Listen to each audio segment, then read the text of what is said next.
Islands of Space by John W. Campbell. Prologue. In the early part of the 22nd century, Dr. Richard Arcot, hailed as the greatest living physicist, and Robert Morey, his brilliant mathematical assistant, discovered the so-called molecular motion drive, which utilized the random energy of heat to produce useful motion.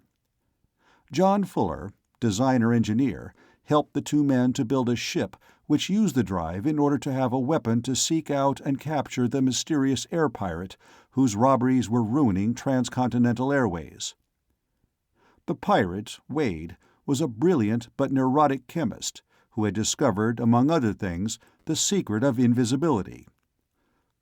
Cured of his instability by modern psychomedical techniques, he was hired by Arcot to help build an interplanetary vessel to go to Venus. The Venusians proved to be a humanoid race of people who used telepathy for communication. Although they were similar to Earthmen, their blue blood and double thumbs made them enough different to have caused distrust and racial friction, had not both planets been drawn together in a common bond of defense by the passing of the Black Star. The Black Star, Nigra, was a dead, burned-out sun surrounded by a planetary system very much like our own. But these people had been forced to use their science to produce enough heat and light to stay alive in the cold, black depths of interstellar space. There was nothing evil or menacing in their attack on the solar system. They simply wanted a star that gave off light and heat. So they attacked, not realizing that they were attacking beings equal in intelligence to themselves. They were at another disadvantage, too. The Nigrans had spent long millennia fighting their environment and had had no time to fight among themselves, so they knew nothing of how to wage a war. The Earthmen and Venusians knew only too well, since they had a long history of war on each planet.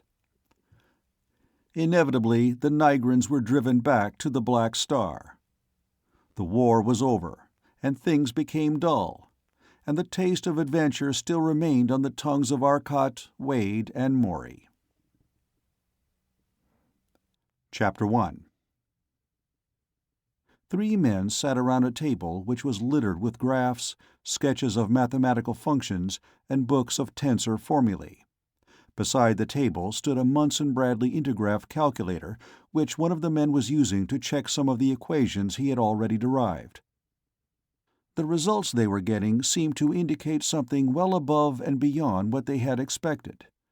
And anything that surprised the team of Arcot, Wade, and Morey was surprising indeed. The intercom buzzed, interrupting their work.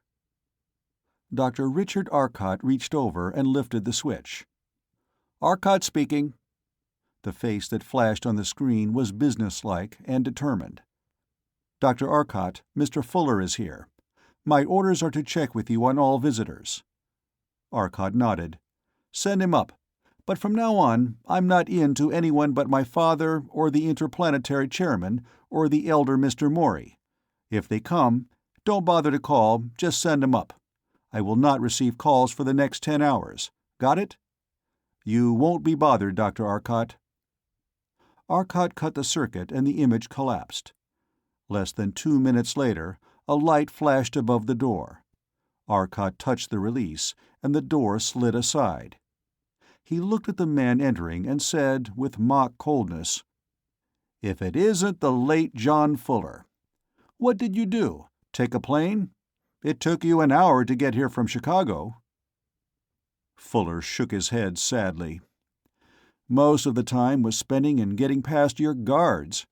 Getting to the 74th floor of the Transcontinental Airways building is harder than stealing the Taj Mahal." Trying to suppress a grin, Fuller bowed low. "Besides, I think it would do your Royal Highness good to be kept waiting for a while. You are paid a couple of $1 million a year to putter around in a lab while honest people work for a living. Then, if you happen to stub your toe over some useful gadget, they increase your pay. They call you scientists and spend the resources of 2 worlds to get you anything you want, and apologize if they don't get it within 24 hours. No doubt about it. It will do your Majesty's good to wait." With a superior smile, he seated himself at the table and shuffled calmly through the sheets of equations before him. Arcot and Wade were laughing, but not Robert Morey. With a sorrowful expression, he walked to the window and looked out at the hundreds of slim, graceful air cars that floated above the city. "My friends," said Morey almost tearfully, "I give you the great Dr. Arcot. These countless machines we see have come from one idea of his. Just an idea, mind you. And who worked it into mathematical form and made it calculable and therefore useful? I did. And who worked out the math for the interplanetary ships? I did. Without me, they would never have been built." He turned dramatically, as though he were playing King Lear. "And what do I get for it?" He pointed an accusing finger at Arcot. "What do I get? He is called Earth's most brilliant physicist, and I, who did all the hard work, am referred to as his mathematical assistant." He shook his head solemnly. "It's a hard world." At the table, Wade frowned, then looked at the ceiling. "If you'd make your quotations more accurate, they'd be more trustworthy. The news said that Arcot was the system's most brilliant physicist, and that you were the brilliant mathematical assistant who showed great genius in developing the mathematics of Dr. Arcot's new theory." Having delivered his speech, Wade began stoking his pipe. Fuller tapped his fingers on the table. "Come on, you clowns, knock it off, and tell me why you called a hard-working man away from his drafting table to come up to this playroom of yours. What have you got up your sleeve this time?" "Oh, that's not too bad," said Arcot, leaning back comfortably in his chair. "We're sorry you're so busy. We were thinking of going out to see what Antares, Betelgeuse, or Polaris look like at close range, and if we don't get too bored, we might run over to the giant mottled nebula in Andromeda, or one of the others. Tough about your being busy. You might have helped us by designing the ship, and earn your board and passage. Tough." Arcot looked at Fuller sadly. Fuller's eyes narrowed. He knew Arcot was kidding, but he also knew how far Arcot would go when he was kidding, and this sounded like he meant it. Fuller said, "Look, teacher, a man named Einstein said that the velocity of light was tops over 200 years ago, and nobody's come up with any counter-evidence yet. Has the Lord instituted a new speed law?" "Oh, no," said Wade, waving his pipe in a grand gesture of importance. "Arcot just decided he didn't like that law and made a new one himself." "Now, wait a minute," said Fuller. "The velocity of light is a property of space." Arcot's bantering smile was gone. "Now you've got it, Fuller. The velocity of light, just as Einstein said, is a property of space. What happens if we change space?" Fuller blinked. "Change space? How?" Arcot pointed toward a glass of water sitting nearby. "Why do things look distorted through the water? Because the light rays are bent. Why are they bent? Because as each wavefront moves from air to water, it slows down. The electromagnetic and gravitational fields between those atoms are strong enough to increase the curvature of the space between them. Now, what happens if we reverse that effect?" "Oh," said Fuller softly, "I get it. By changing the curvature of the space surrounding you, you could get any velocity you wanted. But what about acceleration? It would take years to reach those velocities at any acceleration a man could stand." Arcot shook his head.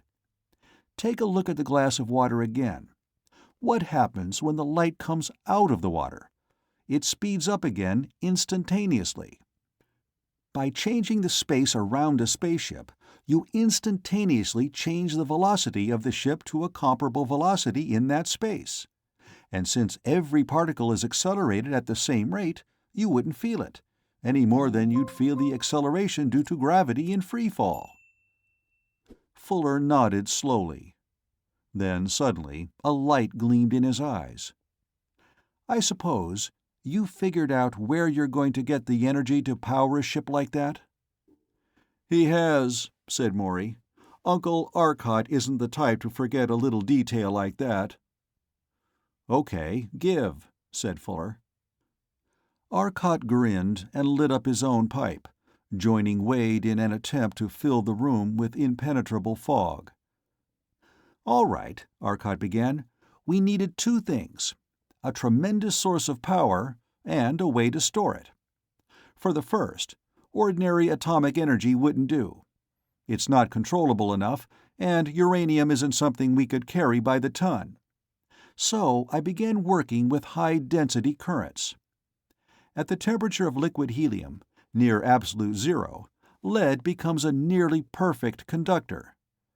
Back in 1920, physicists had succeeded in making current flow for 4 hours in a closed circuit.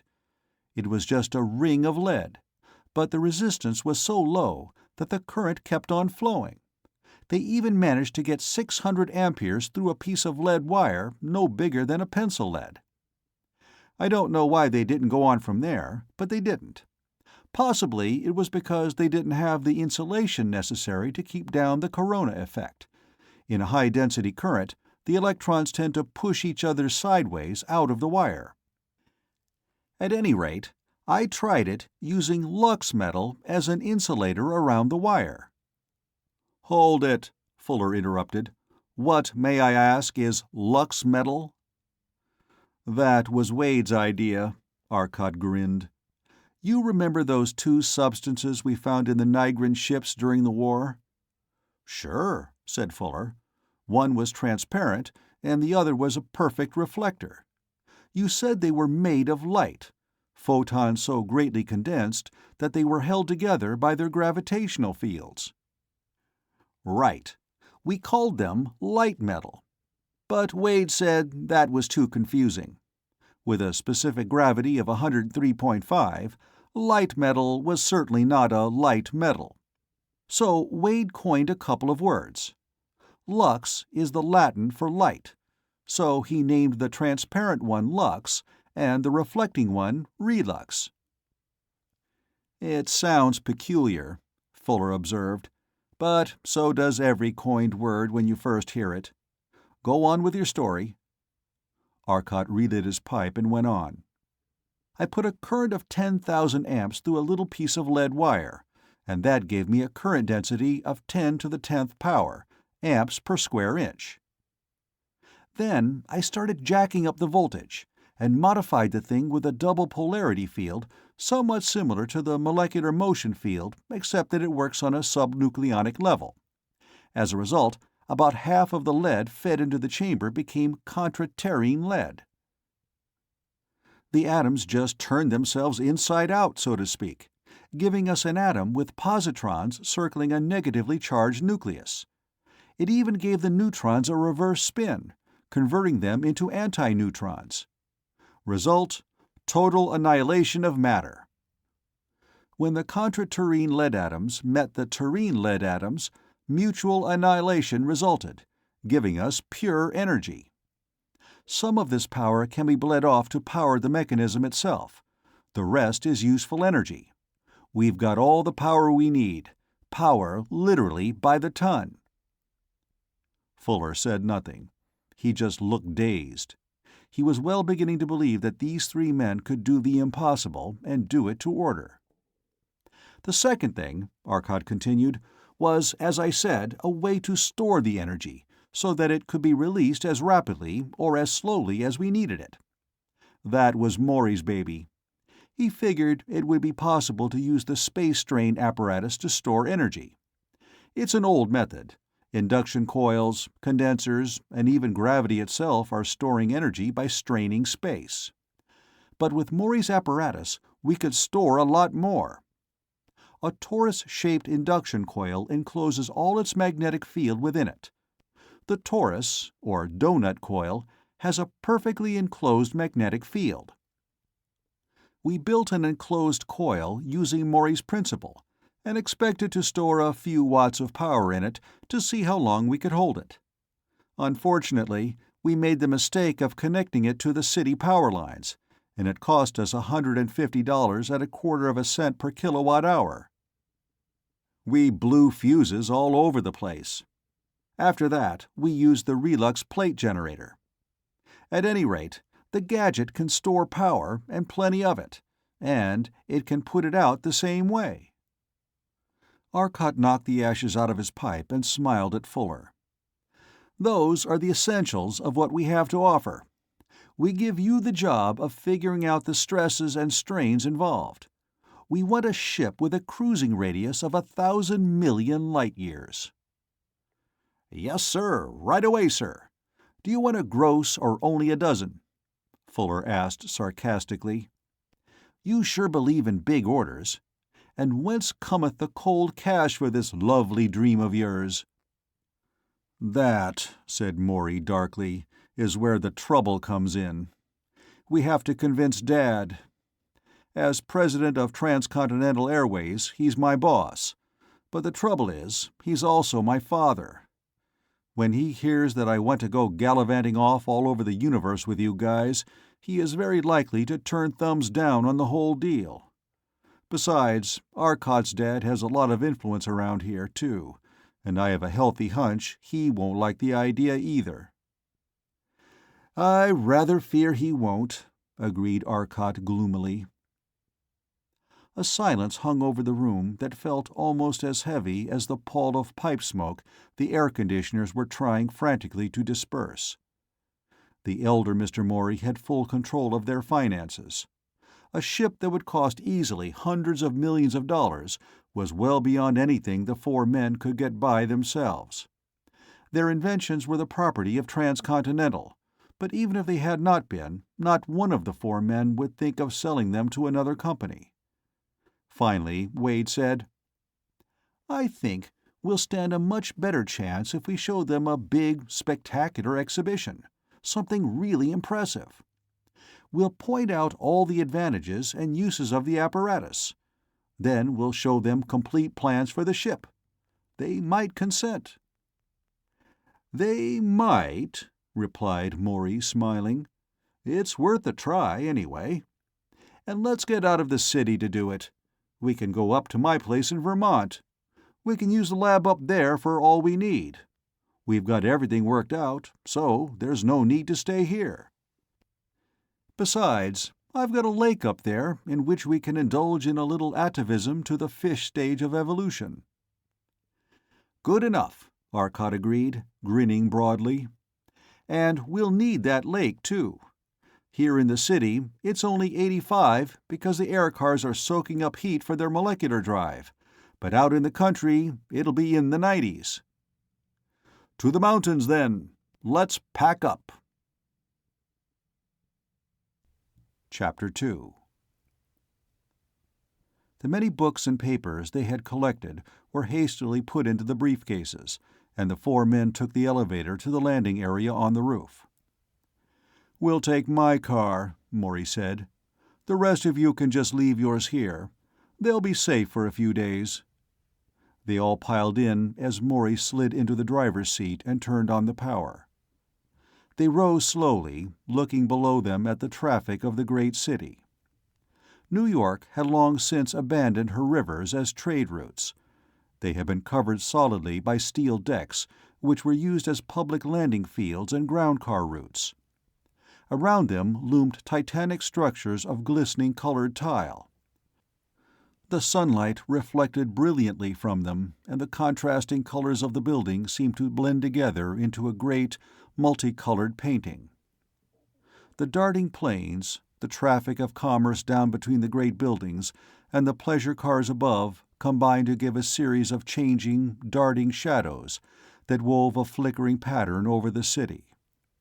The long lines of ships coming in from Chicago, London, Buenos Aires, and San Francisco, and the constant flow from across the pole, from Russia, India, and China, were like mighty black serpents that wound their way into the city. Maury cut into a northbound traffic level, moved into the high-speed lane, and eased in on the accelerator. He held to the traffic pattern for 250 miles, until he was well past Boston. Then he turned at the first break and fired the ship toward their goal in Vermont. Less than 45 minutes since they had left New York, Maury was dropping the car toward the little mountain lake that offered them a place for seclusion. Gently, he let the ship glide smoothly into the shed where the first molecular motion ship had been built. Arcot jumped out, saying, "We're here. Unload and get going. I think a swim and some sleep is in order before we start work on this ship. We can begin tomorrow." He looked approvingly at the clear blue water of the little lake. Wade climbed out and pushed Arcot to one side. "All right, out of the way then, little one, and let a man get going." He headed for the house with the briefcases. Arcot was 6'2" and weighed close to 200, but Wade was another 2 inches taller and weighed a good 50 pounds more. His arms and chest were built on the same general plan as those of a gorilla. He had good reason to call Arcot little. Maury, though still taller, was not as heavily formed, and weighed only a few pounds more than Arcot, while Fuller was a bit smaller than Arcot. Due to several factors, the size of the average human being had been steadily increasing for several centuries. Only Wade would have been considered a big man by the average person, for the average man was over 6 feet tall. They relaxed most of the afternoon, swimming and indulging in a few wrestling matches. At wrestling, Wade consistently proved himself not only built like a gorilla, but muscled like one. But Arcot proved that skill was not without merit several times, for he had found that if he could make the match last more than 2 minutes, Wade's huge muscles would find an insufficient oxygen supply and tire quickly.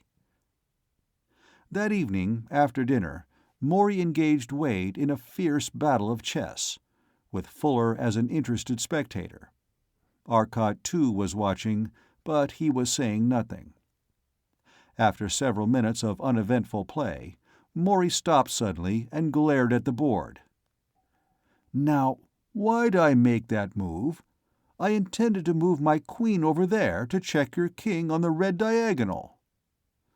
"Yeah," replied Wade gloomily, "that's what I wanted you to do. I had a sure checkmate in 3 moves." Arcot smiled quietly. They continued play for several moves, then it was Wade who remarked that something seemed to be influencing his play. "I intended to trade queens. I'm glad I didn't, though. I think this leaves me in a better position." "It sure does," agreed Maury. "I was due to clean up on the queen trade. You surprise me, too. You usually go in for trades. I'm afraid my position is hopeless now." It was. In the next 10 moves, Wade spotted the weak points in every attack Maury made. The attack crumbled disastrously, and White was forced to resign, his king in a hopeless position. Wade rubbed his chin. "You know, Maury, I seem to know exactly why you made every move, and I saw every possibility involved." "Yeah, so I noticed," said Maury with a grin. "Come on, Maury, let's try a game," said Fuller, sliding into the chair Wade had vacated. Although ordinarily equally matched with Fuller, Maury again went down to disastrous defeat in an amazingly short time. It almost seemed as if Fuller could anticipate every move. "Brother, am I off form today," he said, rising from the table. "Come on, Arcot, let's see you try Wade." Arcot sat down, and although he had never played chess as extensively as the others, he proceeded to clean Wade out lock, stock, and barrel. "Now what's come over you?"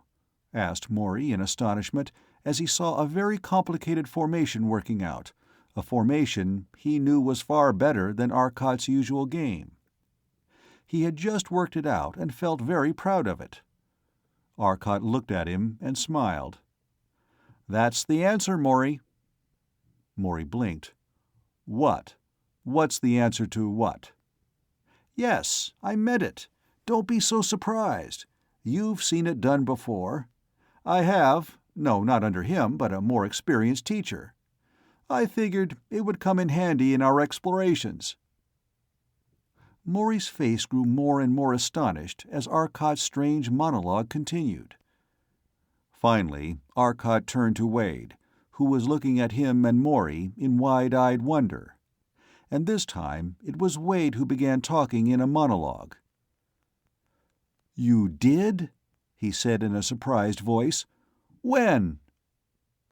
There was a long pause, during which Arcott stared at Wade with such intensity that Fuller began to understand what was happening. "Well," said Wade, "if you've learned the trick so thoroughly, try it out. Let's see you project your thoughts. Go ahead." Fuller, now understanding fully what was going on, burst out laughing. "He has been projecting his thoughts. He hasn't said a word to you." Then he looked at Arcott. "As a matter of fact, you've said so little that I don't know how you pulled this telepathic stunt, though I'm quite convinced that you did." "I spent 3 months on Venus a while back," said Arcott, "studying with one of their foremost telepathists. Actually, most of that time was spent on theory. Learning how to do it isn't a difficult proposition. It just takes practice. The whole secret is that everyone has the power. It's a very ancient power in the human brain, and most of the lower animals possess it to a greater degree than do humans. When man developed language, it gave his thoughts more concreteness and permitted a freer and more clearly conceived type of thinking. The result was that telepathy fell into disuse. I'm going to show you how to do it, because it will be invaluable if we meet a strange race. By projecting pictures and concepts, you can dispense with going to the trouble of learning the language. After you learn the basics, all you'll need is practice, but watch yourself. Too much practice can give you the great granddaddy of all headaches. Okay, now to begin with." Arcott spent the rest of the evening teaching them the Venerian system of telepathy. They all rose at 9. Arcott got up first, and the others found it expedient to follow his example shortly thereafter. He had brought a large Tesla coil into the bedroom from the lab, and succeeded in inducing sufficient voltage in the bed springs to make very effective, though harmless, sparks. "Come on, boys, hit the deck. Wade, as chief chemist, you are to synthesize a little coffee and heat-treat a few eggs for us. We have work ahead today. Rise and shine."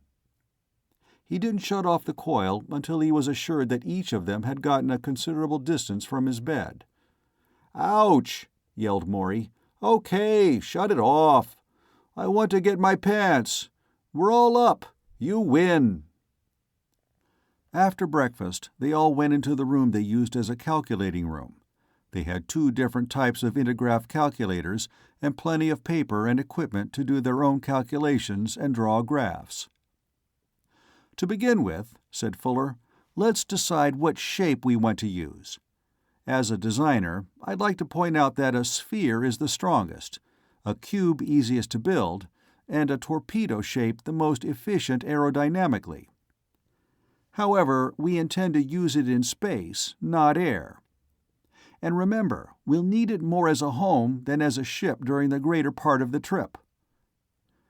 "We might need an aerodynamically stable hull," Wade interjected. "It came in mighty handy on Venus. They're darned useful in emergencies. What do you think, Arcott?" "I favor the torpedo shape. Okay, now we've got a hull. How about some engines to run it? Let's get those too. I'll name the general things first. Facts and figures can come later. First, we must have a powerful mass-energy converter. We could use the cavity radiator and use cosmic rays to warm it, and drive the individual power units that way. Or we can have a main electrical power unit and warm them all electrically. Now, which one would be better?" Maury frowned. "I think we'd be safer if we didn't depend on any one plant, but had each as separate as possible. I'm for the individual cavity radiators." "Question," interjected Fuller. "How do these cavity radiators work?" "They're built like a thermos bottle," Arcot explained. "The inner shell will be of rough relux, which will absorb the heat efficiently, while the outer one will be of polished relux to keep the radiation inside. Between the two will run a flow of helium at 2 tons per square inch pressure to carry the heat to the molecular motion apparatus. The neck of the bottle will contain the atomic generator." Fuller still looked puzzled. "See here, with this new space strain drive, why do we have to have the molecular drive at all?" "To move around near a heavy mass, in the presence of a strong gravitational field," Arcot said. "A gravitational field tends to warp space in such a way that the velocity of light is lower in its presence. Our drive tries to warp or strain space in the opposite manner. The two would simply cancel each other out, and we'd waste a lot of power going nowhere. As a matter of fact, the gravitational field of the Sun is so intense that we'll have to go out beyond the orbit of Pluto before we can use the space strain drive effectively." "I catch," said Fuller. "Now, to get back to the generators. I think the power units would be simpler if they were controlled from one electrical power source, and just as reliable. Anyway, the molecular motion power is controlled, of necessity, from a single generator, so if one is apt to go bad, the other is too." "Very good reasoning," smiled Maury. "But I'm still strong for decentralization. I suggest a compromise. We can have the main power unit and the main verticals, which will be the largest, controlled by the individual cosmic ray heaters, and the rest run by electrical power units. They'd be just heating coils surrounded by the field." "A good idea," said Arcot. "I'm in favor of the compromise. Okay, Fuller? Okay. Now, the next problem is weapons. I suggest we use a separate control panel and a separate generating panel for the power tubes we'll want in the molecular beam projectors." The molecular beam projectors simply projected the field that caused molecular motion to take place as wanted. As weapons, they were terrifically deadly. If half a mountain is suddenly thrown into the air because all the random motion of its molecules becomes concentrated in one direction, it becomes a difficult projectile to fight. Or touch the bow of a ship with the beam, the bow drops to absolute zero and is driven back on the stern, with all the speed of its billions of molecules. The general effect is similar to that produced by two ships having a head-on collision at 10 miles per second. Anything touched by the beam is broken by its own molecules, twisted by its own strength, and crushed by its own toughness. Nothing can resist it. "My idea," Arcot went on, "was that since the same power is used for both the beams and the drive, we'll have two separate power tube banks to generate it. That way, if one breaks down, we can switch to the other. We can even use both at once on the drive if necessary. The molecular motion machines will stand it if we make them of relux and anchor them with lux metal beams. The projectors will be able to handle the power, too, using Dad's new system. That will give us more protection, and at the same time full power. Since we'll have several projectors, the power needed to operate the ship will be about equal to the power required to operate the projectors. And I also suggest we mount some heat beam projectors." "Why?" objected Wade. "They're less effective than the molecular rays. The molecular beams are instantly irresistible, while the heat beams take time to heat up the target. Sure, they're unhealthy to deal with, but no more so than the molecular beam." "True enough," Arcot agreed, "but the heat beam is more spectacular. and we may find that a mere spectacular display will accomplish as much as actual destruction. Besides, the heat beams are more local in effect. If we want to kill an enemy and spare his captive, we want a beam that will be deadly where it hits, not for 50 yards around." "Hold it a second," said Fuller wearily. "Now it's heat beams. Don't you guys think you ought to explain a little bit to the poor old goon who's designing this flying battle wagon? How did you get a heat beam?" Arcot grinned. "Simple. We use a small atomic cavity radiator, at one end of which is a rough relux parabolic filter. Beyond that is a lux metal lens. The relux heats up tremendously, and since there is no polished relux to reflect it back, the heat is radiated out through the lux metal lens as a powerful heat beam." "Okay, fine," said Fuller, "but stop springing new gadgets on me, will you?" "I'll try not to," Arcot laughed. "Anyway, let's get on to the main power plant. Remember that our condenser coil is a gadget for storing energy in space. We are therefore obliged to supply it with energy to store. Just forming the drive field alone will require 2 × 10⁻27 ergs, or the energy of about 2.5 tons of matter. That means a whale of a lot of lead wire will have to be fed into our conversion generators. It would take several hours to charge the coils. We better have 2 big chargers to do the job. The controls we can figure out later. How about it? Any suggestions?" "Sounds okay to me," said Morey, and the others agreed. "Good enough. Now, as far as air and water go, we can use the standard spacecraft apparatus, Fuller, so you can figure that in any way you want to." "We'll need a lab, too," Wade put in, "and a machine shop with plenty of spare parts, everything we can possibly think of. Remember, we may want to build some things out in space." "Right. And I wonder—" Arcot looked thoughtful. "How about the invisibility apparatus? It may prove useful, and it won't cost much. Let's put that in, too." The apparatus he mentioned was simply a high-frequency oscillator tube of extreme power, which caused vibrations approaching light frequency to be set up in the molecules of the ship. As a result, the ship became transparent, since light could easily pass through the vibrating molecules. There was only one difficulty. The ship was invisible all right, but it became a radio sender and could easily be detected by a directional radio. However, if the secret were unknown, it was a very effective method of disappearing. And since the frequency was so high, a special detector was required to pick it up. "Is that all you need?" asked Fuller. "Nope," said Arcot, leaning back in his chair. "Now comes the kicker. I suggest that we make the hull of foot-thick lux metal, and line it on the inside with relux wherever we want it to be opaque. And we want relux shutters on the windows. Lux is too doggone transparent. If we came too close to a hot star, we'd be badly burned." Fuller looked almost goggle-eyed. "A foot of lux? Good Lord, Arcot! This ship would weigh 250,000 tons! That stuff is dense!" "Sure," agreed Arcot, "but we'll need the protection. With a ship like that, you could run through a planetoid without hurting the hull.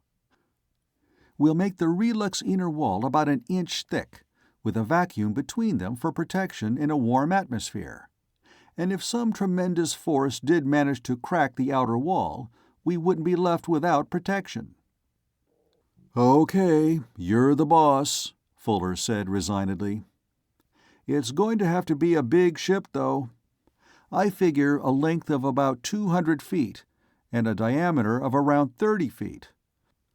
The interior I'll furnish with aluminum. It'll be cheaper and lighter." "How about an observatory?" "Put it in the rear of the ship," Wade suggested. "We'll mount one of the Nigrant electroscopes." "Control room in the bow, of course," Morey chipped in. "I've got you," Fuller said. "I'll work the thing out and give you a cost estimate and drawings." "Fine," said Arcot, standing up. "Meanwhile, the rest of us will work out our little exhibition to impress Mr. Morey and Dad. Come on, lads, let's get back to the lab." Chapter 3. It was 2 weeks before Dr. Robert Arcot and his old friend Arthur Morey, president of Transcontinental Airways, were invited to see what their sons had been working on. The demonstration was to take place in the radiation labs in the basements of the Transcontinental building.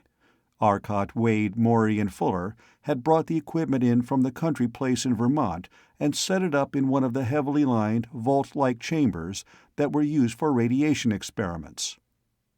The 2 older men were seated before a huge 80-inch, three-dimensional television screen several floors above the level where the actual demonstration was going on. "There can't be anyone in the room because of radiation burns," explained Arcot Jr. "We could have surrounded the thing with relux, but then you couldn't have seen what's going on. I'm not going to explain anything beforehand. Like magic, they'll be more astounding before the explanation is given." He touched a switch. The cameras began to operate, and the screen sprang to life. The screen showed a heavy table on which was mounted a small projector that looked something like a searchlight, with several heavy cables running into it. In the path of the projector was a large lux metal crucible surrounded by a ring of relux, and a series of points of relux aimed into the crucible. These points and the ring were grounded. Inside the crucible was a small ingot of coronium, the strong, hard Venerian metal which melted at 2,500 degrees centigrade and boiled at better than 4,000. The crucible was entirely enclosed in a large lux metal case, which was lined, on the side away from the projector, with roughened relux. Arcot moved a switch on the control panel. Far below them, a heavy relay slammed home, and suddenly a solid beam of brilliant bluish light shot out from the projector, a beam so brilliant that the entire screen was lit by the intense glow, and the spectators thought that they could almost feel the heat. It passed through the lux metal case and through the coronium bar, only to be cut off by the relux liner, which, since it was rough, absorbed over 99% of the rays that struck it. The coronium bar glowed red, orange, yellow, and white in quick succession, then suddenly slumped into a molten mass in the bottom of the crucible. The crucible was filled now with a mass of molten metal that glowed intensely white and seethed furiously. The slowly rising vapors told of the rapid boiling, and their settling showed that their temperature was too hot to permit them to remain hot. The heat radiated away too fast. For perhaps 10 seconds this went on. Then suddenly a new factor was added to the performance. There was a sudden crashing arc and a blaze of blue flame that swept in a cyclonic twisting motion inside the crucible. The blaze of the arc, the intense brilliance of the incandescent metal, and the weird light of the beam of radiation shifted in a fantastic play of colors. It made a strange and impressive scene. Suddenly the relay sounded again. The beam of radiance disappeared as quickly as it had come. In an instant, the blue-violet glare of the relux plate had subsided to an angry red. The violent arcing had stopped, and the metal was cooling rapidly. A heavy purplish vapor in the crucible condensed on the walls into black, flaky crystals. The elder Arcot was watching the scene in the screen curiously. "I wonder," he said slowly. "As a physicist, I should say it was impossible. But if it did happen, I should imagine these would be the results." He turned to look at Arcot Jr. "Well, go on with your exhibition, son." "I want to know your ideas when you're through, though, Dad," said the younger man. The next on the program is a little more interesting, perhaps. At least, it demonstrates a more commercial aspect of the thing."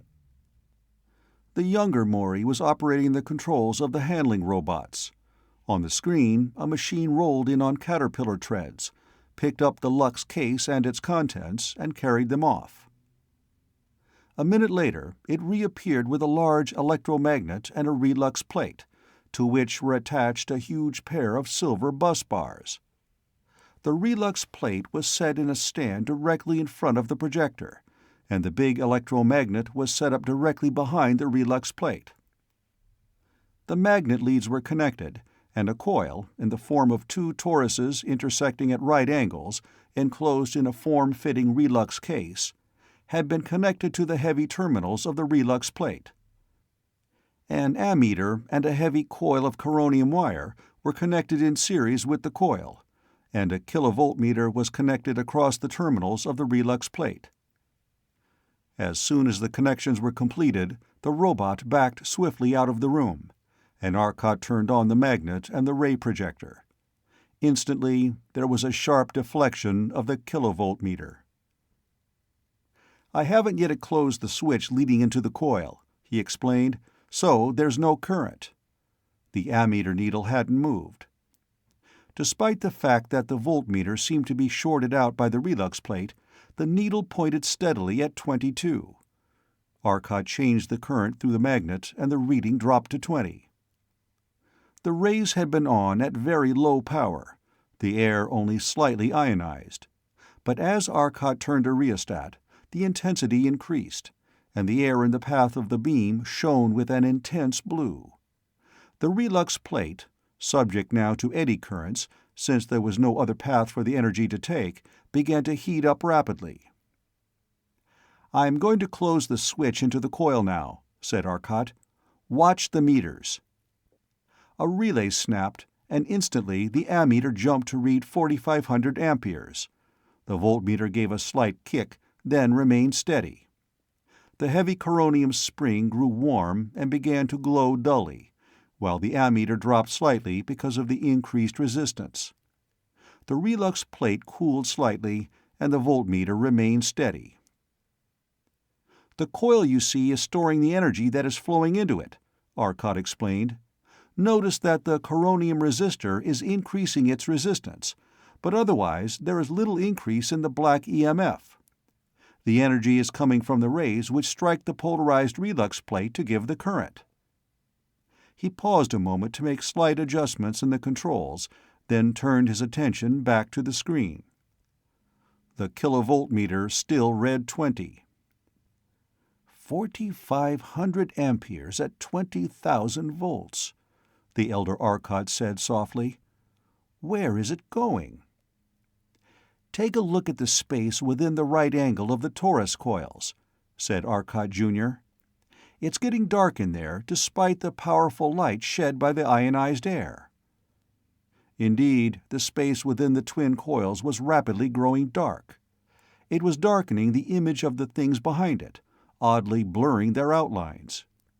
In a moment, the images were completely wiped out, and the region within the coils was filled with a strangely solid blackness.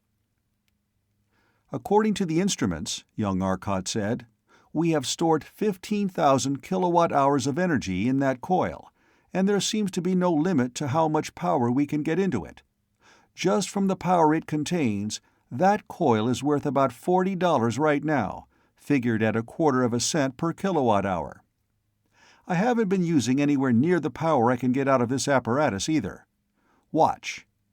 He threw another switch which shorted around the coronium resistor and the ammeter, allowing the current to run into the coil directly from the plate. "I don't have a direct reading on this," he explained, "but an indirect reading from the magnetic field in that room shows a current of nearly 100 million amperes." The younger Maury had been watching a panel of meters on the other side of the screen. Suddenly he shouted, "Cut it, Arcot! The conductors are setting up a secondary field in the plate and causing trouble." Instantly, Arcot's hand went to a switch. A relay slammed open, and the ray projector died. The power coil still held its field of enigmatic blackness. "Watch this," Arcot instructed. Under his expert manipulation, a small robot handler rolled into the room. It had a pair of pliers clutched in one claw. The spectators watched the screen in fascination as the robot drew back its arm and hurled the pliers at the black field with all its might. The pliers struck the blackness and rebounded as if they had hit a rubber wall. Arcot caused the little machine to pick up the pliers and repeat the process. Arcot grinned. "I've cut off the power to the coil. Unlike the ordinary induction coil, it isn't necessary to keep supplying power to the thing. It's a static condition. You can see for yourself how much energy it holds. It's a handy little gadget, isn't it?" He shut off the rest of the instruments and the television screen, then turned to his father. "The demonstration is over. Got any theories, Dad?" The elder Dr. Arcot frowned in thought. "The only thing I can think of that would produce an effect like that is a stream of positrons, or contraturine nuclei. That would explain not only the heating, but the electrical display. As far as the coil goes, that's easy to understand. Any energy storage device stores energy in the strain in space. Here you can actually see the strain in space." Then he smiled at his son. "I see my ex-laboratory assistant has come a long way. You've achieved controlled, usable atomic energy through total annihilation of mass, right?" Arcot smiled back and nodded. "Right, Dad. Son, I wonder if you'd give me your data sheets on that process. I'd like to work out some of the mathematical problems involved." "Sure, Dad, but right now," Arcot turned toward the elder Mr. Morey, "I'm more interested in the mathematics of finance. We have a proposition to put to you, Mr. Morey, and that proposition, simply stated, is—" Perhaps it was simply stated, but it took fully an hour for Arcot, Wade, and Morey to discuss the science of it with the two older men, and Fuller spent another hour over the carefully drawn plans for the ship. At last the elder Mr. Morey settled back and looked vacantly at the ceiling. They were seated now in the conference room of Transcontinental Airways. "Well, boys," said Mr. Morey, "as usual, I'm in a position where I'm forced to yield. I might refuse financial backing, but you could sell any one of those gadgets for close to $1 billion and finance the expedition independently, or you could, with your names, request the money publicly and back it that way." He paused a moment. "I am, however, thinking more in terms of your safety than in terms of money." There was another long pause, then he smiled at the four younger men. "I think, however, that we can trust you. Armed with cosmic and molecular rays, you should be able to put up a fair scrap anywhere.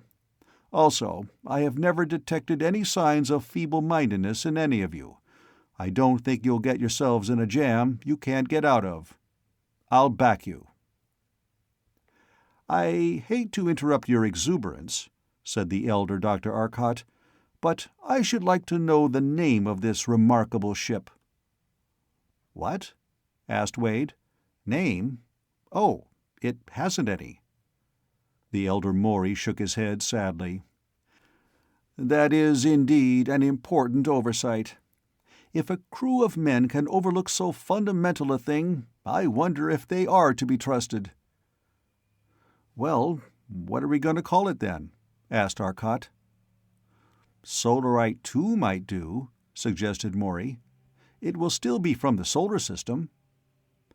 "I think we should be more broad-minded," said Arcot. "We aren't going to stay in this system, not even in this galaxy. We might call it the Galaxian." "Did you say broad-minded?" asked Wade. "Let's really be broad and call it the Universite or something like that. Or better yet, call it fluorine. That's everywhere in the universe and the most active element there is. This ship will go everywhere in the universe and be the most active thing that ever existed." "A good name," said the elder Morey. "That gets my vote." Young Arcot looked thoughtful. "That's mighty good. I like the idea. But it lacks ring." He paused then, looking up at the ceiling, repeated slowly, "Alone, alone, all alone. Alone on a wide, wide sea. Nor any saint took pity on my soul in agony." He rose and walked over to the window, looking out where the bright points of light that were the stars of space rode high in the deep violet of the moonlit sky.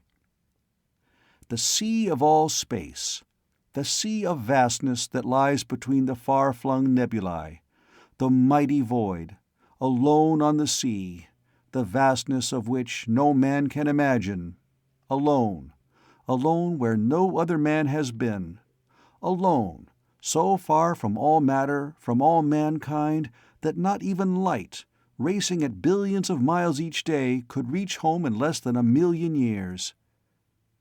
Arcot stopped and stood looking out of the window. Morey broke the silence. "The Ancient Mariner." He paused. "Alone will certainly be right. I think that name takes all the prizes." Fuller nodded slowly. "I certainly agree. The Ancient Mariner. It's kind of long, but it is the name." It was adopted unanimously. Chapter 4. The Ancient Mariner was built in the big transcontinental shops in Newark. The power they needed was not available in the smaller shops. Working 24 hours a day in 3 shifts, skilled men took 2 months to finish the hull according to Fuller's specifications. The huge walls of lux metal required great care in construction, for they could not be welded. They had to be formed in position. And they could only be polished under powerful magnets, where the dense magnetic field softened the lux metal enough to allow a diamond polisher to do the job. When the hull was finished, there came the laborious work of installing the power plant and the tremendous power leads, the connectors, the circuits to the relays, 1,000 complex circuits. Much of it was standard: the molecular power tubes, the molecular ray projectors, the power tubes for the invisibility apparatus, and many other parts. All the relays were standard, the gyroscopic stabilizers were standard, and the electromagnetic braking equipment for the gyros was standard. But there would be long days of work ahead for Arcot, Wade, and Morey, for only they could install the special equipment. Only they could put in the complicated wiring, for no one else on Earth understood the circuits they had to establish. During the weeks of waiting, Arcot and his friends worked on auxiliary devices to be used with the ship. They wanted to make some improvements on the old molecular ray pistols, and to develop atomic-powered heat projectors for hand use. The primary power they stored in small space-strain coils in the hand grip of the pistol. Despite their small size, the coils were capable of storing power for 30 hours of continuous operation of the rays. The finished weapon was scarcely larger than a standard molecular ray pistol. Arcot pointed out that many of the planets they might visit would be larger than Earth, and they lacked any way of getting about readily under high gravity. Since something had to be done about that, Arcot did it. He demonstrated it to his friends one day in the shop yard. Morey and Wade had just been in to see Fuller about some details of the ship, and as they came out, Arcot called them over to his workbench. He was wearing a spacesuit without the helmet. The modern spacesuit is made of woven lux metal wires of extremely small diameter, and airproofed with a rubberoid fluorocarbon plastic, and furnished with air and heating units. Made as it was, it offered protection nothing else could offer. It was almost a perfect insulator and was resistant to the attack of any chemical reagent. Not even elemental fluorine could corrode it, and the extreme strength of the lux metal fiber made it stronger, pound for pound, than steel or coronium. On Arcot's back was a pack of relux-plated metal. It was connected by relux web belts to a broad belt that circled Arcot's waist. One thin cable ran down the right arm to a small relux tube about 8 inches long by 2 inches in diameter. "Watch," Arcot said, grinning. He reached to his belt and flipped a little switch. "So long. See you later." He pointed his right arm toward the ceiling and sailed lightly into the air. He lowered the angle of his arm and moved smoothly across the huge hangar, floating toward the shining bulk of the rapidly forming Ancient Mariner. He circled the room, rising and sinking at will, then headed for the open door. "Come out and watch me where there's more room," he called. Out in the open, he darted high up into the air until he was a mere speck in the sky. Then he suddenly came dropping down and landed lightly before them, swaying on his feet and poised lightly on his toes. "Some jump," said Morey in mock surprise. "Yeah," agreed Fuller. "Try again." "Or," Wade put in, "give me that weight annihilator and I'll beat you at your own game. What's the secret?" "That's a cute gadget. How much load does it carry?" asked Morey, more practically. "I can develop about 10 tons as far as it goes, but the human body can't take more than 5 gravities, so we can only visit planets with less than that surface gravity. The principle is easy to see. I'll show you." He unhooked the cables and took the power pack from his back. "The main thing is the molecular power unit here, electrically heated and mounted on a small, massive gyroscope. That gyro is necessary, too. I tried leaving it out and almost took a nosedive. I had it coupled directly to the body and leaned forward a little bit when I was in the air. Without a gyro to keep the drive upright, I took a loop and started heading for the ground. I had to do some fancy gymnastics to keep from ending up 6 feet under, literally. The power is all generated in the pack with a small power plate and several storage coils. I've also got it hooked to these holsters at my belt so we can charge the pistols while we carry them. The control is this secondary power cable running down my arm to my hand. That gives you your direction, and the rheostat here at the belt changes the velocity. I've only made this one so far, but I've ordered 6 others like it. I thought you guys might like one too." "I think you guessed right," said Morey, looking inside the power case. "Hey, why all the extra room in the case?" "It's an unperfected invention as yet. We might want to put some more stuff in there for our own private use." Each of the men tried out the apparatus and found it quite satisfactory. Meanwhile, there was other work to be done. Wade had been given the job of gathering the necessary food and anything else in the way of supplies that he might think of. Arcot was collecting the necessary spare parts and apparatus. Morey was gathering a small library and equipping a chemistry laboratory. Fuller was to get together the necessary standard equipment for the ship: tables, seats, bunks, and other furniture. It took months of work, and it seemed it would never be finished. But finally, one clear, warm day in August, the ship was completely equipped and ready to go. On the last day of inspection, the elder Dr. Arcot and the elder Mr. Morey went with the 4 younger men.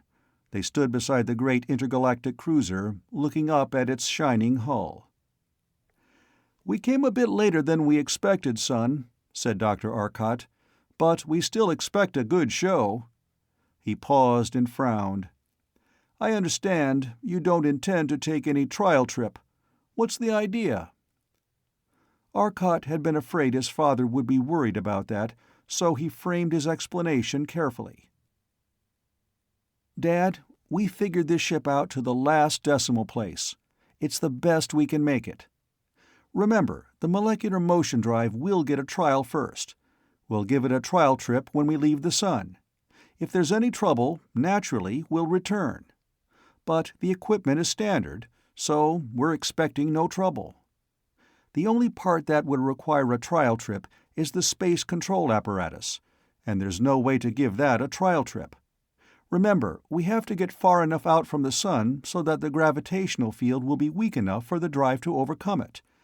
If we tried it this close, we'd just be trying to neutralize the sun's gravity.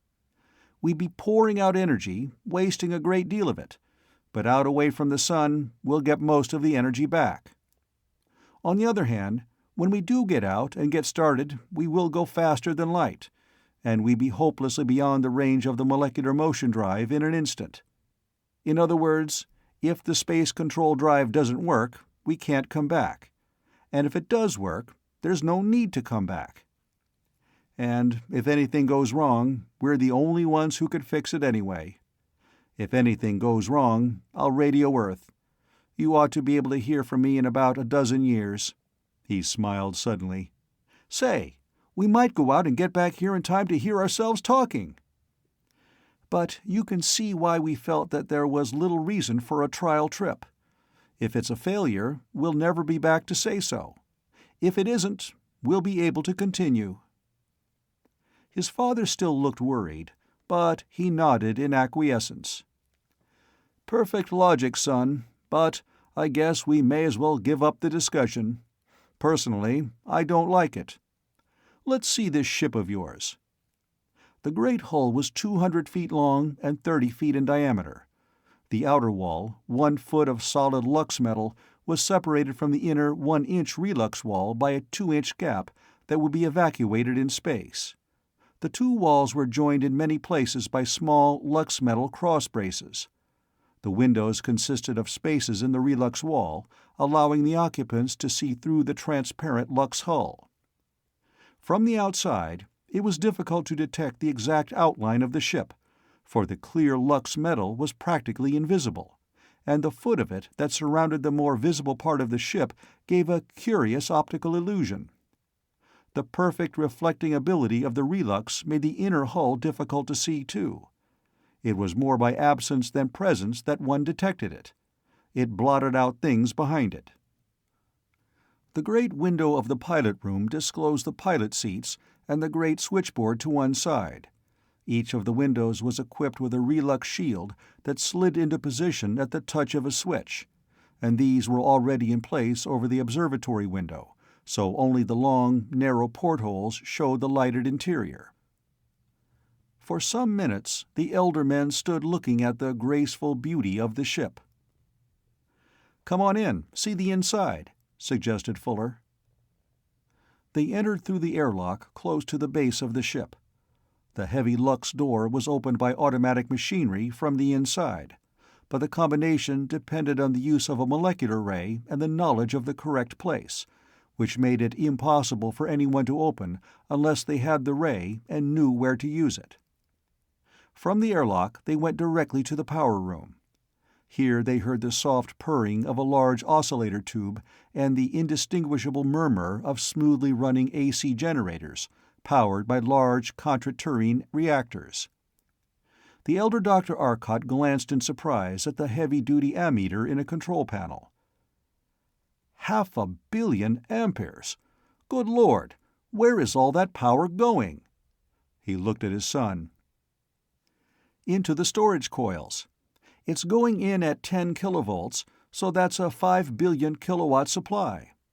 It's been going for half an hour and has half an hour to run. It takes 2 tons of matter to charge the coil to capacity, and we're carrying 20 tons of fuel, enough for 10 charges. We should need more than 3 tons if all goes well, but all seldom does. See that large black cylinder up there?" Arcot asked, pointing. Above them, lying along the roof of the power room, lay a great black cylinder nearly 2 feet in diameter and extending out through the wall in the rear. It was made integral with 2 giant lux metal beams that reached to the bow of the ship in a long sweeping curve. From one of the power switchboards, 2 heavy cables ran up to the giant cylinder. "That's the main horizontal power unit. We can develop an acceleration of 10 gravities either forward or backward. In the curve of the ship, on top, sides, and bottom, there are power units for motion in the other 2 directions. Most of the rest of the stuff in this section is old hat to you, though. Come on into the next room." Arcot opened the heavy relux door, leading the way into the next room, which was twice the size of the power room. The center of the floor was occupied by a heavy pedestal of lux metal, upon which was a huge, relux-encased, double torus storage coil. There was a large switchboard at the opposite end, while around the room, in ordered groups, stood the familiar double coils, each 5 feet in diameter. The space within them was already darkening. "Well," said Arcot Sr., "that's some battery of power coils, considering the amount of energy one can store. But what's the big one for?" "That's the main space control," the younger Arcot answered. "While our power is stored in the smaller ones, we can shoot it into this one, which, you will notice, is constructed slightly differently. Instead of holding the field within it, completely enclosed, the big one will affect all the space about it. We will then be enclosed in what might be called a hyperspace of our own making." "I see," said his father. "You go into hyperspace and move at any speed you please. But how will you see where you're going?" "We won't, as far as I know. I don't expect to see a thing while we're in that hyperspace. We'll simply aim the ship in the direction we want to go, and then go into hyperspace. The only thing we have to avoid is stars. Their gravitational fields would drain the energy out of the apparatus, and we'd end up in the center of a white-hot star. Meteors and such we don't have to worry about. Their fields aren't strong enough to drain the coils, and since we won't be in normal space, we can't hit them." The elder Maury looked worried. "If you can't see your way back, you'll get lost, and you can't radio back for help." "Worse than that," said Arcot. "We couldn't receive a signal of any kind after we get more than 300 light-years away. There weren't any radios before that. What we'll do is locate ourselves through the sun's light. We'll take photographs every so often and orient ourselves by them when we come back." "That sounds like an excellent method of stellar navigation," agreed Maury Sr. "Let's see the rest of the ship." He turned and walked toward the farther door. The next room was the laboratory. On one side of the room was a complete physics lab, and on the other was a well-stocked and well-equipped chemistry lab. They could perform many experiments here that no man had been able to perform due to lack of power. In this ship they had more generating facilities than all the power stations of Earth combined. Arcot opened the next door. "The next room is the physics and chemistry storeroom. Here we have a duplicate, in some cases 6 or 7 duplicates, of every piece of apparatus on board, and plenty of material to make more. Actually, we have enough equipment to make a new ship out of what we have here. It would be a good deal smaller, but it would work. The greater part of our materials is stored in the curvature of the ship, where it will be easy to get at if necessary. All our water and food is there, and the emergency oxygen tanks. Now, let's take the stairway to the upper deck." The upper deck was the main living quarters. There were several small rooms on each side of the corridor down the center. At the extreme nose was the control room, and at the extreme stern was the observatory. The observatory was equipped with a small but exceedingly powerful telectroscope, developed from those the Nigrans had left on one of the deserted planets Sol had captured in return for the loss of Pluto to the Black Star. The arc commanded by the instrument was not great, but it was easy to turn the ship about, and most of their observations could be made without trouble. Each of the men had a room of his own. There was a small galley and a library equipped with all the books the 4 men could think of as being useful. The books and all other equipment were clamped in place to keep them from flying around loose when the ship accelerated. The control room at the nose was surrounded by a hemisphere of transparent lux metal, which enabled them to see in every direction except directly behind, and even that blind spot could be covered by stationing a man in the observatory. There were heat projectors and molecular ray projectors, each operated from the control room in the nose. To complete the armament, there were more projectors in the stern, controlled from the observatory, and a set on either side controlled from the library and the galley. The ship was provisioned for 2 years, 2 years without stops. With the possibility of stopping on other planets, the 4 men could exist indefinitely in the ship. After the 2 older men had been shown all through the intergalactic vessel, The elder Arcot turned to his old friend. "Maury, it looks as if it was time for us to leave the Ancient Mariner to her pilots." "I guess you're right. Well, I'll just say goodbye. But you all know there's a lot more I could say." Maury Sr. looked at them and started toward the airlock. "Goodbye, son," said the elder Arcot. "Goodbye, men. I'll be expecting you any time within 2 years. We can have no warning, I suppose. Your ship will outrace the radio beam. Goodbye." Dr. Arcot joined his old friend, and they went outside. The heavy Lux metal door slid into place behind them, and the thick plastic cushion sealed the entrance to the airlock. The workmen and the other personnel around the ship cleared the area and stood well back from the great hull. The two older men waved to the men inside the ship. Suddenly the ship trembled and rose toward the sky. Chapter 5. Arcot, at the controls of the Ancient Mariner, increased the acceleration as the ship speared up toward interplanetary space. Soon the deep blue of the sky had given way to an intense violet, and this faded to the utter black of space as the ship drew away from the planet that was its home. "That lump of dust there is going to look mighty little when we get back," said Wade softly. "But," Arcot reminded him, "that little lump of dust is going to pull us across a distance that our imaginations can't conceive of. And we'll be darned happy to see that pale globe swinging in space when we get back, provided, of course, that we do get back." The ship was straining forward now under the pull of its molecular motion power units, accelerating at a steady rate, rapidly increasing the distance between the ship and Earth. The cosmic ray power generators were still charging the coils, preventing the use of the space strain drive. Indeed, it would be a good many hours before they would be far enough from the sun to throw the ship into hyperspace. In the meantime, Maury was methodically checking every control as Arcot called out the readings on the control panel. Everything was working to perfection. Their every calculation had checked out in practice so far, but the real test was yet to come.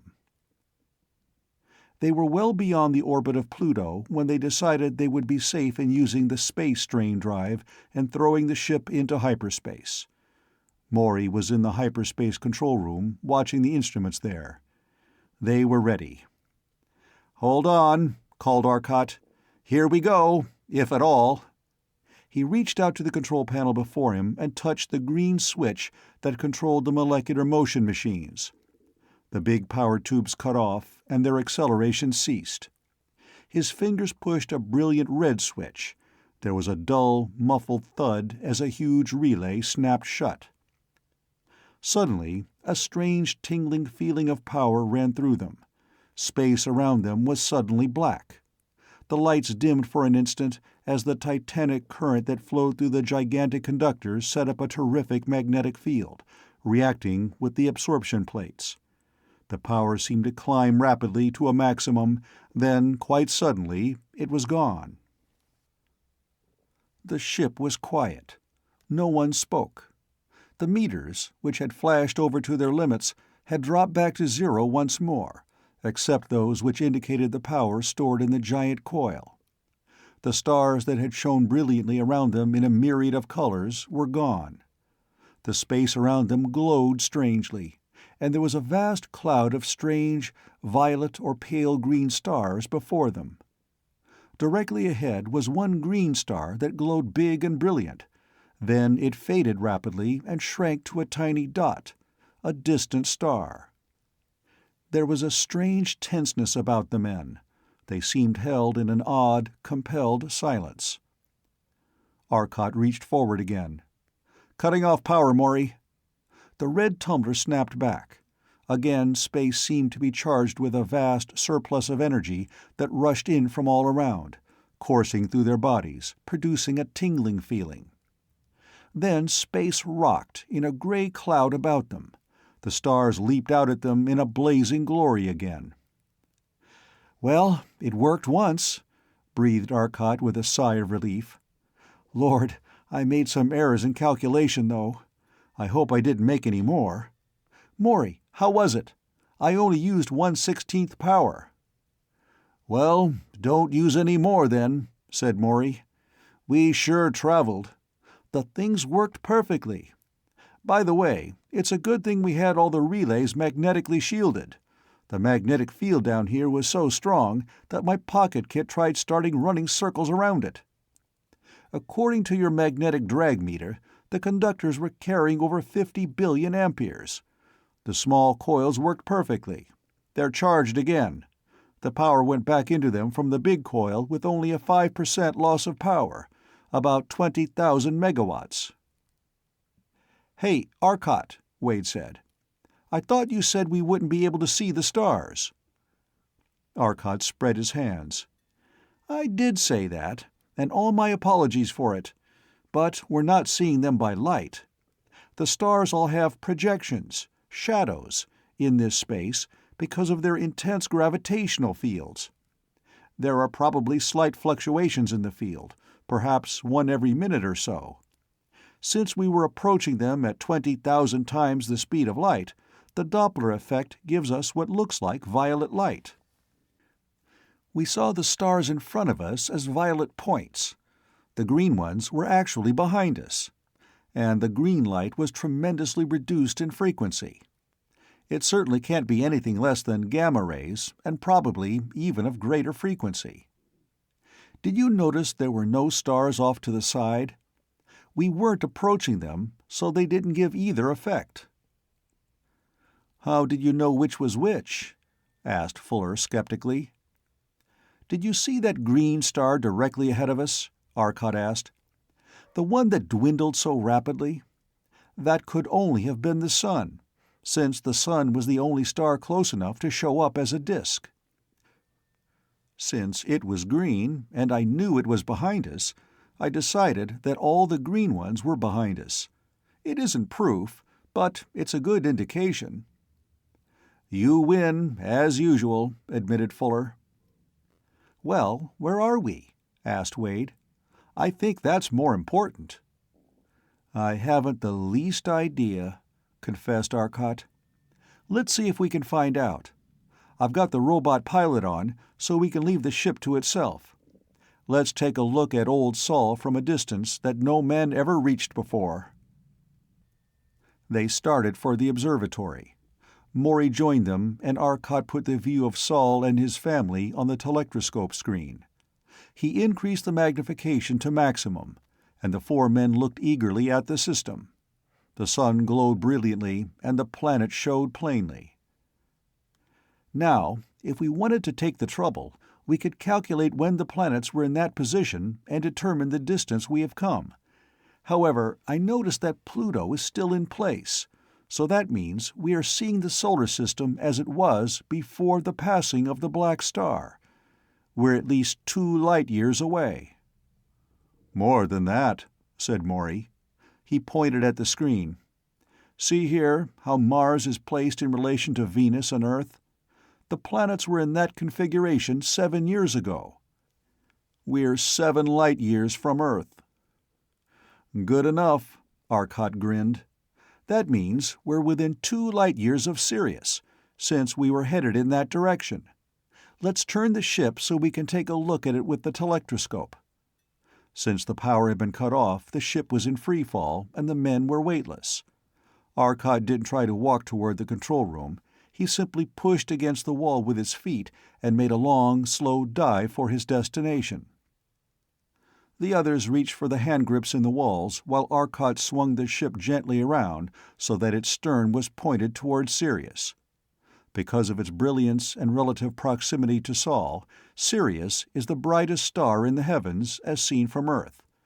At this much lesser distance, it shone as a brilliant point of light that blazed wonderfully. They turned the telectroscope toward it, but there was little they could see that was not visible from the big observatory on the moon. "I think we may as well go nearer," suggested Maury, "and see what we can find on close-range observation.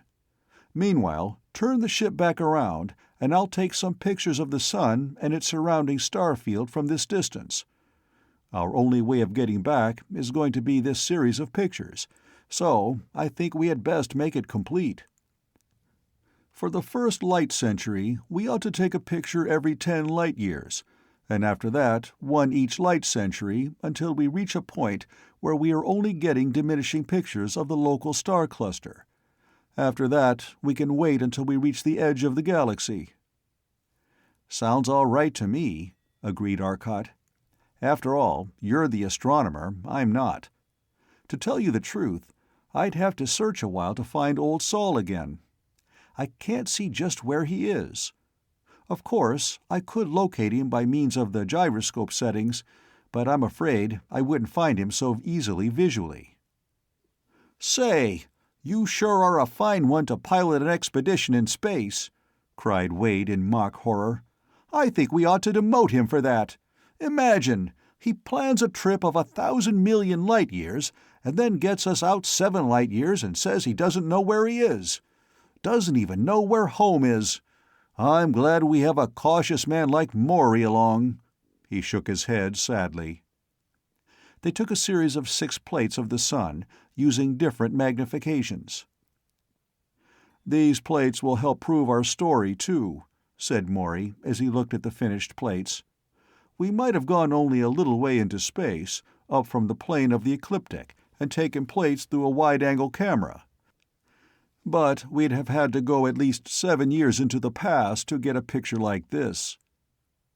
The new self-developing short-exposure plates, while not in perfect color balance, were more desirable for this work, since they took less time on exposure. Maury and the others joined Arcot in the control room and strapped themselves into the cushioned seats. Since the space strain mechanism had proved itself in the first test, they felt they needed no more observations than they could make from the control room meters. Arcot gazed out at the spot that was their immediate goal and said slowly, "How much bigger than Sol is that star, Maury?" "It all depends on how you measure size," Maury replied. "It is 2.5 times as heavy, has 4 times the volume, and radiates 25 times as much light. In other words, 100 million tons of matter disappear each second in that star. That's for Sirius A, of course. Sirius B, its companion, is a different matter. It's a white dwarf. It has only 125,000th the volume of Sirius A, but it weighs 1/3 as much. It radiates more per square inch than our sun, but due to its tiny size, it is very faint.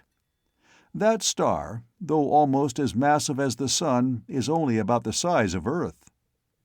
"You sure have those statistics down pat," said Fuller, laughing. "But I must say, they're interesting. What's that star made of, anyway? Solid Lux metal?" "Hardly," Maury replied. "Lux metal has a density of around 103, while this star has a density so high that 1 cubic inch of its matter would weigh a ton on Earth." "Wow," Wade ejaculated. "I'd hate to drop a baseball on my toe on that star."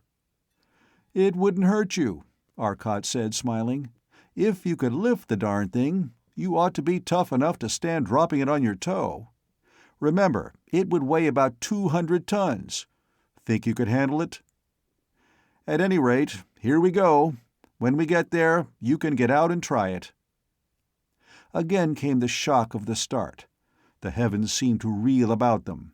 The bright spot of Sirius was a brilliant violet point that swelled like an expanding balloon, spreading out until it filled a large angle. Then again the heavens reeled, and they were still. The control room was filled with a dazzling splendor of brilliant blue-white light, and an intense heat beat in upon them. "Brother, feel that heat," said Arcot in awe. "We'd better watch ourselves. That thing is giving off plenty of ultraviolet. We could end up with third-degree sunburns if we're not careful." Suddenly he stopped and looked around in surprise. "Hey, Maury, I thought you said this was a double star. Look over there. That's no white dwarf. It's a planet." "Ridiculous," snapped Maury. It's impossible for a planet to be in equilibrium about a double star. But—" he paused, bewildered. "But it is a planet. But it can't be. We've made too many measurements on this star to make it possible." "I don't give a hang whether it can or not," Wade said coolly. "The fact remains that it is. Looks as if that shoots a whole flock of holes in that bedtime story you were telling us about a super-dense star." "I make a motion we look more closely first," said Fuller quite logically. But at first the telectroscope only served to confuse them more. It was most certainly a planet, and they had a strange, vague feeling of having seen it before. Arcot mentioned this, and Wade launched into a long, pedantic discussion of how the left and right hemispheres of the brain get out of step at times, causing a sensation of having seen a thing before when it was impossible to have seen it previously. Arcot gave Wade a long, withering stare, and then pushed himself into the library without saying a word. A moment later he was back with a large volume entitled The Astronomy of the Nigran Invasion by D.K. Harkness.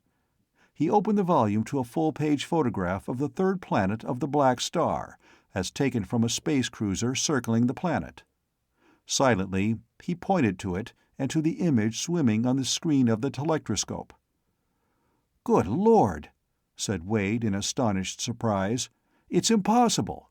We came here faster than light, and that planet got here first." "And you so brilliantly remarked a moment ago," Arcot pointed out, "I don't give a hang whether it can or not, it is. How they did it, I don't know. But it does clear up a number of things. According to the records we found, the ancient Nigrans had a force ray that could move planets from their orbits. I wonder if it couldn't be used to break up a double star. Also, we know their scientists were looking for a method of moving faster than light. If we can do it, so can they. They just moved their whole system of planets over here after getting rid of the upsetting influence of the white dwarf." "Perfect!" exclaimed Morey enthusiastically. "It explains everything." "Except that we saw that companion star when we stopped back here half an hour ago," said Fuller. "Not half an hour ago," Arcot contradicted. 2 years ago. We saw the light that left the companion before it was moved. It's rather like traveling in time." "If that's so," asked Fuller, suddenly worried, "what is our time in relation to Earth?" "If we moved by the space strain drive at all times," Arcot explained, "we would return at exactly the same time we left. Time is passing normally on Earth as it is with us right now. But whenever we use the space strain, we move instantaneously from one point to another as far as Earth and the rest of the universe is concerned. It seems to take time to us because we are within the influence of the field. Suppose we were to take a trip that required a week. In other words, 3 days traveling in space strain, a day to look at the destination, and 3 more days coming back. When we returned to Earth, they would insist we had only been gone 1 day, the time we spent out of the drive. See?" "I catch," said Fuller. "By the way, shouldn't we take some photographs of this system? Otherwise, Earth won't get the news for several years yet." "Right," agreed Morey. "And we might as well look for the other planets of the Black Star, too." They made several plates, continuing their observations until all the planets had been located, even old Pluto, where crews of the Nigran technicians were obviously at work, building giant structures of Lux metal. The great cities of the Nigrans were beginning to bloom on the once bleak plains of the planet. The mighty blaze of Sirius had warmed Pluto, vaporizing its atmosphere and thawing its seas. The planet that the Black Star had stolen from the solar system was warmer than it had been for 2 billion years. "That's it," said Arcot, when they had finished taking the necessary photographs. "We can prove we went faster than light easily now. The astronomers can take up the work of classifying the planets and getting details of the orbits when we get back. Since the Nigrans now have a sun of their own, there should be no reason for hostility between our race and theirs. Perhaps we can start commercial trade with them. Imagine, commerce over quintillions of miles of space. And, interrupted Wade, they can make the trip to this system in less time than it takes to get to Venus. Meanwhile, said Maury, let's get on with our own exploration. They strapped themselves into the control seats once more, and Arcot threw in the molecular drive to take them away from the sun, toward which they had been falling. When the great hot disk of Sirius had once more diminished to a tiny white pinhead of light, Arcot turned the ship until Old Sol once more showed plainly on the crosshairs of the aiming telescope in the rear of the vessel. "Hold on," Arcot cautioned. "Here we go again." Again he threw the little red tumbler that threw a flood of energy into the coils. The space about them seemed to shiver and grow dim. Arcot had thrown more power into the coils this time, so the stars ahead of them, instead of appearing violet, were almost invisible. They were radiating in the ultraviolet now. And the stars behind them, instead of appearing to be green, had subsided to a dull red glow. Arcot watched the dull red spark of Sirius become increasingly dimmer. Then, quite suddenly, a pale violet disk in front of them ballooned out of nowhere and slid off to one side. The spaceship reeled, jerking the men around in the control seats. Heavy safety relays thudded dully. The instruments flickered under a suddenly rising surge of power. Then they were calm again. Arcot had snapped over the power switch. "That," he said quietly, "is not so good." "Through the gyroscopes, didn't it?" asked Maury, his voice equally as quiet. "It did, and I have no idea how far. We're off course, and we don't know which direction we're headed." Chapter 6. "What's the matter?" asked Fuller anxiously. Arcot pointed out the window at a red star that blazed in the distance. "We got too near the field of gravity of that young giant, and he threw us for a loss.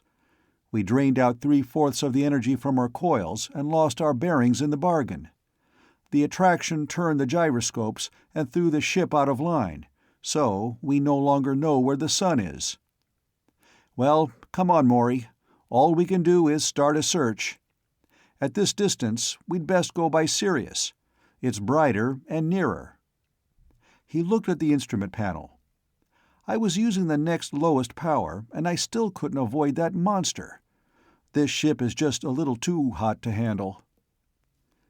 Their position was anything but pleasant. They must pick out from the vast star field behind them the one star that was home, not knowing exactly where it was. But they had one tremendous help: the photographs of the star field around Sol that they had taken at the last stop. All they had to do was search for an area that matched their photographs. They found the sun at last, after they had spotted Sirius, but they had had to rotate the ship through nearly 25 degrees to do it. After establishing their bearings, they took new photographs for their files. Meanwhile, Wade had been recharging the coils. When he was finished, he reported the fact to Arcot. "Fine," Arcot said. "And from now on, I'm going to use the least possible amount of power. It certainly isn't safe to use more." They started for the control room, much relieved. Arcot dived first, with Wade directly behind him. Wade decided suddenly to go into his room and stopped himself by grabbing a handhold. Maury, following close behind, bumped into him and was brought to rest, while Wade was pushed into his room. But Fuller, coming last, slammed into Maury, who moved forward with new velocity toward the control room, leaving Fuller hanging at rest in the middle of the corridor. "Hey, Maury," he laughed. "Send me a skyhook. I'm caught." Isolated as he was in the middle of the corridor, he couldn't push on anything and remained stranded. "Go to sleep," advised Maury. It's the most comfortable bed you'll find." Wade looked out of his room just then. "Well, if it isn't old Weak Muscles Fuller. Weighs absolutely nothing and is still so weak he can't push himself around." "Come on, though, Maury. Give me a hand. I got you off dead center." Fuller flailed his hand helplessly. "Use your brains, if you have any," said Maury, "and see what you can do. Come on, Wade, we're going." Since they were going to use the space control, they would remain in free fall, and Fuller would remain helplessly suspended in mid-air. The air of the ship suddenly seemed supercharged with energy, as the space around them became gray. Then the stars were all before them. The ship was moving forward again. "Well, old pals," said Fuller, "at least I have traffic blocked fairly well if I feel like it, so eventually you'd have to help me. However—" He floundered clumsily as he removed one of his foam rubber space boots.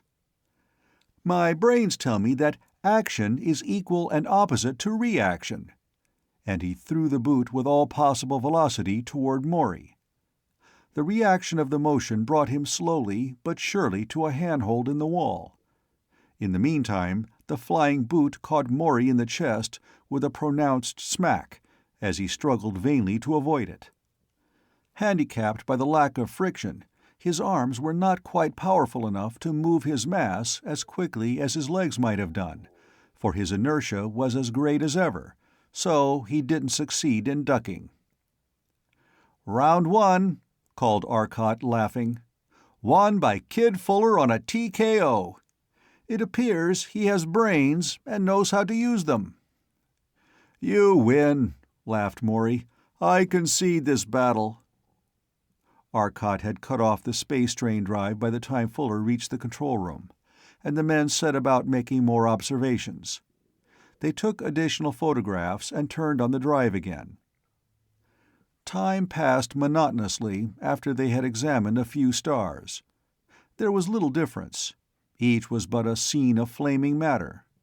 There was little interest in this work, and, as Fuller remarked, this was supposed to be a trip of exploration, not observation. They weren't astronomers. They were on a vacation. Why all the hard work? They couldn't do as good a job as an experienced astronomer, so they decided to limit their observations to those necessary to retrace their path to Earth. "But we want to investigate for planets to land on, don't we?" asked Maury. "Sure," agreed Fuller. "But do we have to hunt at random for them? Can't we look for stars like our own sun? Won't they be more apt to have planets like Sol's?" "It's an idea," replied Maury. "Well, why not try it then?" Fuller continued logically. "Let's pick out a G0 type sun and head for it." They were now well out toward the edge of the galaxy, some 30,000 light-years from home. Since they had originally headed out along the narrow diameter of the lens-shaped mass of stars that forms our island universe, they would reach the edge soon. "We won't have much chance of finding a G0 this far out," Arcot pointed out. "We're about out of stars. We've left most of the galaxy behind us." "Then let's go on to another of the galactic nebulae," said Maury, looking out into the almost unbroken night of intergalactic space. Only here and there could they see a star, separated from its nearest neighbor by thousands of light-years of empty space. "You know," said Wade slowly, "I've been wondering about the progress along scientific lines that a race out here might make. I mean, suppose that one of those lonely stars had planets, and suppose intelligent life evolved on one of those planets. I think their progress would be much slower." "I see what you mean," Arcot said. "To us, of Earth, the stars are gigantic furnaces a few light-years away. They're titanic test tubes of nature, with automatic reading devices attached, hung in the sky for us to watch. We have learned more about space from the stars than all the experiments of the physicists of Earth ever secured for us. It was in the atoms of the suns that we first counted the rate of revolutions of the electrons about their nuclei." "Couldn't they have watched their own sun?" Fuller asked. "Sure, but what could they compare it with? They couldn't see a white dwarf from here. They couldn't measure the parallax to the nearest star, so they would have no idea of stellar distances. They wouldn't know how bright S Doradus was, or how dim Van Manen's star was." "Then," Fuller said speculatively, "they'd have to wait until one of their scientists invented the telectroscope." Arcot shook his head. "Without a knowledge of nuclear physics, the invention of the telectroscope is impossible. The lack of opportunity to watch the stars that might teach them something would delay their knowledge of atomic structure. They might learn a great deal about chemistry and Newtonian physics, and go quite a ways with math, but even there they would be handicapped. Maury, for instance, would never have developed the auto-integral calculus, to say nothing of tensor and spinor calculus, which were developed 200 years ago, without the knowledge of the problems of space to develop the need. I'm afraid such a race would be quite a bit behind us in science. Suppose, on the other hand, we visit a race that's far ahead of us. We'd better not stay there long. Think what they might do to us. They might decide our ship was too threatening and simply wipe us out. Or they might even be so far advanced that we would mean nothing to them at all, like ants or little squalling babies." Arcot laughed at the thought. "That isn't a very complimentary picture," objected Fuller. "With the wonderful advances we've made, there just isn't that much left to be able to say we're so little." "Fuller, I'm surprised at you," Arcot said. "Today, we are only opening our eyes on the world of science. Our race has only a few thousand years behind it, and hundreds of millions yet to come. How can any man of today, with his freshly opened eyes of science, take in the mighty pyramid of knowledge that will be built up in those long, long years of the future? It's too gigantic to grasp. We can't imagine the things that the ever-expanding mind of man will discover." Arcot's voice slowed, and a far-off look came in his eyes. "You might say there could be no greater energy than that of matter annihilation. I doubt that. I have seen hints of something new, an energy so vast, so transcendently tremendous, that it frightens me. The energies of all the mighty suns of the galaxies, of the whole cosmos, in the hand of a man. The energy of 1 billion suns. And every sun pouring out its energy at the rate of quintillions of horsepower every instant. But it's too great for man to have. I am going to forget it, lest man be destroyed by his own might." Arcot's halting speech told of his intense thought, of a dream of such awful energies as man had never before conceived. His eyes looked unseeing at the black velvet of space with its few scattered stars. "But we're here to decide which way to go," he added with a sudden briskness as he straightened his shoulders. "Every now and then I get a new idea, and I sort of dream. That's when I'm most likely to see the solution. I think I know the solution now, but unless the need arises, I'm never going to use it. It's too dangerous a toy."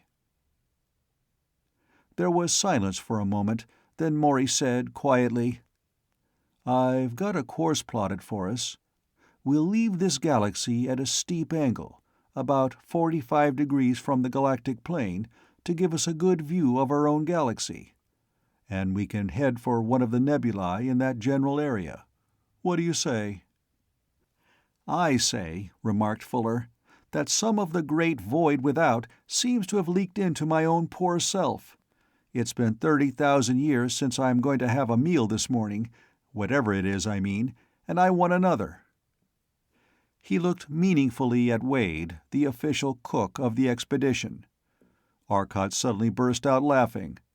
"So, that's what I've been wanting." It had been 10 chronometer hours since they had eaten, but since they had been outracing light, They were now 30,000 years in Earth's past. The weightlessness of freefall makes it difficult to recognize normally familiar sensations, and the feeling of hunger is one of them. There was little enough work to be done, so there was no great need for nourishment, but the ordinary sensation of hunger is not caused by lack of nourishment, but an empty stomach. Sleep was another problem. A restless body will not permit a tired brain to sleep, and though they had done a great deal of hard mental work, the lack of physical fatigue made sleep difficult. The usual day in space was 40 hours, with 30-hour waking periods and 10 hours of sleep. "Let's eat, then," Arcot decided. "Afterwards, we'll take a few photographs and then throw this ship into high and really make time." 2 hours later, they were again seated at the control board. Arcot reached out and threw the red switch. "I'm going to give her half power for 10 seconds." The air about them seemed suddenly snapping with unprecedented power. Then it was gone as the coil became fully charged. "Lucky we shielded those relays," Arcot muttered. The tremendous surge of current set up a magnetic field that turned knives and forks and, as Wade found to his intense disgust, stopped watches that were not magnetically shielded. Space was utterly black about them now. There wasn't the slightest hint of light. The 10 seconds that Arcot had allowed dragged slowly. Then, at last, came the heavy crashing of the huge relays. The current flowed back into the storage coils, and space became normal again. They were alone in the blackness. Morey dove swiftly for the observatory. Before them, there was little to see. The dim glow of nebulae millions of light-years away was scarcely visible to the naked eye, despite the clarity of space. Behind them, like a shining horizon, they saw the mass of the galaxy for the first time as free observers. Morey began to make swift calculations of the distance they had come by measuring the apparent change in the diameter of the galaxy. Arcot floated into the room after him and watched as Morey made his observations, and began to work swiftly with pencil and paper. "What do you make?" Arcot asked. Let's see." Morey worked a moment with his slide rule. "We made good time. 29 light-years in 10 seconds. You had it on at half power. The velocity goes up as the cube of the power. Doubling the power, then, gives us 8 times the velocity." He readjusted the slide rule and slid the hairline over a bit. "We can make 10 million light-years in a little less than 5 days at full power. But I suggest we make another stop in 6 hours. That will put us about 5 radii, or 500,000 light-years from the galaxy. We'll need to take some more photographs to help us retrace our steps to Earth." "All right, Morey," Arcot agreed. "It's up to you. Get your photos here, and we'll go on. By the way, I think you ought to watch the instruments in the power room. This will be our first test at full power. We figured we'd make 20 light-years per second, and it looks as if we're going to be closer to 24. A few minutes later, Arcot seated himself at the control board and flipped on the intercom to the power room. "All ready, Morey? I just happened to think it might be a good idea to pick at our galaxy now and start toward it." "Let's wait," cautioned Morey. "We can't make a very careful choice at this distance anyway. We're beyond the enlarging power range of the telectroscope here. In another 500,000 light-years, we'll have a much better view, and that comparatively short distance won't take us much out of our way." "Wait a minute," said Fuller. "You say we're beyond the magnification range of the telectroscope? Then why would 500,000 light-years out of 10 million make that much difference?" "Because of the limit of amplification in the tubes," Arcot replied. "You can only have so many stages of amplification. After that, you're amplifying noise. The whole principle of the vacuum tube depends on electronic emission. If you get too much amplification, you can hear every single electron striking the plate of the first tube by the time the thing reaches the last amplifying stage. In other words, if your incoming signal is weaker than the minimum noise level on the first amplifying stage, no amount of amplification will give you anything but more noise. The same is true of the telectroscope image. At this distance, the light signal from those galaxies is weaker than the noise level. We'd only get a flickering, blurred image. But if we go on another 500,000 light-years, the light signal from the nearer nebulae will be stronger than the base noise level, and full amplification will give us a good image on the screen. Fuller nodded. Okay then, let's go that additional 500,000 light-years. I want to take a look at another galaxy. Right. Arcot turned to the intercom. Ready, Maury? Any time you are. Here goes, said Arcot. He pushed over the little red control. At full power, the air filled with the strain of flowing energy, and actually broke down in spots with the terrific electrical energy of the charge. There were little snapping sparks in the air, which, though harmless electrically, were hot enough to give slight burns, as Wade found to his sorrow. Yike! Say, why didn't you tell us to bring lightning rods? He asked indignantly as a small spark snapped its way over his hand. Sorry, grinned Arcot, but most people know enough to stay out of the way of those things. Seriously, though, I didn't think the electrostatic curvature would be so slow to adjust. You see, when we build up our light rate distortion field, other curvatures are affected. We get some gravity, some magnetic, and some electrostatic field distortion, too. You can see what happens when they don't leak their energy back into the coil. But we're busy with the instruments. Leave the motorman alone. Maury was calling loudly for tests. Although the ship seemed to be behaving perfectly, he wanted check tests to make sure the relays were not being burned, which would keep them from responding properly. By rerouting the current around each relay, Arcot checked them one by one. It was just as they had finished testing the last one that Fuller yelled, "Hey, look!" He pointed out the broad viewport in the side of the ship. Far off to their left and far to their right, they saw two shining ships paralleling their course. They were shining, sleek ships, their long, longitudinal windows glowing with white light. They seemed to be moving at exactly the same speed, holding grimly to the course of the Ancient Mariner. They bracketed the ship like an official guard, despite the terrific velocity of the Earthmen's ship. Arcot stared in amazement, his face suddenly clouded in wonder. Maury, who had come up from the power room, stared in equal wonder. Quickly, Wade and Fuller slid into the ray control seats. Their long practice with the rays had made them dead shots, and they had been chosen long before as the ship's official ray operators. "Lord," muttered Maury as he looked at the ships, "where can they have come from?"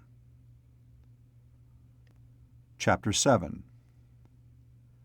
Silently, the four men watched the two ships, waiting for any hostile movement. There was a long, tense moment, then something happened for which three of them were totally unprepared. Arcot burst into sudden laughter. "Don't... don't shoot!" he cried, laughing so hard it was almost impossible to understand him. Oh, space... curved," he managed to gasp. For a moment more, Maury looked puzzled. Then he was laughing as hard as Arcot. Helplessly, Wade and Fuller looked at them, then at each other. Then suddenly Wade caught the meaning of Arcot's remark and joined the other two in laughter. "All right," said Fuller, still mystified. "When you half-witted physicists recover, please let me in on the joke." He knew it had something to do with the mysterious ships, so he looked closely at them in hopes that he would get the point too. When he saw it, he blinked in amazement. "Hey, what is this? Those ships are exact duplicates of the Ancient Mariner." That's what I was laughing at," Arcot explained, wiping his eyes. "4 big, brave explorers, scared of their own shadows. The light from our own ship has come back to us, due to the intense curvature of the space which encloses us. In normal space, a light ray would take hundreds of millions of years to travel all the way around the universe and return to its point of origin. Theoretically, it would be possible to photograph our own galaxy as it was thousands of millennia ago, by the light which left it then and has traveled all the way around the curvature of space. But our space has such terrific curvature that it only takes a fraction of a second for light to make the trip. It has gone all the way around our little cosmos and come back again. If we'd shot at it, we would have really done ourselves in. The ray beam would go around and hit us from behind." "Say, that is a nice proposition," laughed Fuller. "Then we'll be accompanied by those ghosts all the way? There goes the spirit 9 fathoms deep, which moves the ship, the ghosts that work the sails. This will be a real Ancient Mariner trip." It was like that famed voyage in another way, too. The men found little to do as they passed on at high speed through the vast realm of space. The chronometer pointed out the hours with exasperating slowness. The 6 hours that were to elapse before the first stop seemed as many days. They had thought of this trip as a wonderful adventure in itself, but the soundless, continued monotony was depressing. They wandered around aimlessly. Wade tried to sleep, but after lying strapped in his bunk for half an hour, he gave up in despair. Arcot saw that the strain of doing nothing was not going to be good for his little crew, and decided to see what could be done about it. He went down to the laboratory and looked for inspiration. He found it. "Hey, Maury, Wade, Fuller, come on down here. I've got an idea," he called. They came to find him looking meditatively at the power pack from one of the flying suits he had designed. He had taken the Lux metal case off and was looking at the neat apparatus that lay within. "These are equipped for use with the spacesuits, of course," Maury pointed out, "and that gives us protection against gases. But I wonder if we might install protection against mechanical injury, with intent to damage a forethought. In other words, why not equip these suits with a small invisibility apparatus? We have it on the ship, but we might need personal protection too." "Great idea," said Wade, "provided you can find room in that case." "I think we can. We won't need to add anything but a few tuning devices, really, and they don't take a whale of a lot of power." Arcot pointed out the places where they could be put. Also, he replaced some of the old induction coils with one of his new storage cells, and got far higher efficiency from the tubes. But principally, it was something to do. Indeed, it was so thoroughly something to do that the 6 hours had almost elapsed before they realized it. In a very short time they returned again to the control room and strapped themselves in. Arcot reached toward the little red switch that controlled the titanic energies of the huge coil below and pulled it back a quarter of the way. "There go the ghosts," he said. The images had quickly disappeared, seemingly leaping away from them at terrific speed as the space in which the ship was enclosed opened out more and more and the curvature decreased. They were further away from themselves. Easing back a quarter at a time to prevent sparks again flying about in the atmosphere of the ship, Arcot cut the power to 0, and the ship was standing still once more. They hurriedly dived to the observatory and looked eagerly out the window. Far, far behind them, floating in the marvelous, soft, utter blackness of space, was a shining disk made up of myriads of glowing points. And it didn't seem to be a huge thing at a great distance, but simply a small glowing object a few feet outside the window. So perfectly clear was their view through the Lux metal wall and the black empty space that all sense of distance was lost. It seemed more a miniature model of their universe, a tiny thing that floated close behind them, unwavering, shining with a faint light, a heatless illumination that made everything in the darkened observatory glow very faintly. It was the light of 300 million suns seen at a distance of 3 million miles, and it seemed small because there was nothing with which to compare it. It was an amazingly beautiful thing, that tiny floating disk of light. Morey floated over to the cameras and began to take pictures. "I'd like to take a color shot of that," he said a few minutes later, "but that would require a direct shot through the reflector telescope and a time exposure, and I can't do that. The ship is moving." "Not enough to make any difference," Arcot contradicted. "We're moving away from it in a straight line, and that thing is 3 quintillion miles away." "We're not moving fast enough to cause any measurable contraction in a time exposure.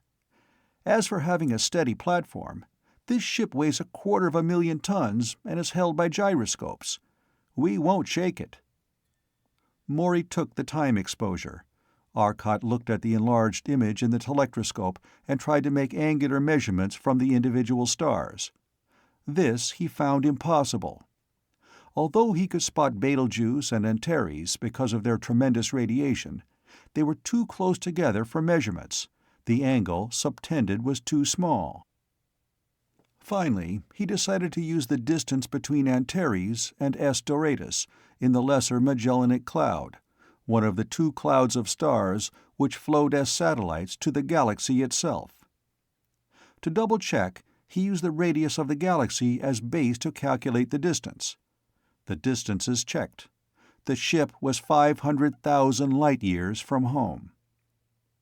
After all the necessary observations were made, they swung the ship on its axis and looked ahead for a landing place.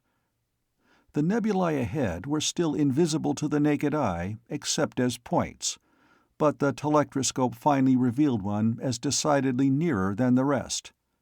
It seemed to be a young island universe, for there was still a vast cloud of gas and dust from which stars were yet to be born in the central whirl, a single titanic gas cloud that stretched out through 1,000,000,000,000 miles of space.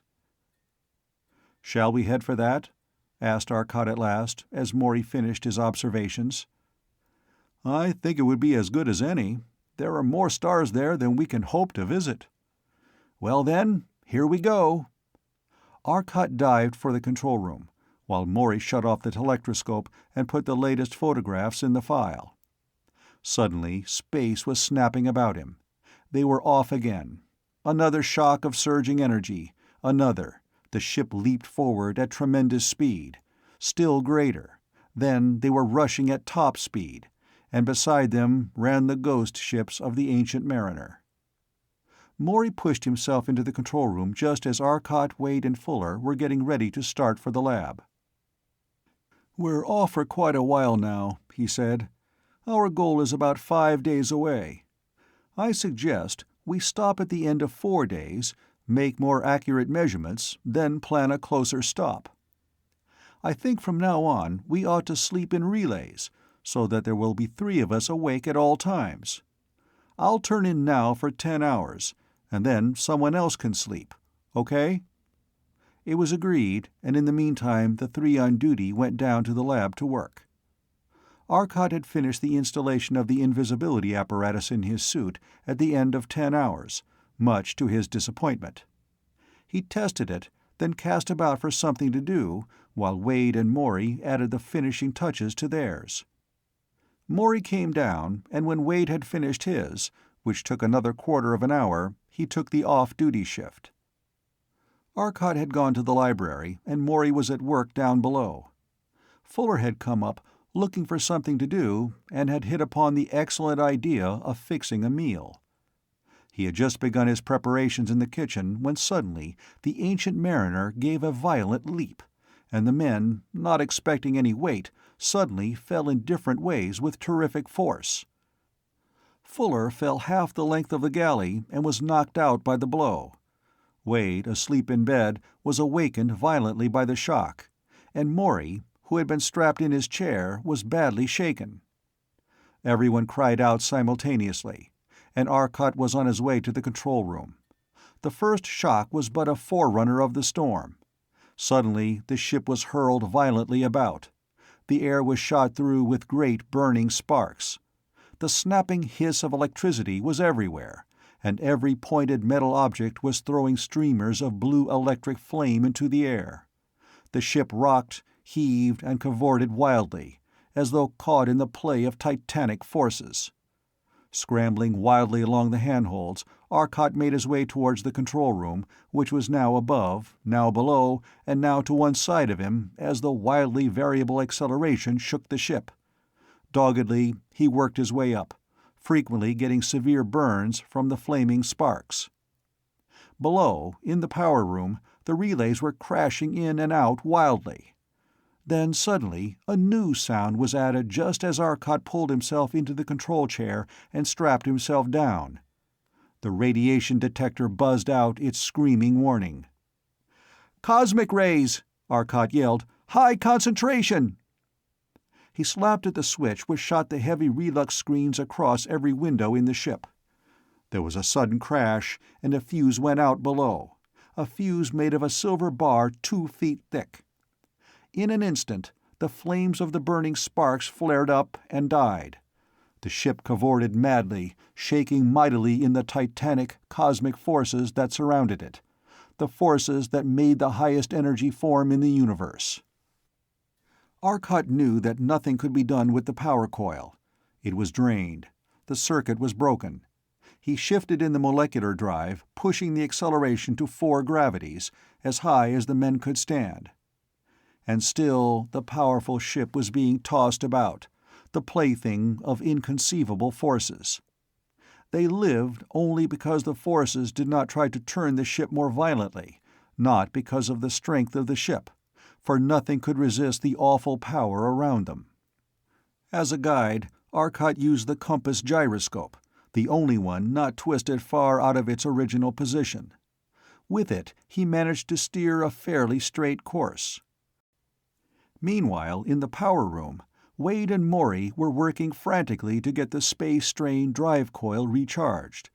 Despite the strength-sapping strain of working under 4 gravities of acceleration, they managed to get the auxiliary power unit into operation. In a few moments they had it pouring its energies into the coil bank so that they could charge up the central drive coil. Another silver bar fuse was inserted, and Wade checked the relays to make sure they were in working order. Fuller, who had regained consciousness, worked his way laboriously down to the power room carrying 3 spacesuits. He had stopped in the lab to get the power belts, and the 3 men quickly donned them to help them overcome the 4-gravity pull. Another half-hour sped by as the bucking ship forced its way through the terrific field in space. Suddenly they felt a terrific jolt again. Then the ship was moving more smoothly, and gradually it was calm. They were through. "Have we got power for the space drain drive yet?" Arcot called through the intercom. "Enough," Morey cried. "Try it." Arcot cut off the molecular motion drive and threw in all the space control power he had. The ship was suddenly supercharged with energy. It jarred suddenly, then was quiet. He allowed 10 minutes to pass, then he cut off the drive and allowed the ship to go into free-fall. Morey's voice came over the intercom. "Arcot, things are really busted up down here. We had to haywire half the drive together." "I'll be right down. Every instrument on the ship seems to be out of kilter." It was a good thing they had plenty of spare parts. Some of the smaller relays had burned out completely, and several of the power leads had fused under the load that had been forced through them. The space strain drive had been leaking energy at a terrific rate. Without further repair, it could not function much longer. In the power room, Arcot surveyed the damage. "Well, boys, we'd better get to work. We're stranded here until we get that drive repaired." Chapter 8. 40 hours later, Arcot was running the ship smoothly at top speed once again. The 4 men had gone to bed after more than 30 hours of hard work. That, coupled with the exhaustion of working under 4 gravities, as they had while the ship was going through the storm, was enough to make them sleep soundly. Arcot had awakened before the others and had turned on the drive after resetting their course. After that was done, there was little to do, and time began to hang heavily on Arcot's hands. He decided to make a thorough inspection of the hull when the others awoke. The terrific strain might have opened cracks in the Lux metal hull that would not be detectable from the inside, because the inner wall was separated from the outer envelope. Accordingly, he got out the spacesuits, making sure the oxygen tanks were full and all was ready. Then he went into the library, got out some books, and set about some calculations he had in mind. When Morey woke, some hours later, he found Arcot still at work on his calculations. "Hey," he said, swinging himself into the chair beside Arcot. "I thought you'd be on the lookout for more cosmic rays." "Curious delusion, wasn't it?" asked Arcot blandly. "As a matter of fact, I've been busy doing some figuring. I think our chance of meeting another such region is about 1 in a million million million million. Considering those chances, I don't think we need to worry. I don't see how we ever met one, but the chances of hitting one are better than hitting two." Just then Fuller stuck his head in the door. "Oh," he said, "so you're at it already. Well, I wonder if one of you could tell me just what it was we hit. I've been so busy I haven't had a chance to think." "Don't take the chance now, then," grinned Morey. "You might strain your brain." "Please," Fuller pleaded, wincing. "Not before breakfast. Just explain what that storm was."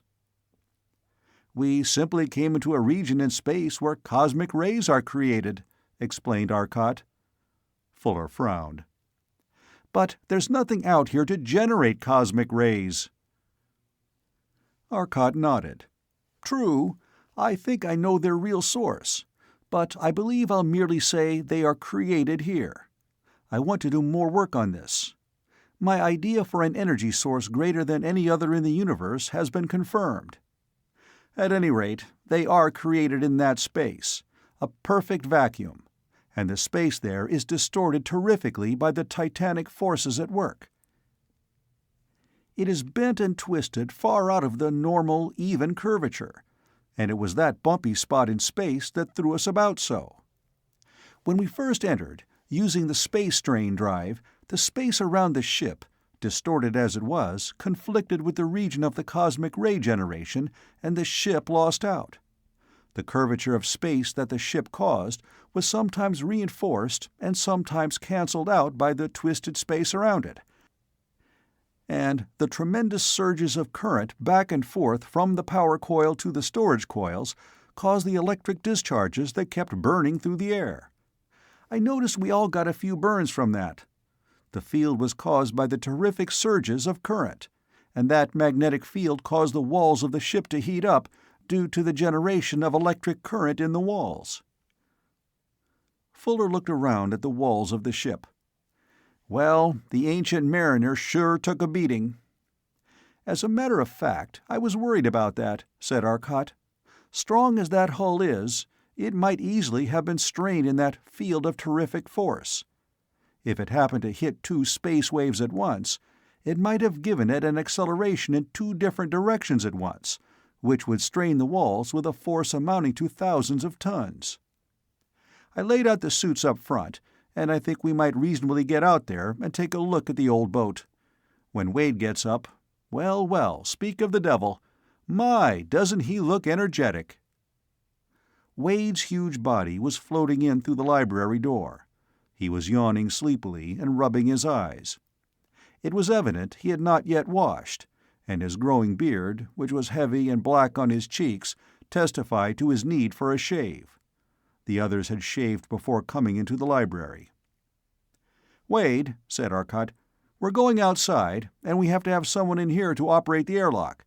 Suppose you get to work on the hirsute adornment. There's an atomic hydrogen cutting torch down in the lab you can use if you wish. The rest of us are going outside."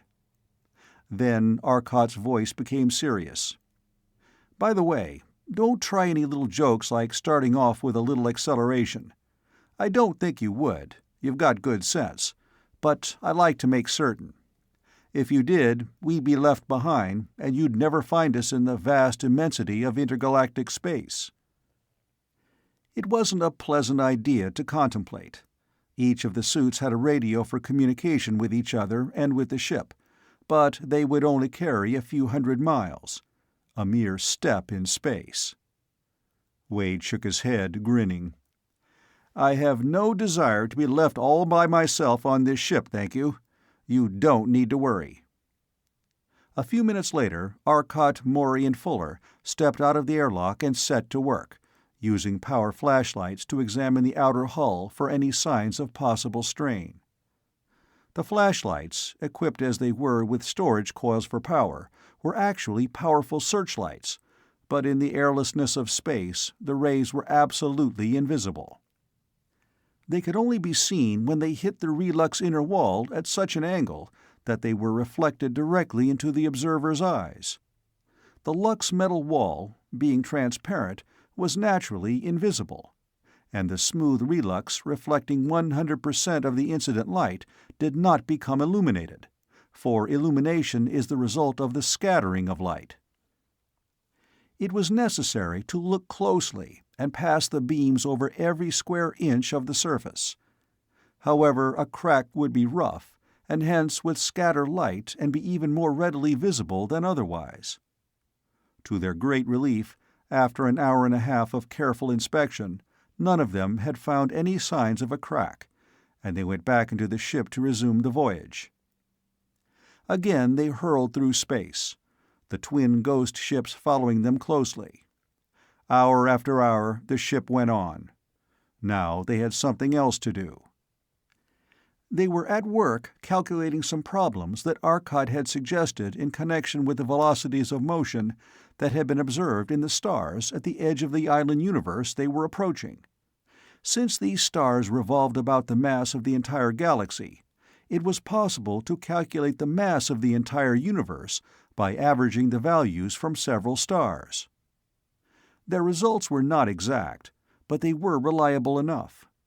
They found the universe to have a mass of 250 million suns, only a little less than the home galaxy. It was an average-sized nebula. Since the hours dragged as they came gradually nearer their goal, gradually despite their speed of 24 light-years per second.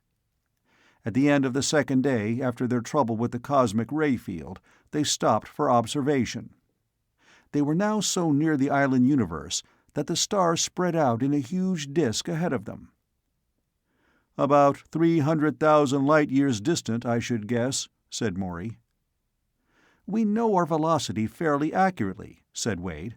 "Why can't we calculate the distance between two of these stars and then go on in?" "Good idea," agreed Arcot. "Take the angle, will you, Maury? I'll swing the ship." After taking their measurements, they advanced for 1 hour. Knowing this distance from experience, they were able to calculate the diameter of this galaxy. It turned out to be on the order of 90,000 light-years. They were now much closer. They seemed, indeed, on the very edge of the giant universe. The thousands of stars flamed bright below them, stretching across their horizon more and more. A galaxy the eyes of men had never before seen at such close range. This galaxy had not yet condensed entirely to stars, and in its heart there still remained the vast gas cloud that would eventually be stars and planets. The vast misty cloud was plainly visible, glowing with a milky light like some vast frosted light bulb. It was impossible to conceive the size of the thing. It looked only like some model, for they were still over 250,000 light-years from it. Maury looked up from his calculations. "I think we should be there in about 3 hours. Suppose we go at full speed for about 2 hours, and then change to low speed?" "You're the astronomical boss, Maury," said Arcot. "Let's go." They swung the ship about once more, and started again. As they drew nearer to this new universe, they began to feel more interest in the trip. Things were beginning to happen. The ship plunged ahead at full speed for 2 hours. They could see nothing at that velocity except the two ghost ships that were their ever-present companions. Then they stopped once more. About them they saw great suns shining. One was so close they could see it as a disk with the naked eye. But they could not see clearly. The entire sky was misty, and the stars that were not close were blotted out. The room seemed to grow warm. "Hey, your calculations were off," called Arcot. "We're getting out of here." Suddenly the air snapped, and they were traveling at low speed under the drive of the space strain apparatus. The entire space about them was lit with a dim violet glow. In 10 minutes the glow was gone, and Arcot cut the drive. They were out in ordinary dark space, with its star-studded blackness. "What was the matter with my calculations?" Maury wanted to know. "Oh, nothing much," Arcot said casually. "You were only about 30,000 light-years off. We landed right in the middle of the central gas cloud, and we were plowing through it at a relative velocity of around 16,000 miles per second. No wonder we got hot. We're lucky we didn't come near any stars in the process. If we had, we could have had to recharge the coil." "It's a wonder we didn't burn up at that velocity," said Fuller. "The gas wasn't dense enough," Arcot explained. "That gas is a better vacuum than the best pump could give you on Earth. There are fewer molecules per cubic inch than there are in a radio tube. But now that we're out of that, let's see if we can find a planet. No need to take photographs going in. If we want to find the star again, we can take photos as we leave. If we don't want to find it, we would just waste film. I'll leave it to Maury to find the star we want." Maury set to work at once with the telescope, trying to find the nearest star of spectral type G0, as had been agreed upon. He also wanted to find one of the same magnitude or brilliance. At last, after investigating several such suns, he discovered one which seemed to fulfill all his wishes. The ship was turned, and they started toward the adventure they had really hoped to find. As they rushed through space, the distorted stars shining vividly before them, they saw the one which was their goal. A bright, slowly changing violet point on the crosshairs of the aiming telescope. "How far is it?" asked Arcot. "About 30 light-centuries," replied Maury, watching the star eagerly. They drove on in silence. Then suddenly Maury cried out, "Look! It's gone!" "What happened?" asked Arcot in surprise. Maury rubbed his chin in thought. "The star suddenly flared brightly for an instant, then disappeared. Evidently it was a G0 giant which had burned up most of the hydrogen that stars normally use for fuel. When that happens, a star begins to collapse, increasing in brilliance due to the heat generated by the gas falling toward the center of the star. Then other nuclear reactions begin to take place, and due to the increased transparency of the star, a supernova is produced. The star blows away most of its gaseous envelope, leaving only the super-dense core. In other words, it leaves a white dwarf." He paused and looked at Arcot. "I wonder if that star did have any planets." They all knew what he meant. What was the probable fate of beings whose sun had suddenly collapsed to a tiny, relatively cold point in the sky? Suddenly there loomed before them the dim bulk of the star, a disk already, and Arcot snapped the ship over to the molecular motion drive at once. He knew they must be close. Before them was the angry disk of the flaming white star. Arcot swung the ship a bit to one side, running in close to the flaming star. It was not exceedingly hot, despite the high temperature and intense radiation, for the radiating surface was too small. They swung about the star in a parabolic orbit, for at their velocity the sun could not hold them in a planetary orbit. "Our velocity, relative to this star, is pretty high," Arcot announced. "I'm swinging in close so that I can use the star's attraction as a brake. At this distance, it will be about 6 gravities, and we can add to that a molecular drive braking of 4 gravities. Suppose you look around and see if there are any planets. We can break free and head for another star if there aren't. Even at 10 gravities of deceleration, it took several hours to reduce their speed to a point which would make it possible to head for any planet of the tiny sun. Morey went to the observatory and swept the sky with the telectroscope. It was difficult to find planets because the reflected light from the weak star was so dim, but he finally found one. He took angular readings on it and on the central sun. A little later, he took more readings. Because of the changing velocity of the ship, the readings were not too accurate, but his calculation showed it to be several 100 million miles out. They were decelerating rapidly, and soon their momentum had been reduced to less than 4 miles a second. When they reached the planet, Arcot threw the ship into an orbit around it and began to spiral down. Through the clear lux windows of the control room, the men looked down upon a bleak, frozen world. Chapter 9. Below the ship lay the unfamiliar panorama of an unknown world that circled, frozen, around a dim, unknown sun far out in space. Cold and bleak, the low rolling hills below were black, bare rock, coated in spots with a white sheen of what appeared to be snow, though each of the men realized it must be frozen air. Here and there ran strange rivers of deep blue, which poured into great lakes and seas of blue liquid. There were mighty mountains of deep blue crystal looming high, and in the hollows and cracks of these crystal mountains lay silent, motionless seas of deep blue, unruffled by any breeze in this airless world. It was a world that lay frozen under a dim, dead sun. They continued over the broad sweep of the level, crystalline plain as the bleak rock disappeared behind them. This world was about 10,000 miles in diameter, and its surface gravity about a quarter greater than that of Earth.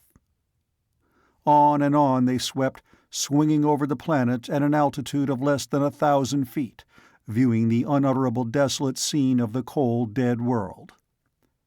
Then ahead of them loomed a bleak, dark mass of rock again. They had crossed the frozen ocean and were coming to land again, a land no more solid than the sea. Everywhere lay the deep drifts of snow, and here and there, through valleys, ran the streams of bright blue. "Look!" cried Morey in sudden surprise. Far ahead and to their left loomed a strange formation of jutting vertical columns, covered with the white burden of snow. Arcot turned a powerful searchlight on it, and it stood out brightly against the vast snowfield. It was a dead, frozen city. As they looked at it, Arcot turned the ship and headed for it without a word. It was hard to realize the enormity of the catastrophe that had brought a cold, bleak death to the population of this world, death to an intelligent race. Arcot finally spoke. "I'll land the ship. I think it will be safe for us all to leave. Get out the suits and make sure all the tanks are charged and the heaters working. It will be colder here than in space. Out there, we were only cooled by radiation, but those streams are probably liquid nitrogen, oxygen, and argon, and there's a slight atmosphere of hydrogen, helium, and neon cooled to about 50 degrees absolute. We'll be cooled by conduction and convection." As the others got the suits ready, he lowered the ship gently to the snowy ground. It sank into nearly 10 feet of snow. He turned on the powerful searchlight and swept it around the ship. Under the warm beams, the frozen gases evaporated, and in a few moments he had cleared the area around the ship. Morey and the others came back with their suits. Arcot donned his and adjusted his weight to 10 pounds with the molecular power unit. A short time later they stepped out of the airlock onto the ice field of the frozen world. High above them glowed the dim blue-white disk of the tiny sun, looking like little more than a bright star.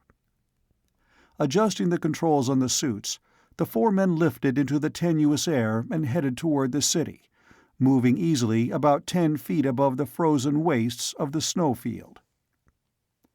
"The thing I don't understand," Maury said as they shot toward the city, "is why this planet is here at all. The intense radiation from the sun when it went supernova should have vaporized it." Arcot pointed toward a tall, oddly shaped antenna that rose from the highest building of the city. "There's your answer. That antenna is similar to those we found on the planet of the Black Star. It's a heat screen. They probably had such antennas all over the planet. Unfortunately, the screen's efficiency goes up as the fourth power of the temperature. It could keep out the terrific heat of a supernova, but couldn't keep in the heat of the planet after the supernova had died. The planet was too cool to make the screen work efficiently." At last they came to the outskirts of the dead city. The vertical walls of the buildings were free of snow, and they could see the blank, staring eyes of the windows, and within, the bleak, empty rooms. They swept on through the frozen streets until they came to one huge building in the center. The doors of bronze had been closed, and through the windows they could see that the room had been piled high with some sort of insulating material, evidently used as a last-ditch effort to keep out the freezing cold. "Shall we break in?" asked Arcot. "We may as well," Maury's voice answered over the radio. "There may be some records we could take back to Earth and have deciphered. In a time like this, I imagine they would leave some records, hoping that some race might come and find them." They worked with molecular ray pistols for 15 minutes, tearing a way through. It was slow work because they had to use the heat ray pistols to supply the necessary energy for the molecular motion. When they finally broke through, they found they had entered on the second floor. The deep snow had buried the first. Before them stretched a long, richly decorated hall, painted with great colored murals. The paintings displayed a people dressed in a suit of some soft white cloth, with blonde hair that reached to their shoulders. They were shorter and more heavily built than Earthmen, perhaps, but there was a grace to them that denied the greater gravity of their planet. The murals portrayed a world of warm sunlight, green plants, and tall trees waving in a breeze of air that now lay frozen on the stone floors of their buildings. Scene after scene they saw. Then they came to a great hall. Here they saw hundreds of bodies, people wrapped in heavy cloth blankets, and over the floor of the room lay little crystals of green. Wade looked at the little crystals for a long time, and then at the people who lay there, perfectly preserved by the utter cold. They seemed only sleeping, men, women, and children, sleeping under a blanket of soft snow that evaporated and disappeared as the energy of the lights fell on it. There was one little group the men looked at before they left the room of death. There were 3 in it: a young man, a fair blonde young woman who seemed scarcely more than a girl, and between them a little child. They were sleeping, arms about each other, warm in the arms of death, the kindly reliever of pain. Arcot turned and rose, flying swiftly down the long corridor toward the door. "That was not meant for us," he said. "Let's leave." The others followed. "But let's see what records they left," he went on. "It may be that they wanted us to know their tragic story. Let's see what sort of civilization they had." "Their chemistry was good, at least," said Wade. "Did you notice those green crystals? A quick, painless poison gas to relieve them of the struggle against the cold." They went down to the first floor level, where there was a single great court. There were no pillars, only a vast, smooth floor. "They had good architecture," said Maury. "No pillars under all the vast load of that building." "And the load is even greater under this gravity," remarked Arcot. In the center of the room was a great golden bronze globe resting on a platform of marble. It must have been new when this world froze, for there was no sign of corrosion or oxidation. The men flew over to it and stood beside it, looking at the great sphere, nearly 15 feet in diameter. "A globe of their world," said Fuller, looking at it with interest. "Yes," agreed Arcot, "and it was set up after they were sure the cold would come, from the looks of it. Let's take a look at it." They flew up to the top of it and viewed it from above. The whole globe was a carefully chiseled relief map, showing seas, mountains, and continents. "Arcot, come here a minute," called Maury. Arcot dropped down to where Maury was looking at the globe. On the edge of one of the continents was a small raised globe, and around the globe a circle had been etched. "I think this is meant to represent this globe," Maury said. "I'm almost certain it represents this very spot. Now look over here." He pointed to a spot which, according to the scale of the globe, was about 5,000 miles away. Projecting from the surface of the bronze globe was a little silver tower. "They want us to go there," continued Maury. "This was erected only shortly before the catastrophe. They must have put relics there that they want us to get. They must have guessed that eventually intelligent beings would cross space. I imagine they have other maps like this in every large city. I think it's our duty to visit that cairn." "I quite agree," assented Arcot. "The chance of other men visiting this world is infinitely small." "Then let's leave this city of the dead," said Wade. It gave them a sense of depression greater than that inspired by the vast loneliness of space. One is never so lonely as when he is with death, and the men began to realize that the original Ancient Mariner had been more lonely with strange companions than they had been in the depths of 10 million light-years of space. They went back to the ship, floating through the last remnants of this world's atmosphere, back through the chill of the frozen gases to the cheering, warm interior of the ship. It was a contrast that made each of them appreciate more fully the gift that a hot, blazing sun really is. Perhaps that was what made Fuller ask, "If this happened to a star so much like our own, why couldn't it happen to Sol?" "Perhaps it may," said Maury softly. "But the eternal optimism of man keeps us saying, 'It can't happen here.' And besides," he put a hand on the wall of the ship, "we don't ever have to worry about anything like that now. Not with ships like this to take us to a new sun, a new planet." Arcot lifted the ship and flew over the cold, frozen ground beneath them, following the route indicated on the great globe in the dead city. Mile after mile of frozen ice fields flew by as they shot over it at 3 miles per second. Suddenly, the bleak bulk of a huge mountain loomed gigantic before them. Arcot reversed the power and brought the ship to a stop. With the powerful searchlight, he swept the area, looking for the tower he knew should be here. At last he made it out, a pyramid rather than a tower, and coated over with ice. They soon thawed out the frozen gases by playing the energy of 3 powerful searchlights upon them, and in a few minutes the glint of gold showed through the melting ice and snow. "It looks," said Wade, "as though they have an outer wall of gold over a strong wall of iron or steel to protect it from corrosion. Certainly, gold doesn't have enough tensile strength to hold itself up under this gravity, not in such masses as that."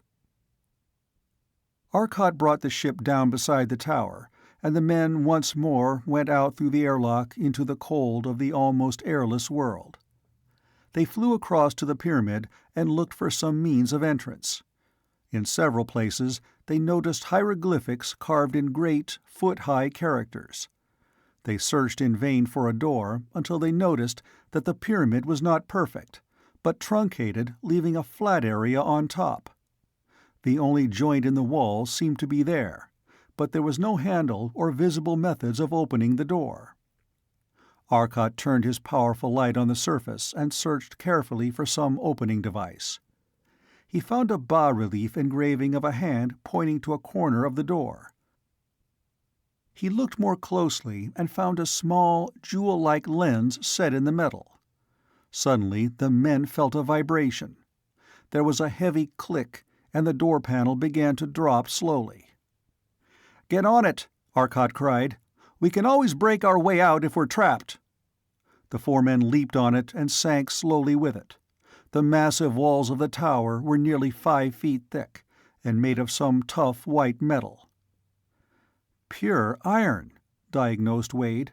"Or perhaps a silicon-iron alloy. Not as strong as steel, but very resistant to corrosion."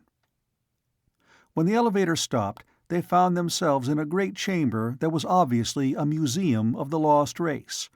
All around the walls were arranged models, books, and diagrams. "We can never hope to take all this in our ship," said Arcot, looking at the great collection. "Look, there's an old winged airplane. And a steam engine. And that's an electric motor. And that looks like some kind of an electric battery." "But we can't take all that stuff," objected Fuller. "No," Morey agreed. "I think our best bet would be to take all the books we can, making sure we get the introductory ones so we can read the language. See, over there, they have marked those shelves with a single vertical mark. The ones next to them have 2 vertical marks, and the next ones 3. I suggest we load up with those books and take them to the ship." The rest agreed, and they began carrying armloads of books, flying out through the top of the pyramid to the ship and back for more. Instead of flying back to the pyramid for the last load, Arcot announced that he was going to leave a note for anyone who might come here later. While the others went back for the last load, he worked at drawing the note. "Let's see your masterpiece," said Morey, as the 3 men returned to the ship with the last of the books. Arcot had used a piece of tough, heavy plastic which would resist any corrosion the cold, almost airless world might have to offer. Near the top he had drawn a representation of their ship, and beneath it a representation of the route they had taken from universe to universe. The galaxy they were in was represented by a cloud of gas, its main identifying feature. Underneath the dotted line of their route through space, he had printed 200 billion U. Then followed a little table. The numeral 1 followed by a straight bar, then 2 followed by 2 bars, and so on up to 10. 10 was represented by 10 bars, and in addition an S-shaped sign. 20 was next, followed by 20 bars and 2 S-shaped signs. Thus he had worked up to 100. The system he used would make it clear to any reasoning creature that he had used a decimal system and that the zeros meant 10 times. Next below, he had drawn the planetary system of the frozen world, and the distance from the planet they were on to the central sun he labeled U. Thus the finders could reason that they had come a distance of 200 billion units, where a distance of 300 million miles was taken as the unit. They had then come from another galaxy. Certainly any creature with enough intelligence to reach this frozen world would understand this. "Since the year of this planet is approximately 8 times our own," Arcot continued, "I am indicating that we came here approximately 500 years after the catastrophe." He pointed at several of the other drawings. They left the message in the tower, and Arcot closed the door, leaving the pyramid exactly as it had been before they had come. "Say," Morey commented, "how did you open and close that door, anyway?" Arcot grinned. "Didn't you notice the jewel at the corner? It was the lens of a photoelectric cell. My flashlight opened the door. I didn't figure it out. It just worked accidentally." Morey raised an eyebrow. "But if the darn thing is so simple, any creature, intelligent or not, might be able to get in and destroy the records." Arcot looked at him. "And where are your savages going to come from? There are none on this planet, and anyone intelligent enough to build a spaceship isn't going to destroy the contents of the tower." "Oh." Maury looked a little sheepish. They went into the airlock and took off their suits. Then they began packing the precious books in specimen cases that had been brought for the purpose of preserving such things. When the last of them was carefully stowed, they returned to the control room. They looked silently out across the strange, dead world, thinking how much it must have been like Earth. It was dead now, and frozen forever. The low hills that stretched out beneath them were dimly lighted by the weak rays of a shrunken sun. 300 million miles away, it glowed so weakly that this world received only a little more heat than it might have received from a small coal fire a mile away. So weakly it flared that in this thin atmosphere of hydrogen and helium its little corona glowed about it plainly, and even the stars around it shone brilliantly. The men could see one constellation that grouped itself in the outlines of a dragon, with the sun of this system as its cold, baleful eye. Gradually, Arcot lifted the ship, and as they headed out into space, they could see the dim frozen plains fall behind. It was as if a load of oppressing loneliness parted from them as they flew out into the vast spaces of the eternal stars. Chapter 10. Arcot looked speculatively at the star field in the great broad window before him. "We'll want to find another G0 sun, naturally, but I don't think we ought to go directly from here. If we did, we'd have to do a lot of backtracking to get back to this dead star. I suggest we go back to the edge of this galaxy, taking pictures on the way out, so that any future investigators can come in directly. It'll only take a few hours." "I think you're right," agreed Maury. "Besides, that will give us a wider choice of stars to pick our next G0 from. Let's get going." Arcot moved the red switch, and the ship shot away at half speed. They watched the green image of the white dwarf fade, and then suddenly flare up and become bright again as they outraced the light that had left it 5 centuries before. They stopped and took more photographs so that the path could be marked. They stopped every light century until they reached a point where the star was merely a dim point, almost lost in the myriad of stars around it.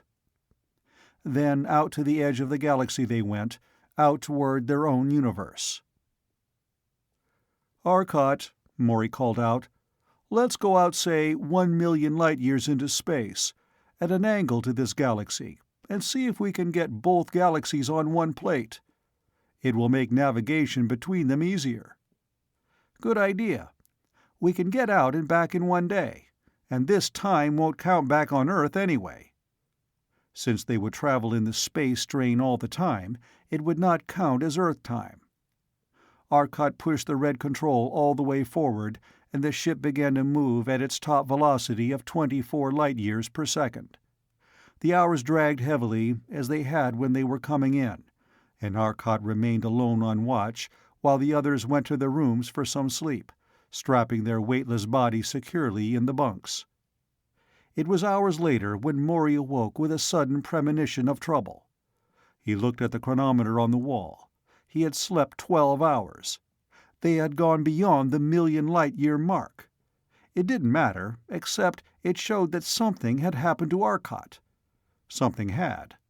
Arcot was sound asleep in the middle of the library, exactly in the middle, floating in the room 10 feet from each wall.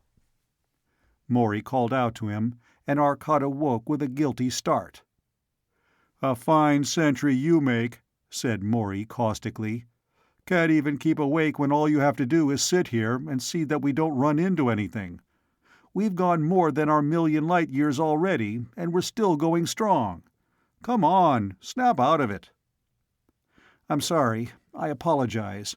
I know I shouldn't have slept, but it was so perfectly quiet here except for your deep-toned musical snores that I couldn't help it," grinned Arcot. "Get me down from here and we'll stop." "Get you down nothing," Maury snapped. You stay right there while I call the others, and we decide what's to be done with a sleeping sentry." Morey turned and left to wake the others. He had awakened Wade and told him what had happened, and they were on their way to wake up Fuller, when suddenly the air of the ship crackled around them. The space was changing. They were coming out of hyperspace. In amazement, Morey and Wade looked at each other.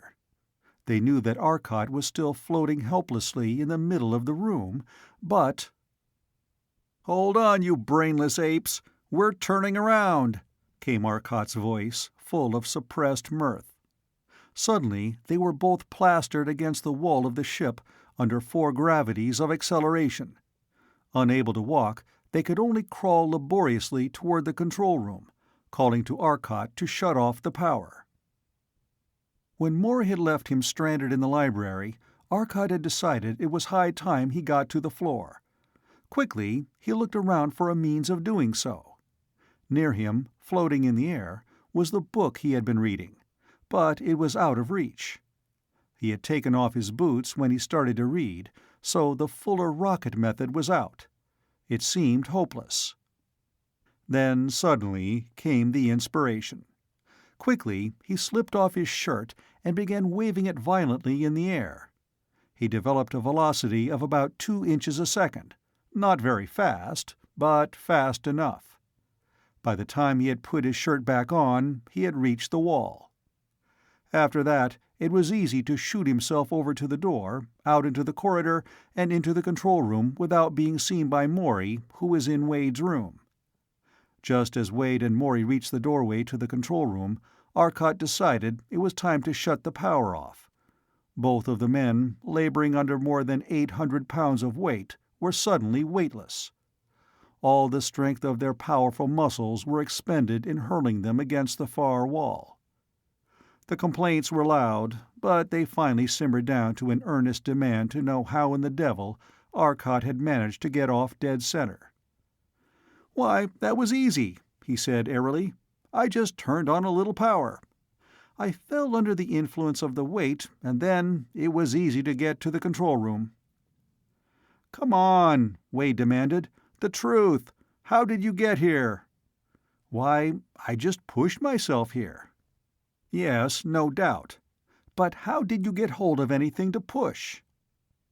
"I just took a handful of air and threw it away and reached the wall." "Oh, of course. And how did you hold the air?" "I just took some air and threw it away and reached the wall." Which was all they could learn. Arcot was going to keep his system secret, it seemed.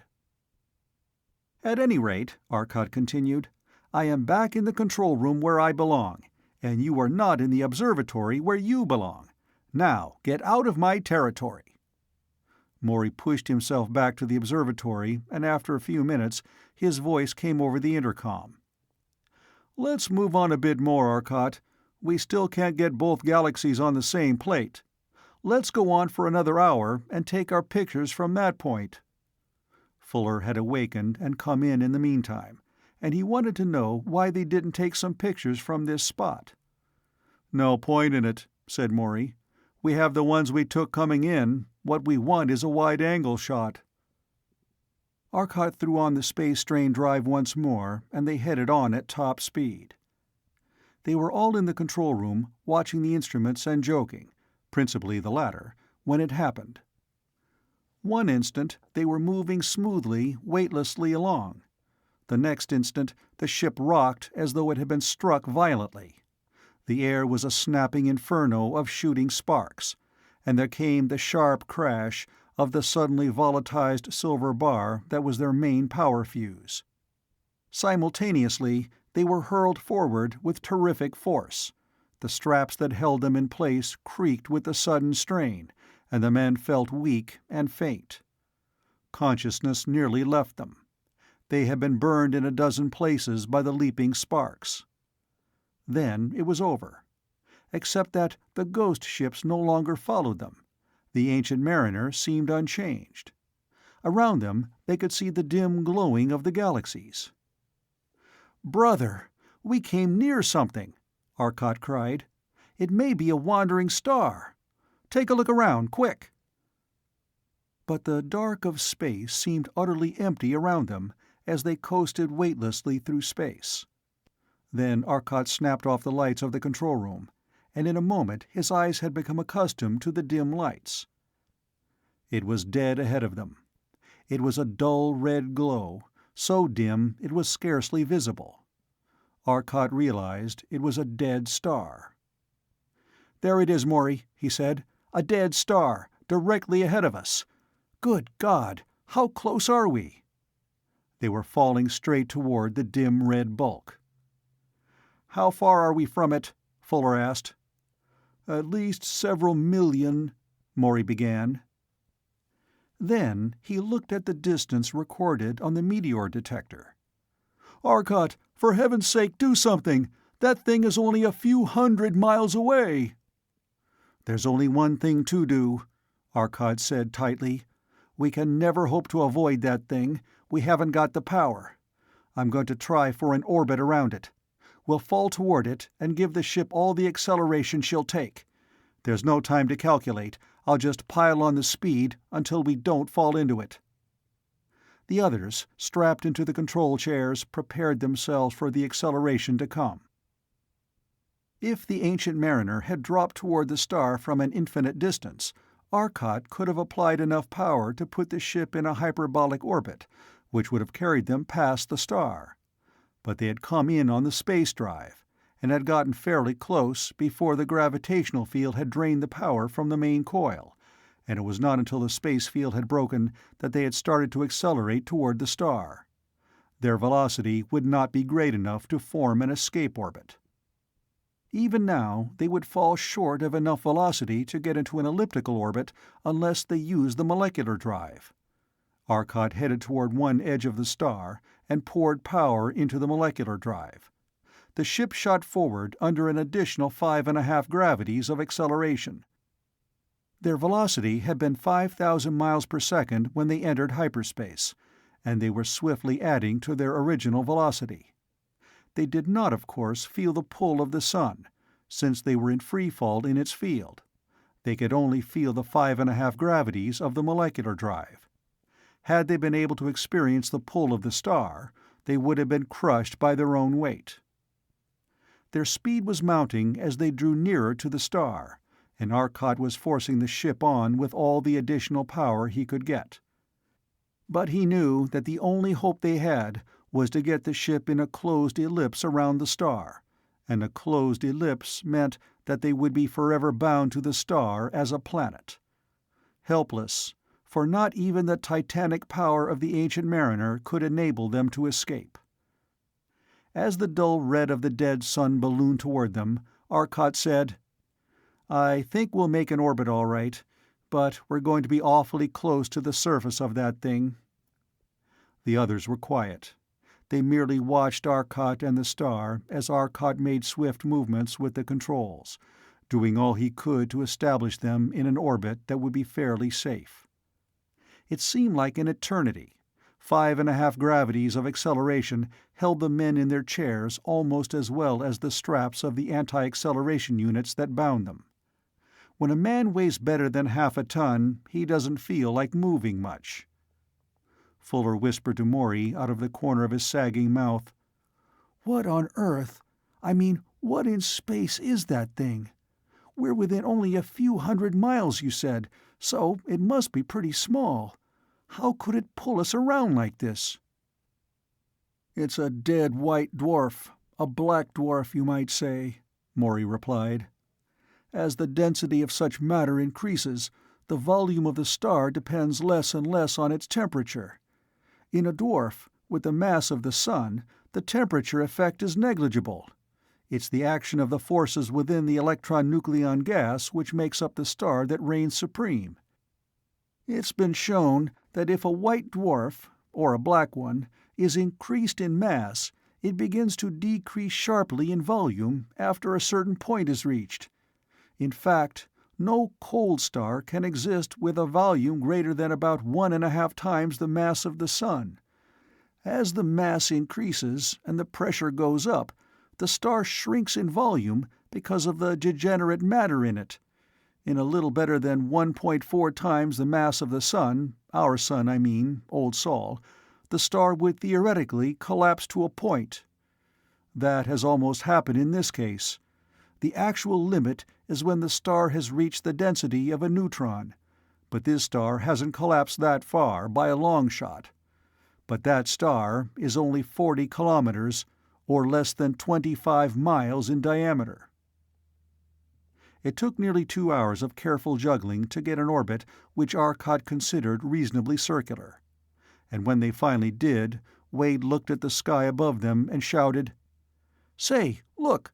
What are all those streaks?" Arcing up from the surface of the dull red plain below them and going over the ship were several dim streaks of light across the sky. One of them was brighter than the rest, a bright white streak. The streaks didn't move. They seemed to have been painted on the sky overhead, glowing bands of unwavering light. "Those," said Arcot, "are the nebulae. That wide streak is the one we just left. The bright streak must be a nearby star. They look like streaks because we're moving so fast in so small an orbit." He pointed to the red star beneath them. "We're less than 20 miles from the center of that thing. We're almost exactly 30 kilometers from its center, or about 10 kilometers from its surface. But because of its great mass, our orbital velocity is something terrific. We're going around that thing better than 300 times every second. Our year is 3 milliseconds long. Our orbital velocity is 700,000 kilometers per second. We're moving along at about a fifth of the speed of light." "Are we safe in this orbit?" Fuller asked. "Safe enough," said Arcot bitterly. "So damned safe that I don't see how we'll ever break free. We can't pull away with all the power on this ship. We're trapped." "Well, I'm worn out from working under all that gravity. Let's eat and get some sleep." "I don't feel like sleeping," said Fuller. "You may call this safe, but it would only take an instant to fall down to the surface of that thing there." He looked down at their inert but titanically powerful enemy, whose baleful glow seemed even now to be burning their funeral pyre. "Well," said Arcot, "falling into it and flying off into space are two things you don't have to worry about. If we started toward it, we'd be falling, and our velocity would increase. As a result, we'd bounce right back out again. The magnitude of the force required to make us fall into that sun is appalling. The gravitational pull on us now amounts to about 5 billion tons, which is equalized by the centrifugal force of our orbital velocity. Any tendency to change it would be like trying to bend a spring with that much resistance. We'd require a tremendous force to make us either fall into that star or get away from it. To escape, we have to lift this ship out against gravity. That means we'd have to lift about 5 million tons of mass. As we get farther out, our weight will decrease as the gravitational attraction drops off, but we would need such vast amounts of energy that they are beyond human conception. We have burned up 2 tons of matter recharging the coils, and are now using another 2 tons to recharge them again. We need at least 4 tons to spare, and we only started out with 20. We simply haven't got fuel enough to break loose from this star's gravitational hold, vast as the energy of matter is. Let's eat, and then we can sleep on the problem." Wade cooked a meal for them, and they ate in silence, trying to think of some way out of their dilemma.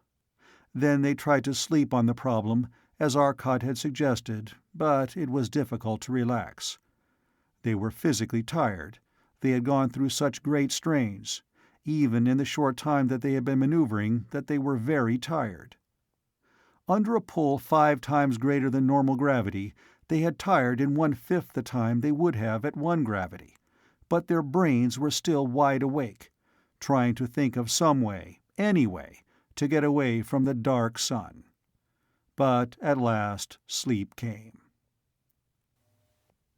Chapter 11. Morey thought he was the first to waken when, 7 hours later, he dressed and dove lightly, noiselessly, out into the library. Suddenly, he noticed that the telectroscope was in operation. He heard the low hum of its smoothly working director motors. He turned and headed back toward the observatory. Arcot was busy with the telectroscope. "What's up, Arcot?" he demanded. Arcot looked up at him and dusted off his hands. "I've just been gimmicking up the telectroscope. We're going around this dead dwarf once every 3 milliseconds, which makes it awfully hard to see the stars around us. So I put in a cutoff which will shut the telectroscope off most of the time. It only looks at the sky once every 3 milliseconds. As a result, we can get a picture of what's going on around us very easily. It won't be a steady picture, but since we're getting a still picture 300 times a second, it will be better than any moving picture film ever projected as far as accuracy is concerned.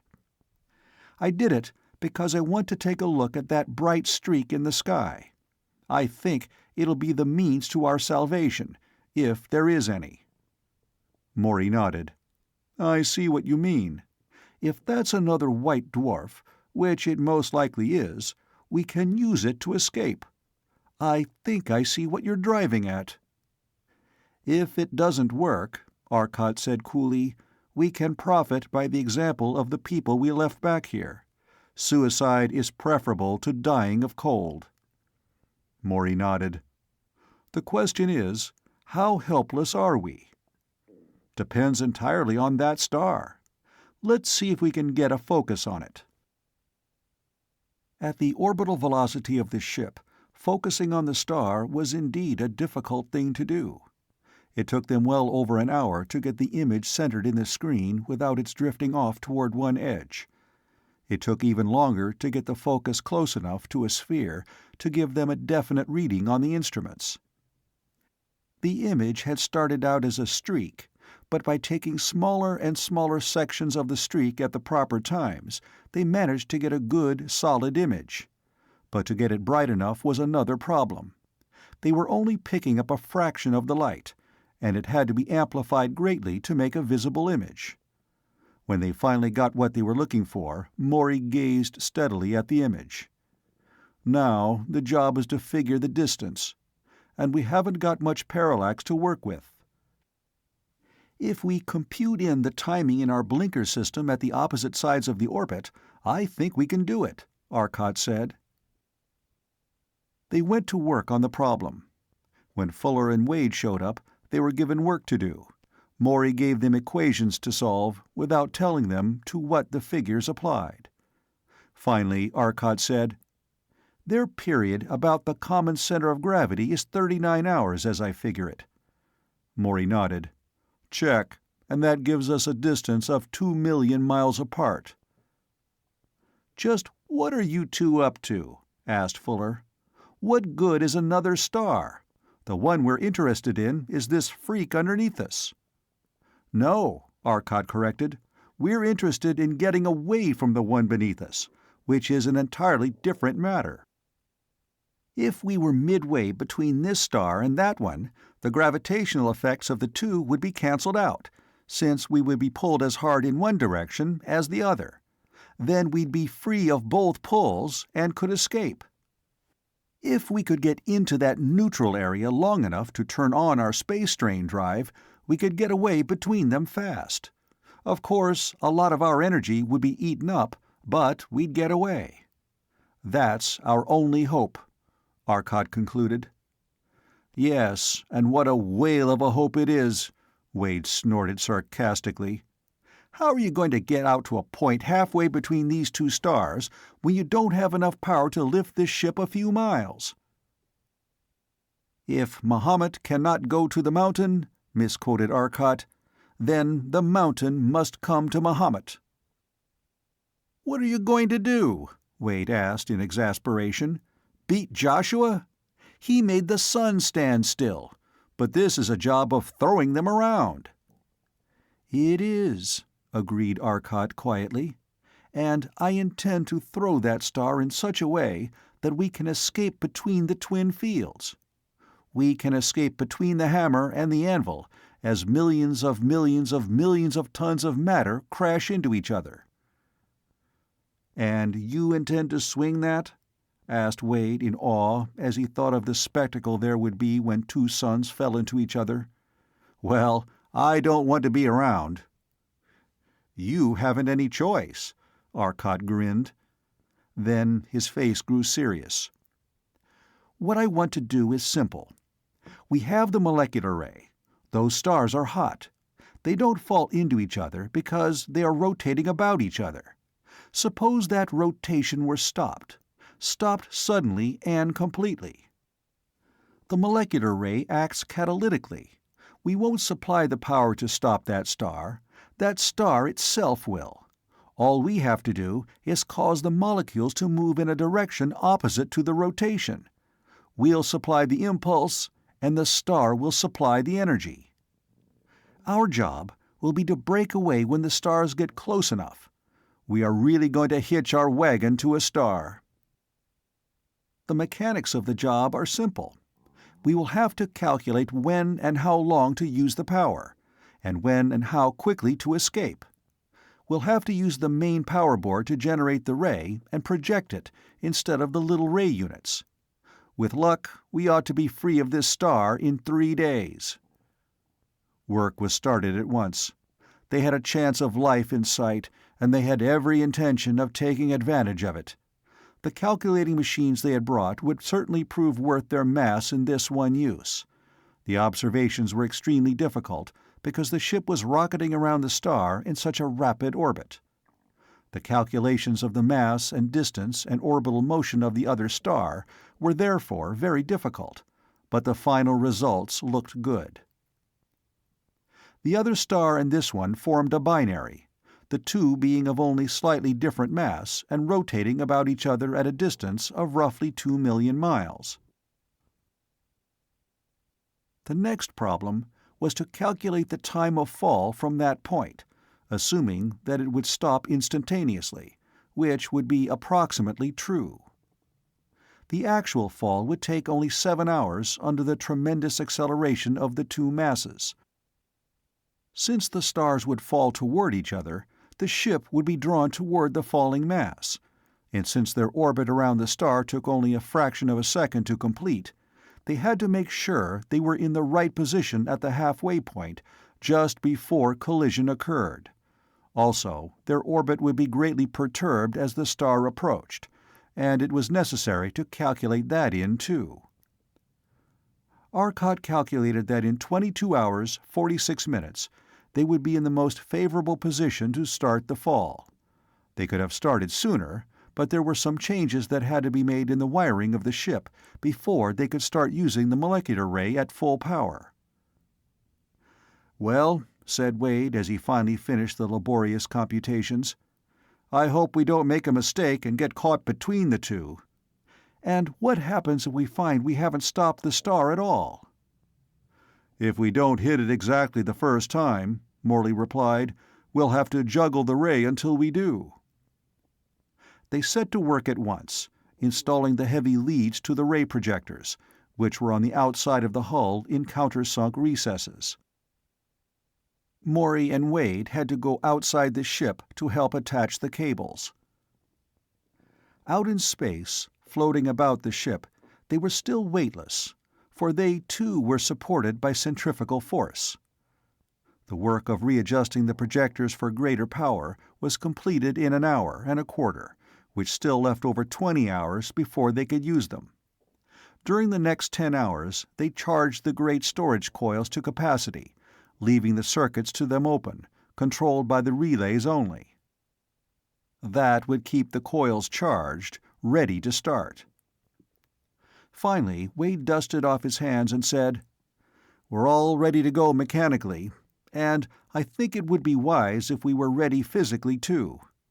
I know we're not very tired, but if we sit around in suspense, we'll be as nervous as cats when the time comes. I suggest we take a couple of sleeping tablets and turn in. If we use a mild shock to awaken us, we won't oversleep." The others agreed to the plan and prepared for their wait. Awakened 2 hours before the actual moment of action, Wade prepared breakfast, and Morey took observations.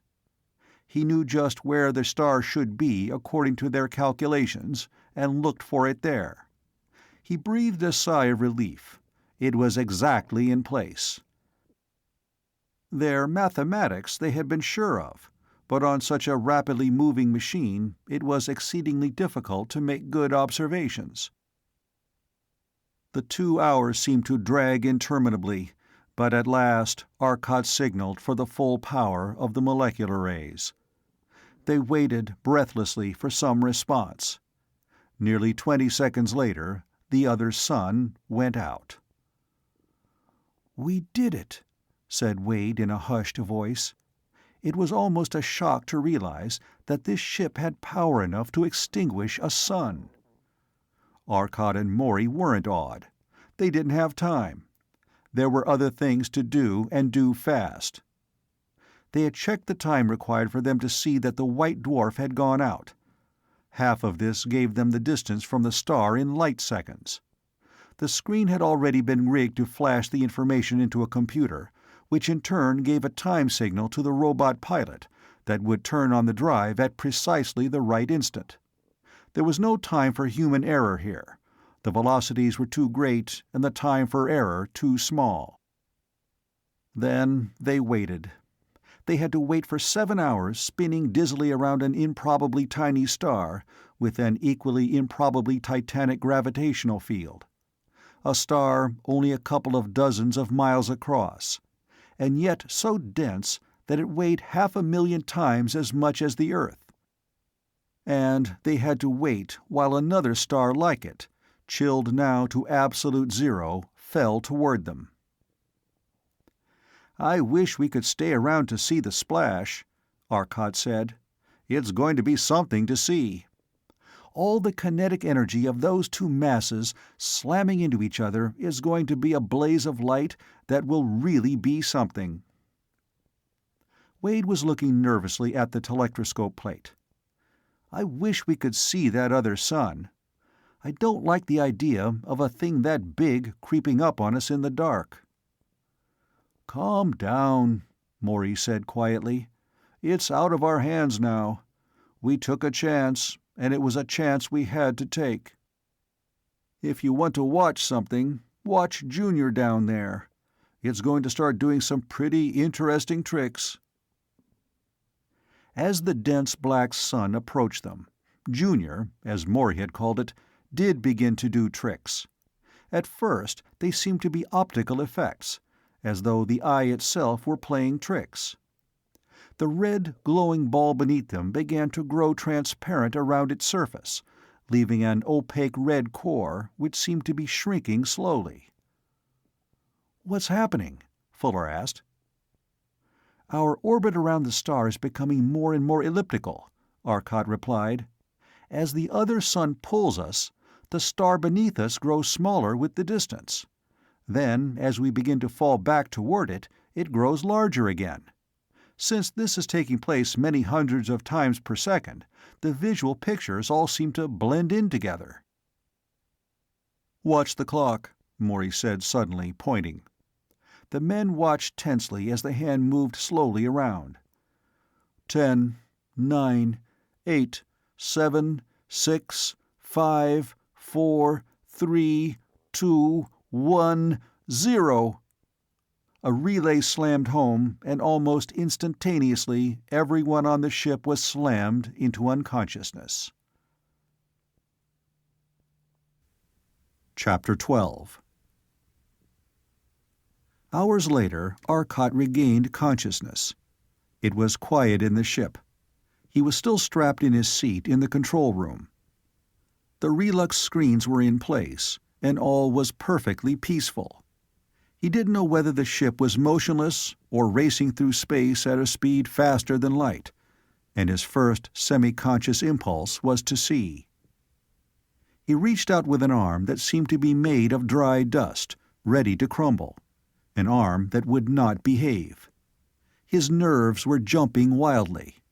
He pulled the switch he was seeking, and the relux screens dropped down as the motors pulled them back. They were in hyperspace. Beside them rode the twin ghost ships. Arcot looked around, trying to decide what to do, but his brain was clogged. He felt tired. He wanted to sleep. Scarcely able to think, he dragged the others to their rooms and strapped them in their bunks. Then he strapped himself in and fell asleep almost at once.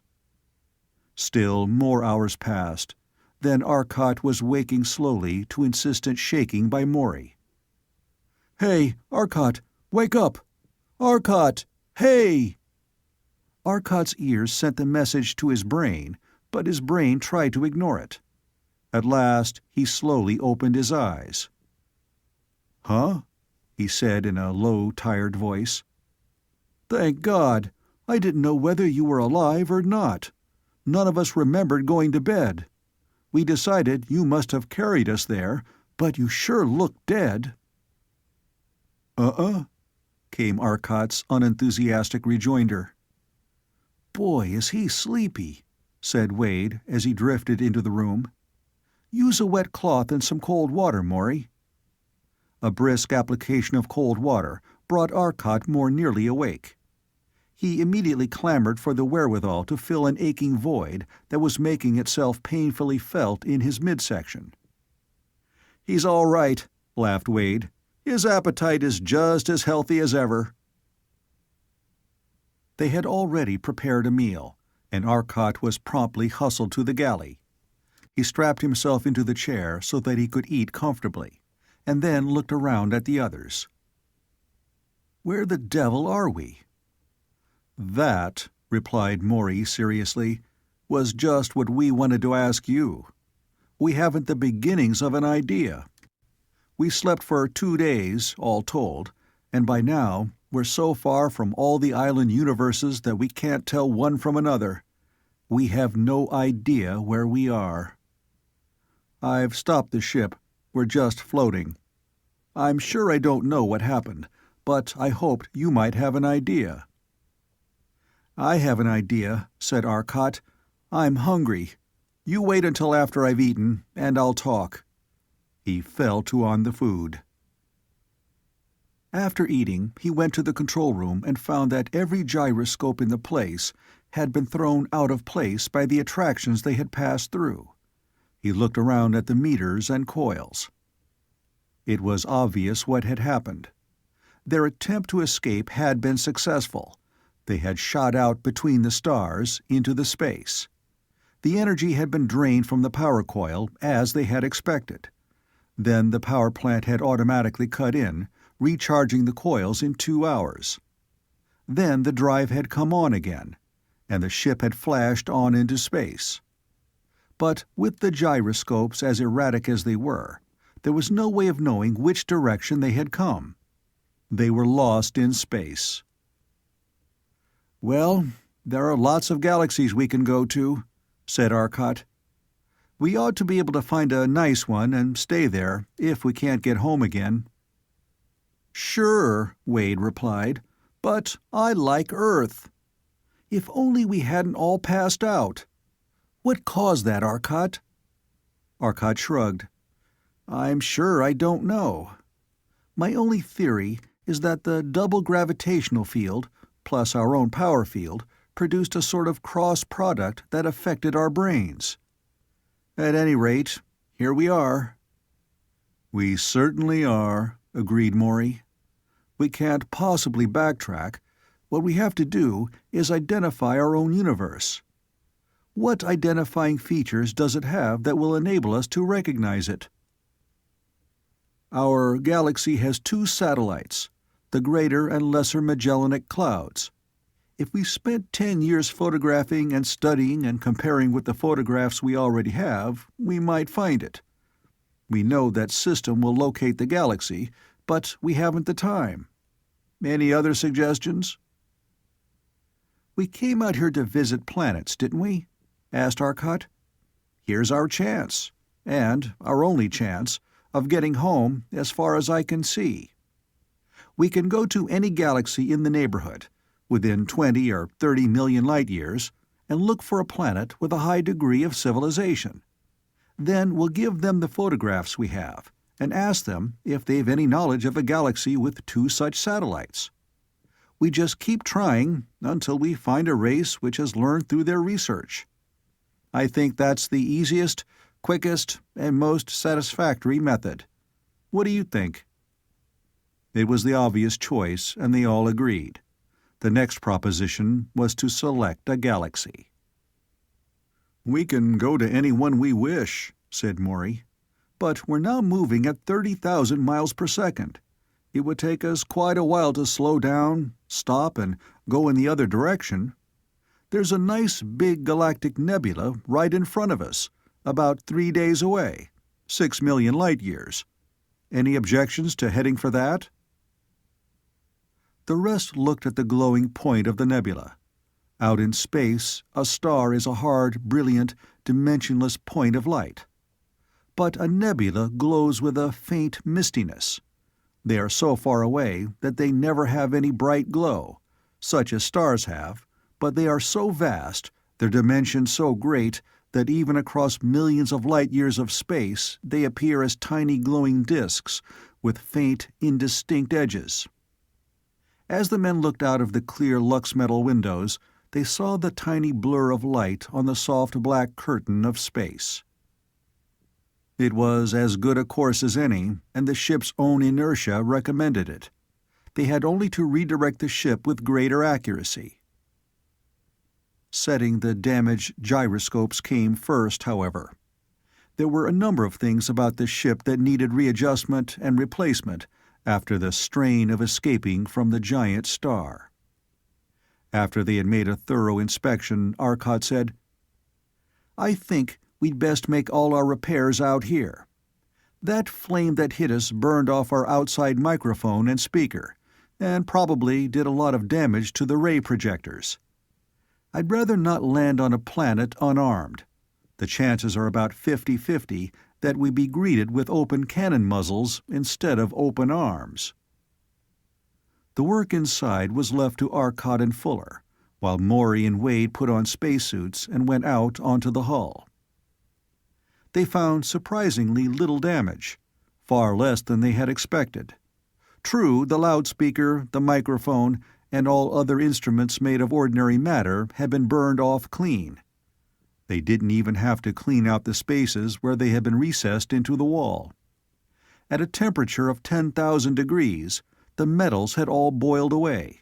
Even tungsten boils at 7,000 degrees, and all other normal matter boils even more easily. The ray projectors, which had been adjusted for the high power necessary to stop a sun in its orbit, were readjusted for normal power, and the heat beams were replaced. After nearly 4 hours' work, everything had been checked, from relays and switch points to the instruments and gyroscopes. Stock had been taken, and they found they were running low on replacement parts. If anything more happened, they would have to stop using some of the machinery and break it up for spare parts. Of their original supply of 20 tons of lead fuel, only 10 tons of the metal were left. But lead was a common metal which they could easily pick up on any planet they might visit. They could also get a fresh supply of water and refill their air tanks there. The ship was in as perfect condition as it ever had been, for every bearing had been put in condition, and the generators and gyroscopes were running smoothly. They threw the ship into full speed and headed for the galaxy ahead of them. "We are going to look for intelligent beings," Arcot reminded the others, "so we'll have to communicate with them. I suggest we all practice the telepathic processes I showed you. We'll need them." The time passed rapidly with something to do. They spent a considerable part of it reading the books on telepathy that Arcot had brought, and on practicing it with each other. By the end of the second day of the trip, Maury and Fuller, who had peculiarly adaptable minds, were able to converse readily and rapidly, Fuller doing the projecting and Maury the receiving. Wade had divided his time about equally between projecting and reading, with the result that he could do neither well. Early on the fourth day, they entered the universe toward which they were heading. They had stopped at about 500,000 light-years and decided that a large local cluster of very brilliant suns promised the best results, since the stars were closer together there, and there were many of the yellow G0 type for which they were seeking. They had penetrated into the galaxy as far as was safe, using half speed. Then, at lower speeds, they worked toward the local cluster. Arcot cut the drive several light-years from the nearest sun. "Well, we're where we wanted to be. Now what do we do? Maury, pick us out a G0 star. We await your royal command to move." After a few minutes at the telectroscope, Maury pointed to one of the pinpoints of light that gleamed brightly in the sky. "That one looks like our best bet. It's a G0, a little brighter than Sol." Maury swung the ship about, pointing the axis of the ship in the same direction as its line of flight. The observatory had been leading, but now the ship was turned to its normal position. They shot forward, using the space strain drive, for a full hour at 1/16th power. Then Arcot cut the drive, and the disk of the sun was large before them. "We're going to have a job cutting down our velocity. We're traveling pretty fast, relative to that sun," Arcot told the others. Their velocity was so great that the sun didn't seem to swerve them greatly as they rushed nearer. Arcot began to use the molecular drive to brake the ship. Maury was busy with the telectroscope, although greatly hampered by the fact that it was a feat of strength to hold his arm out at right angles to his body for 10 seconds, under the heavy acceleration Arcot was applying. "This method works," called Maury suddenly. "The Fuller system for finding planets has picked another winner. Circle the sun so that I can get a better look." Arcot was already trying vainly to decrease their velocity to a figure that would permit the attraction of the sun to hold them in its grip and allow them to land on a planet. "As I figure it," Arcot said, "we'll need plenty of time to come to rest. What do you think, Maury?" Maury punched figures into the calculator. "Wow. Somewhere in the neighborhood of 100 days, using all the acceleration that will be safe. At 5 gravities, reducing our present velocity of 25,000 miles per second to 0 will take approximately 2,400 hours, 100 days. We'll have to use the gravitational attraction of that sun to help us." "We'll have to use the space control," said Arcot. "If we move close to the sun by the space control, all the energy of the fall will be used in overcoming the space strain coils field, and thus prevent our falling. When we start to move away again, we will be climbing against that gravity, which will aid us in stopping.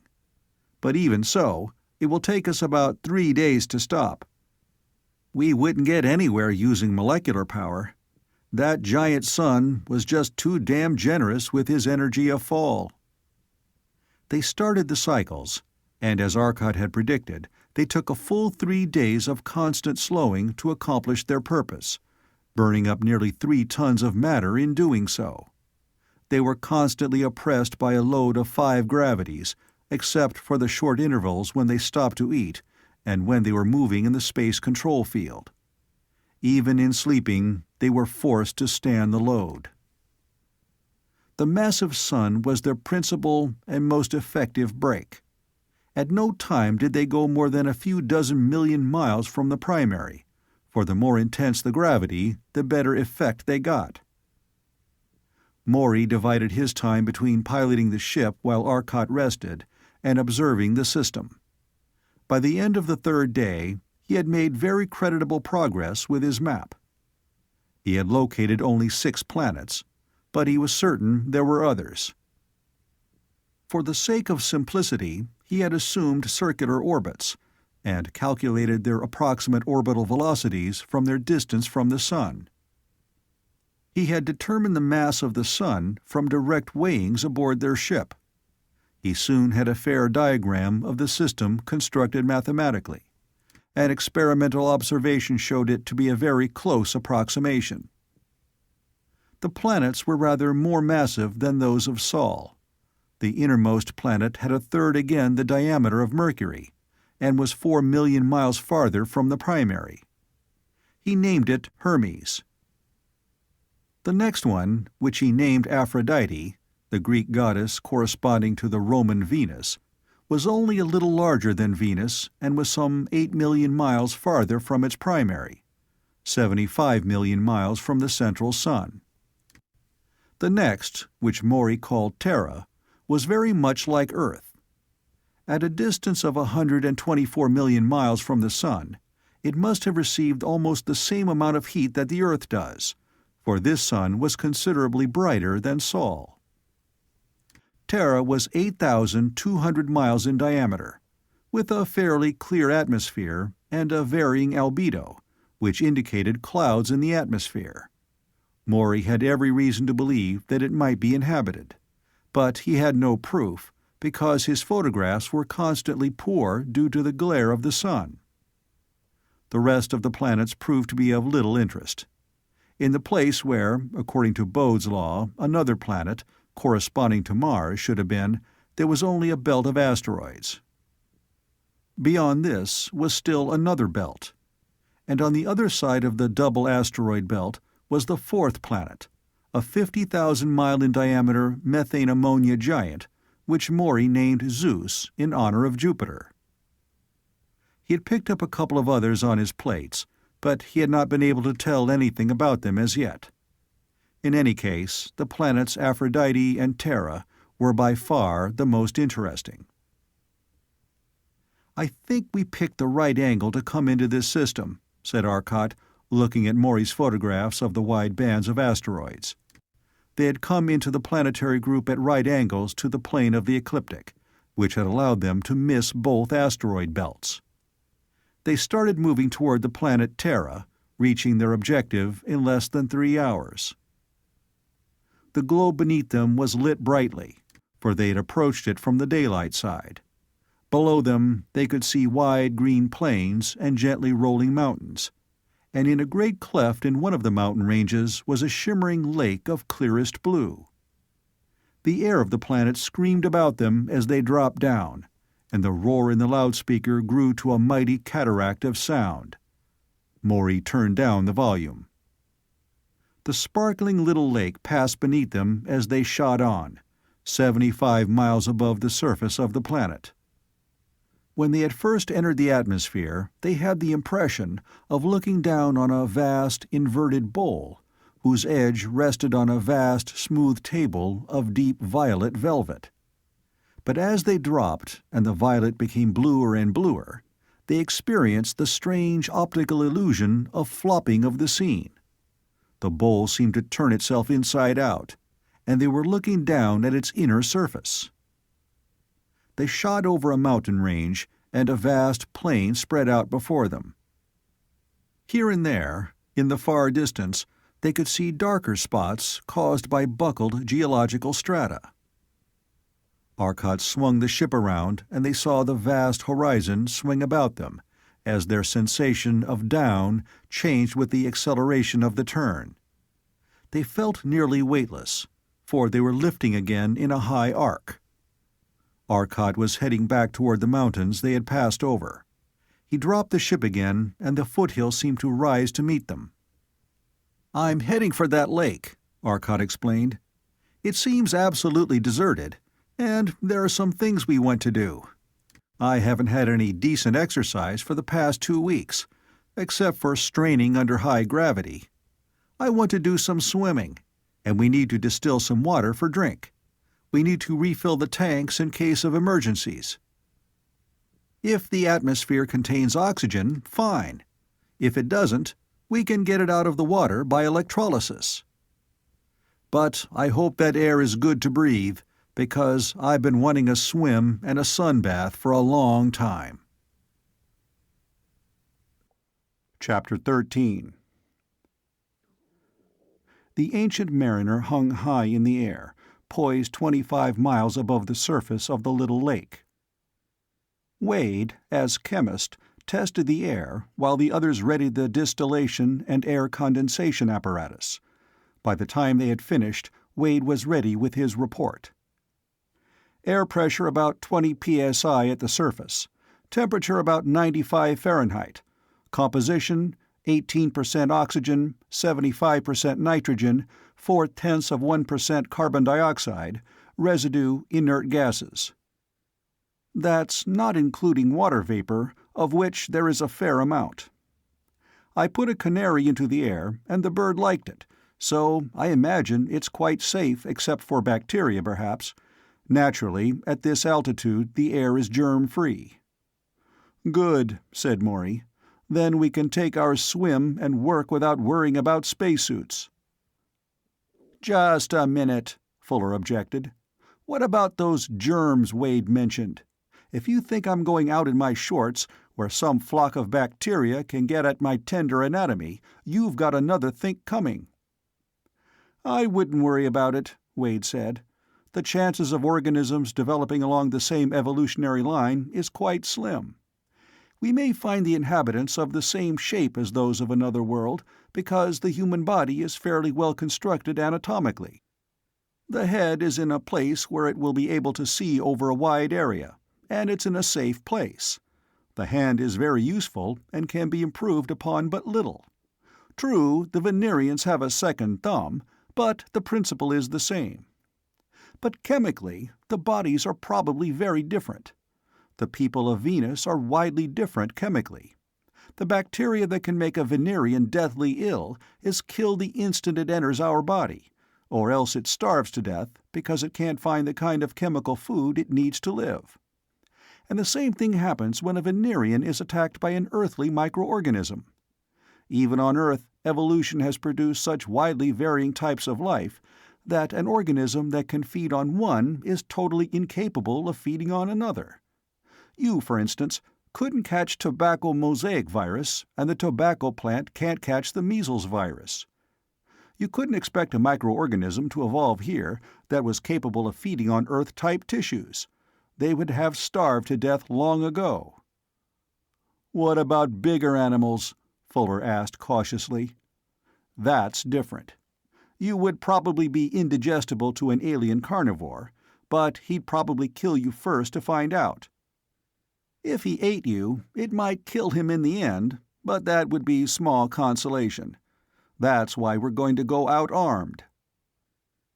Arcot dropped the ship swiftly until they were hovering a bare 100 feet over the waters of the lake. There was a little stream winding its way down the mountainside, and another which led the clear overflow away. "I doubt if there's anything of great size in that lake," Arcot said slowly and thoughtfully. "Still, even small fish might be deadly. Let's play safe and remove all forms of life, bacterial and otherwise. A little touch of the molecular motion ray, greatly diffused, will do the trick." Since the molecular ray directed the motion of the molecules of matter, it prevented chemical reactions from taking place, even when greatly diffused. All the molecules tend to go in the same direction to such an extent that the delicate balance of chemical reactions that is life is upset. It is too delicate a thing to stand any power that upsets the reaction so violently. All things are killed instantly. As the light haze of the ionized air below them glowed out in a huge cone, the water of the lake heaved and seemed to move in its depths, but there was no great movement of the waters. They lost only a fraction of their weight. But every living thing in that lake died instantly. Arcot turned the ship, and the shining hull glided softly over to one side of the lake, where a little sandy beach invited them. There seemed no indication of intelligent life about. Each of them took a load of the supplies they had brought and carried them out under the shade of an immense pine-like tree, a gigantic column of wood that stretched far into the sky to lose its green leaves in a waving sea of foliage. The mottled sunlight of the bright star above them made them feel very much at home. Its color, intensity, and warmth were all exactly the same as on Earth. Each of the men wore his power suit to aid in carrying the things they had brought, for the gravity here was a bit higher than that of Earth. The difference in air pressure was so little as to be scarcely noticeable. They even adjusted the interior of the ship to it. They had every intention of staying here for a while. It was pleasant to lie in the warm sun once more, so pleasant that it became difficult to remember that they were countless trillions of long miles from their own home planet. It was hard to realize that the warm, blazing star above them was not Old Sol. Arcot was carrying a load of food in a box. He had neutralized his weight until, load and all, he weighed about 100 pounds. This was necessary in order to permit him to drag a length of hose behind him toward the water, so it could be used as an intake for the pumps. Maury, meanwhile, was having trouble. He had been carrying a load of assorted things to use: a few pneumatic pillows, a heavy iron pot for boiling the water, and a number of other things. He reached his destination, having floated the 100 or so feet from the ship by using his power suit. He forgot momentarily and dropped his load. Immediately, he too began to drop, upward. He had a buoyancy of around 300 pounds and a weight of only 250. In dropping the load, the sudden release had caused the power unit to jerk him upward, and somehow the controlling knob on the power pack was torn loose. Maury shot up into the air, showing a fair rate of progress toward his late abode, space. And he had no way to stop himself. His hand power unit was far too weak to overcome the pull of his power pack, and he was rising faster and faster. He realized that his friends could catch him, and laughingly called down, "Arcot, help! I'm being kidnapped by my power suit! To the rescue!" Arcot looked up quickly at Maury's call and realized immediately that his power control had come off. He knew there was 20 miles or so of breathable air above, and long before Maury rose that far, he could catch him in the Ancient Mariner if necessary. He turned on his own power suit, using a lift of 100 pounds, which gave him double Maury's acceleration. Quickly, he gathered speed that shot him up toward his helpless friend, and a moment later he had caught up with him and passed him. Then he shut off his power and drifted to a halt before he began to drop again. As Maury rose toward him, Arcot adjusted the power in his own suit to match Maury's velocity. Arcot grabbed Maury's leg and turned his power down until he had a weight of 50 pounds. Soon they were both falling again, and when their rate of fall amounted to approximately 20 miles per hour, Arcot cut their weight to 0, and they continued down through their momentum. Just short of the ground, he leaped free of Maury, who, carried on by momentum, touched the ground a moment later. Wade at once jumped in and held him down. "Now, calm yourself," said Wade solicitously. "Don't go up in the air like that over the least little thing." "I won't, if you'll get busy and take this damn thing off, or fasten some lead to my feet," replied Maury, starting to unstrap the mechanism. "You'd better hold your horses there," said Arcot. "If you take that off now, we sure will need the Ancient Mariner to catch up with it. It will produce an acceleration that no man could ever stand, something on the order of 5,000 gravities, if the tubes could stand it. And since that one is equipped with the invisibility apparatus, you'd be out one good invisibility suit. Restrain yourself, boy, and I'll go get a new knob control. Wade, get the boy a rock to hold him down. Better tie it around his neck so he won't forget it and fly off into space again. It's a nuisance locating so small an object in space, and I promised his father I'd bring the body back if there was anything left of it." He released Maury as Wade handed him a large stone. A few minutes later he returned with a new adjustment dial and repaired Maury's apparatus. The strain was released when he turned it, and Maury parted with the rock with relief. Maury grunted in relief and looked at the offending pack. "You know, that being stuck with a sky-bound gadget that you can't turn off is the nastiest combination of feeling stupid, helpless, comical, silly, and scared I've hit yet. It now, somewhat late, occurs to me that this is powered with a standard power coil, straight off the production line, and that it has a standard overload cut out for protection of associated equipment. I want to install an emergency cutoff switch, in case a knob or something else goes sour. but I want to have the emergency overload where I can decide whether or not an emergency overload is to be accepted. I'd feel a sight more than silly if that overload relay popped while I was a couple thousand feet up.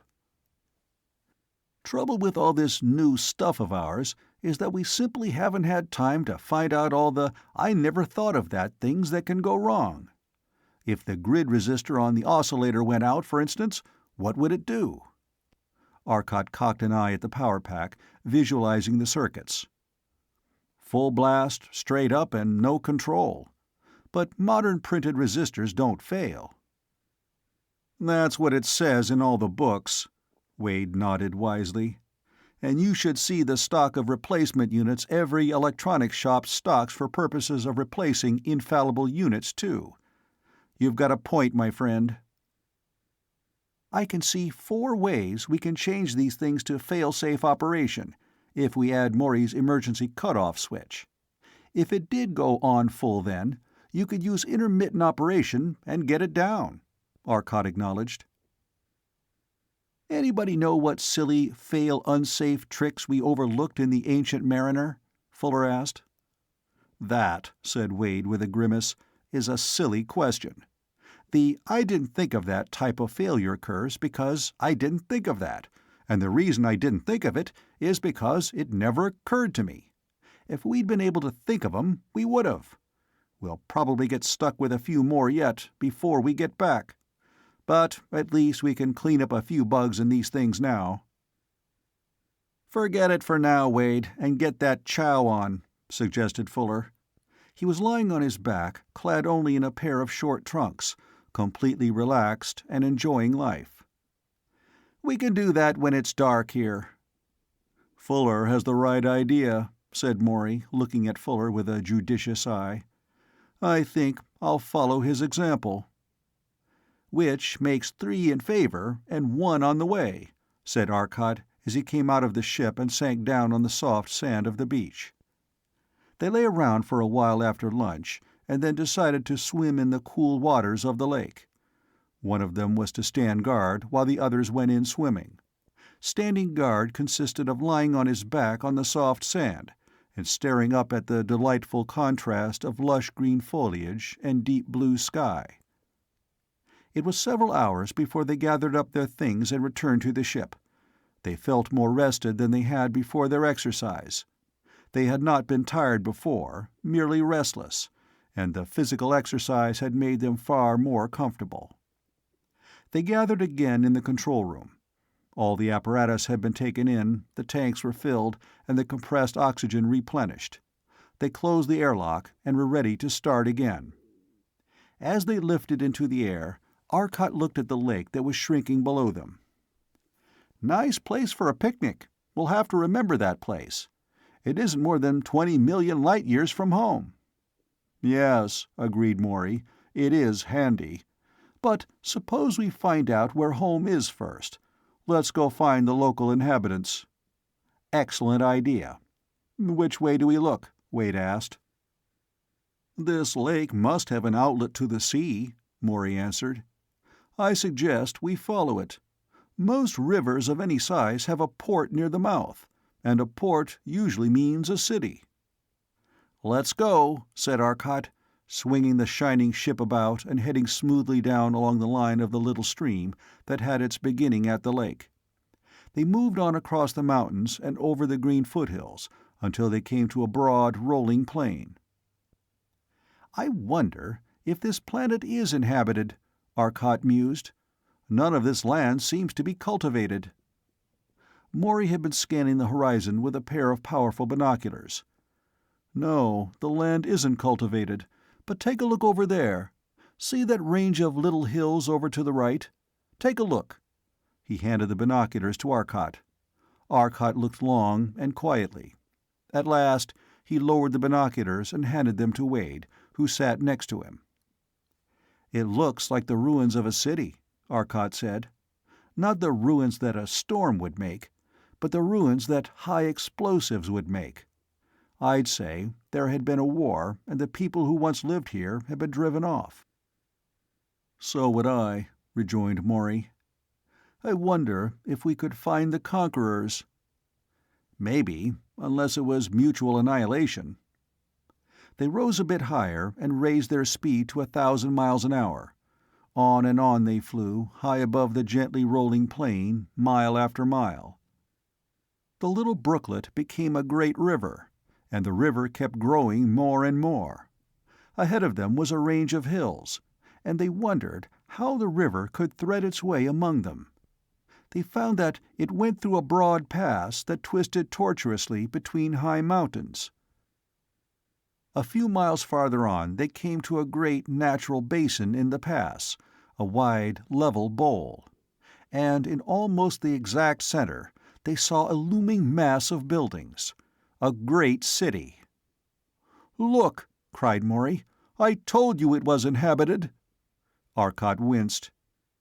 "Yes, but if you shout in my ear like that again, you'll have to write things out for me ever after." He was just as excited as Maury, nevertheless. The great mass of the city was shaped like a titanic cone that stood half-mile high and was fully a mile and a half in radius. But the remarkable thing about it was the perfect uniformity with which the buildings and every structure seemed to conform to this plan. It seemed as though an invisible but very tangible line had been drawn in the air. It was as though a sign had been posted, "Here there shall be buildings. Beyond this line no structure shall extend, nor any vehicle go." The air directly above the city was practically packed with slim, long, needle-like ships of every size, from tiny private ships less than 15 feet long to giant freighters of 600 feet and longer, and every one of them conformed to the rule perfectly. Only round the base of the city there seemed to be a slight deviation. Where the invisible cone should have touched the ground, there was a series of low buildings made of some dark metal, and all about them the ground appeared scarred and churned. "They certainly seem to have some kind of ray screen over that city," Maury commented. "Just look at that perfect cone effect, and those low buildings are undoubtedly the projectors." Arcot had brought the ship to a halt as it came through the pass in the mountain. The shining hull was in the cleft of the gorge, and was, no doubt, quite hard to see from the city. Suddenly a vagrant ray of the brilliant sun reached down through a break in the overcast of clouds and touched the shining hull of the Ancient Mariner with a finger of gold. Instantly the ship shone like the polished mirror of a heliograph. Almost immediately a low sound came from the distant city. It was a pulsing drone that came through the microphone in a weird cadence, a low, beating drone, like some wild music. Louder and stronger it grew, rising in pitch slowly. Then it suddenly ended in a burst of rising sound, a terrific whoop of alarm. As if by magic, every ship in the air above the city shot downward, dropping suddenly out of sight. In seconds, the air was cleared. "It seems they've spotted us," said Arcot in a voice he tried to make nonchalant. A fleet of great, long ships was suddenly rising from the neighborhood of the central building, the tallest of the group. They went in a compact wedge formation and shot swiftly down along the wall of the invisible cone until they were directly over the low building nearest the Ancient Mariner. There was a sudden shimmer in the air. In an instant the ships were through and heading toward the Ancient Mariner at a tremendous rate. They shot forward with an acceleration that was astonishing to the men in the spaceship. In perfect formation they darted toward the lone, shining ship from far off Earth. Chapter 14. The four Earthmen watched the fleet of alien ships roar through the air toward them. "Now how shall we signal them?" asked Maury, also trying to be nonchalant, and failing as badly as Arcot had. "Don't try the light beam method," cautioned Arcot. "The last time they had tried to use a light beam signal was when they first contacted the Nigrans. The Nigrans thought it was some kind of destruction ray. That had started the terrible destructive war of the Black Star." "Let's just hang here peaceably and see what they do," Arcot suggested. Motionless, the Ancient Mariner hung before the advancing attack of the great battle fleet, The shining hull was a thing of beauty in the golden sunlight as it waited for the advancing ships. The alien ships slowed as they approached, and spread out in a great, fan-shaped crescent.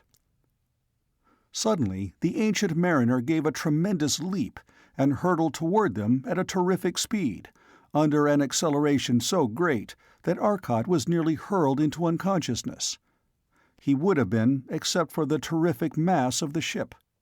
To produce that acceleration in so great a mass, a tremendous force was needed, a force that even made the enemy fleet reel under its blow. But sudden as it was, Arcot had managed to push the power into reverse, using the force of the molecular drive to counteract the attraction the aliens had brought to bear. The whole mighty fabric of the ship creaked as the titanic load came upon it. They were using a force of 1,000,000 tons. The mighty lux beams withstood the stress, however, and the ship came to a halt, then was swiftly backing away from the alien battle fleet. "We can give them all they want," said Arcot grimly. He noticed that Wade and Fuller had been knocked out by the sudden blow, but Morey, though slightly groggy, was still in possession of his senses. "Let's not," Morey remonstrated. "We may be able to make friends with them, but not if we kill them off." "Right," replied Arcot, "but we're going to give them a little demonstration of power." The ancient mariner leaped suddenly upward with a speed that defied the eyes of the men at the rays of the enemy ships. Then, as they turned to follow the sudden motion of the ship, it was not there. The ancient mariner had vanished. Morey was startled for an instant as the ship and his companions disappeared around him. Then he realized what had happened.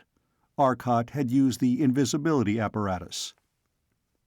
Arcot turned and raced swiftly far off to one side, behind the strange ships, hovered over the great cliff that made the edge of the cleft that was the riverbed. Then he snapped the ship into full visibility. Wade and Fuller had recovered by now, and Arcot started barking out orders. "Wade, Fuller, take the molecular ray. Wade, and tear down that cliff. Throw it down into the valley. Fuller, turn the heat beams on with all the power you can get and burn that refuse he tears down into a heap of molten lava. I'm going to show them what we can do. And Wade, after Fuller gets it melted down, throw the molten lava high in the air." From the ship, a long pencil of rays, faintly violet from the air they ionized, reached out and touched the cliff. In an instant, it had torn down a vast mass of the solid rock, which came raining down into the valley with a roaring thunder, and threw the dirt of the valley into the air like splashed mud. Then the violet ray died, and 2 rays of blinding brilliance reached out. The rock was suddenly smoking, steaming. Then it became red, dull at first, then brighter and brighter.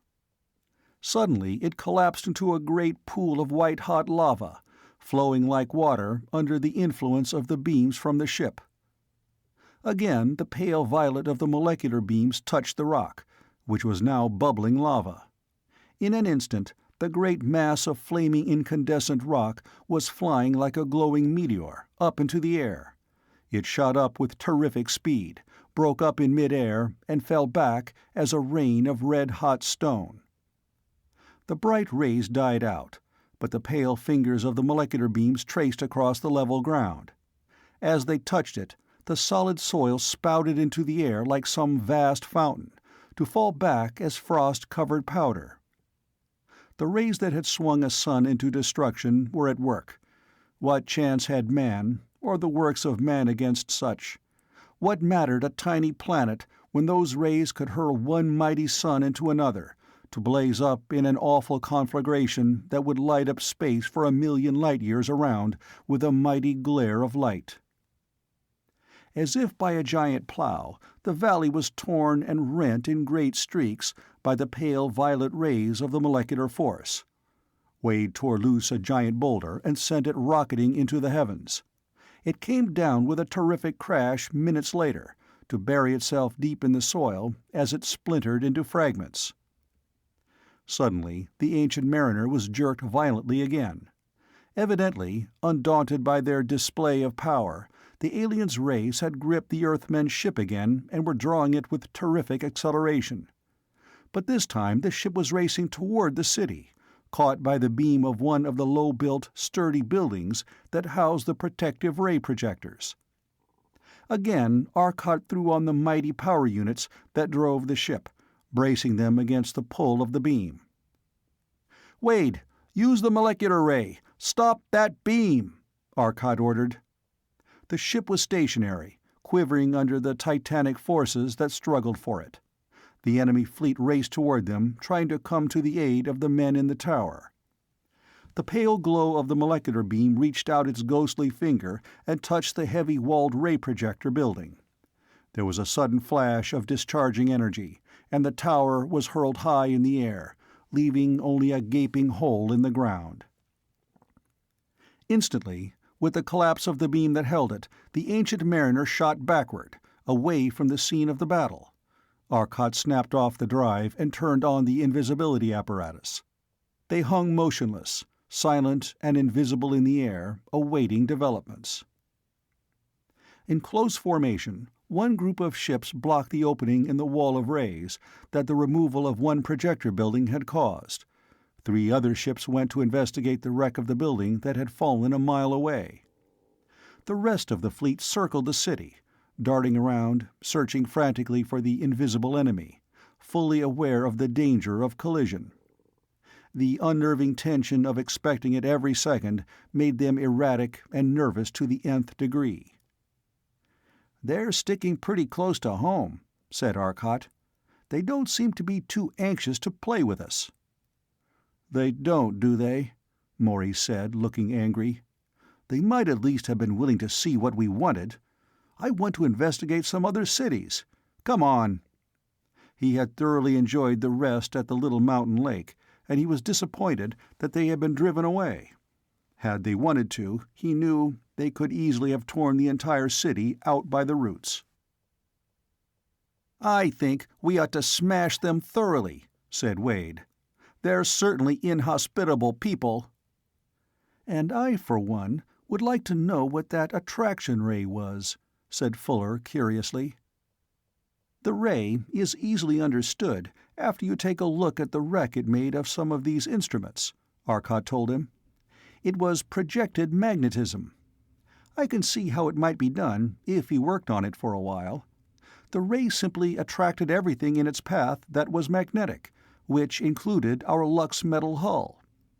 Luckily, most of our apparatus is shielded against magnetism.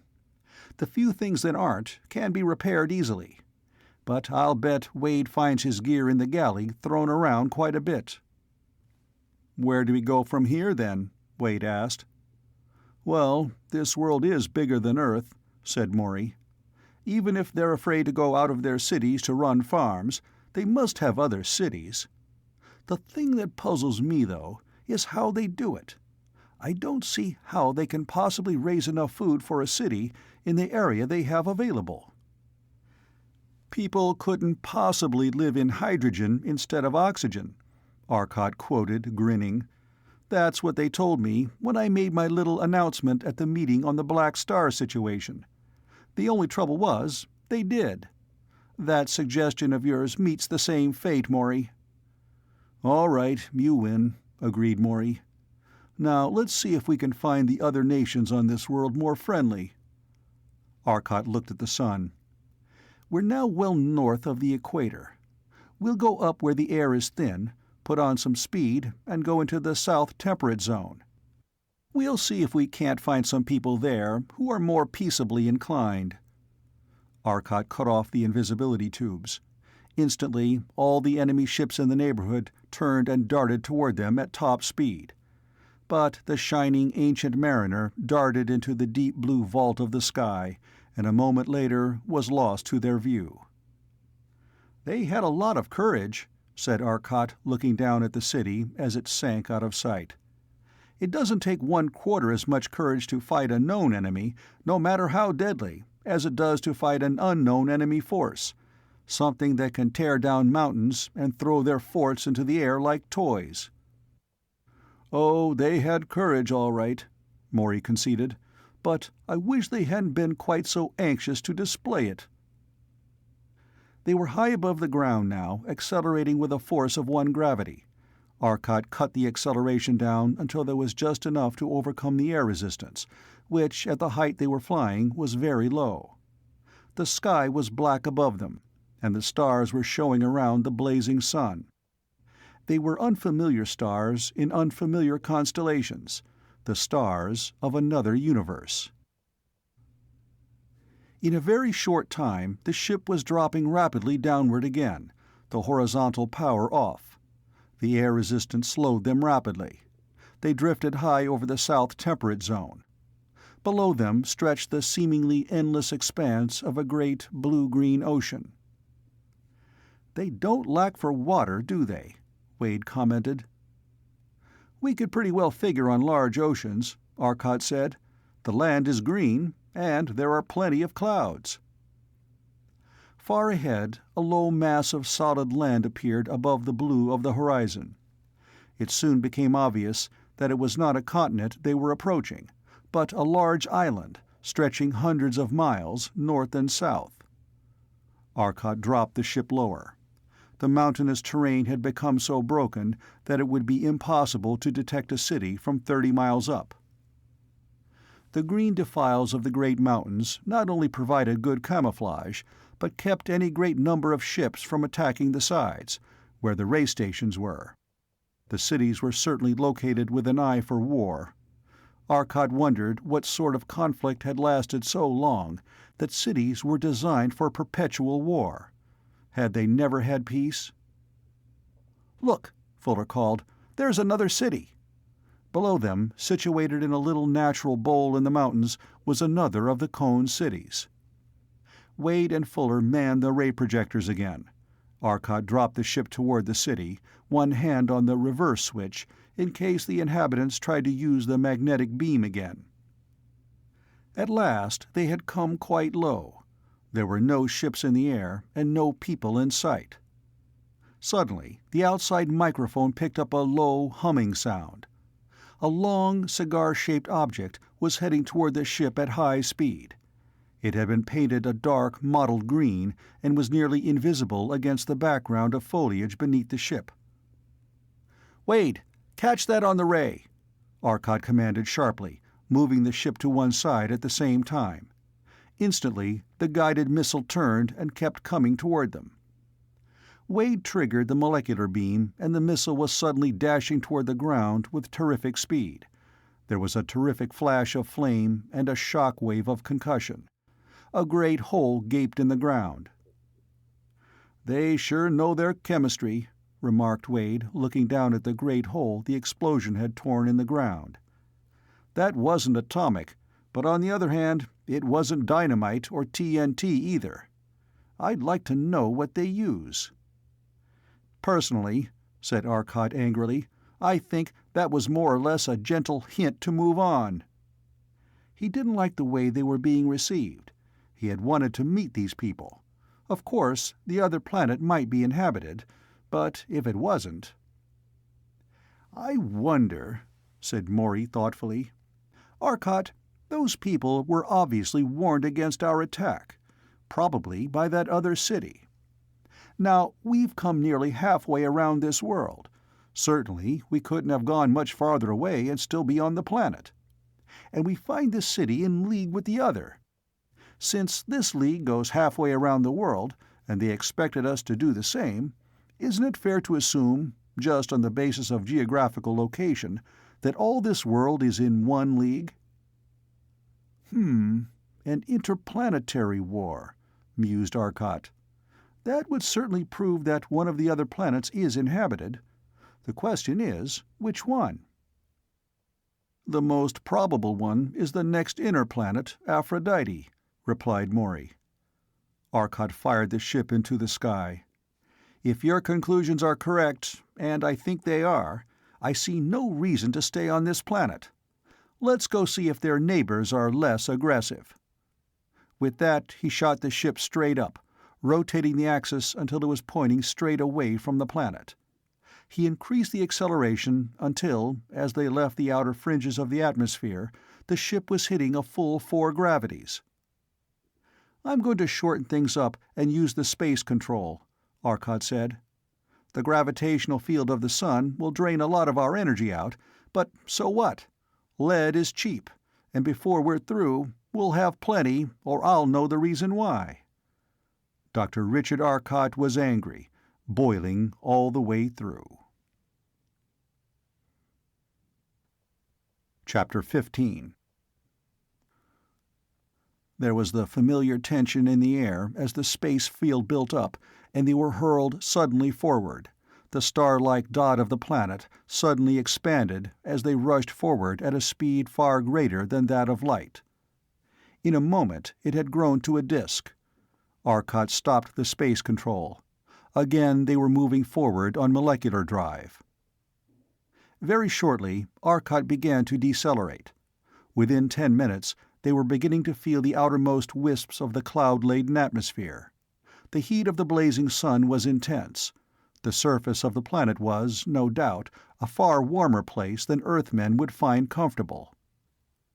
They would have been far better suited to remain on the other planet, but they very evidently were not wanted. They dropped down through the atmosphere, sinking for miles as the ship slowed to the retarding influence of the air and the molecular power. Down they went, through mile after mile of heavy cloud layer, unable to see the ground beneath them. Then suddenly the thick, all-enveloping mists that held them were gone. They were flying smoothly along under leaden skies, perpetual, dim, dark clouds. Despite the brightness of the sun above them, the clouds made the light dim and gray. They reflected such an enormous percentage of the light that struck them that the climate was not as hot as they had feared. The ground was dark under its somber mantle of clouds. The hills, the rivers that crawled across the wide plains, and the oddly stunted forests all looked as though they had been modeled in a great mass of greenish-gray putty. It was a discouraging world. "I'm glad we didn't wait for our swim here," remarked Wade. "It sure looks like rain." Arcot stopped the ship and held it motionless at 10 miles, while Wade made his chemical analysis of the air. The report looked favorable. Plenty of oxygen and a trace of carbon dioxide mixed with nitrogen. "But the water vapor," Wade said. "The air is saturated with it. It won't be the heat, but the humidity that'll bother us, to coin a phrase." Arcot dropped the ship still farther, at the same time moving forward toward a sea he had seen in the distance. Swiftly the ground sped beneath them. The low plain sloped toward the sea, a vast, level surface of gray, leaden water. "Oh, brother, what a pleasant world," said Fuller sarcastically. It was certainly not an inspiring scene. The leaden skies, the heavy clouds, the dark land, and the gray-green of the sea, always shaded in perpetual half-light, lest the burning sun heat them beyond endurance. It was a gloomy world. They turned and followed the coast. Still no sign of inhabitants was visible. Mile after mile passed beneath them as the shining ship followed up the ragged shore. Small indentations and baylets ran into a shallow, level sea. This world had no moon, so it was tideless, except for the slight solar tides. Finally, far ahead of them, and well back from the coast, Arcot spotted a great mountain range. "I'm going to head for that," he told the others. "If these people are at war with our very inimical friends of the other planet, chances are they'll put their cities in the mountains too." They had such cities. The Ancient Mariner had penetrated less than 100 miles along the twisted ranges of the mountains before they saw, far ahead, a great cone-shaped city.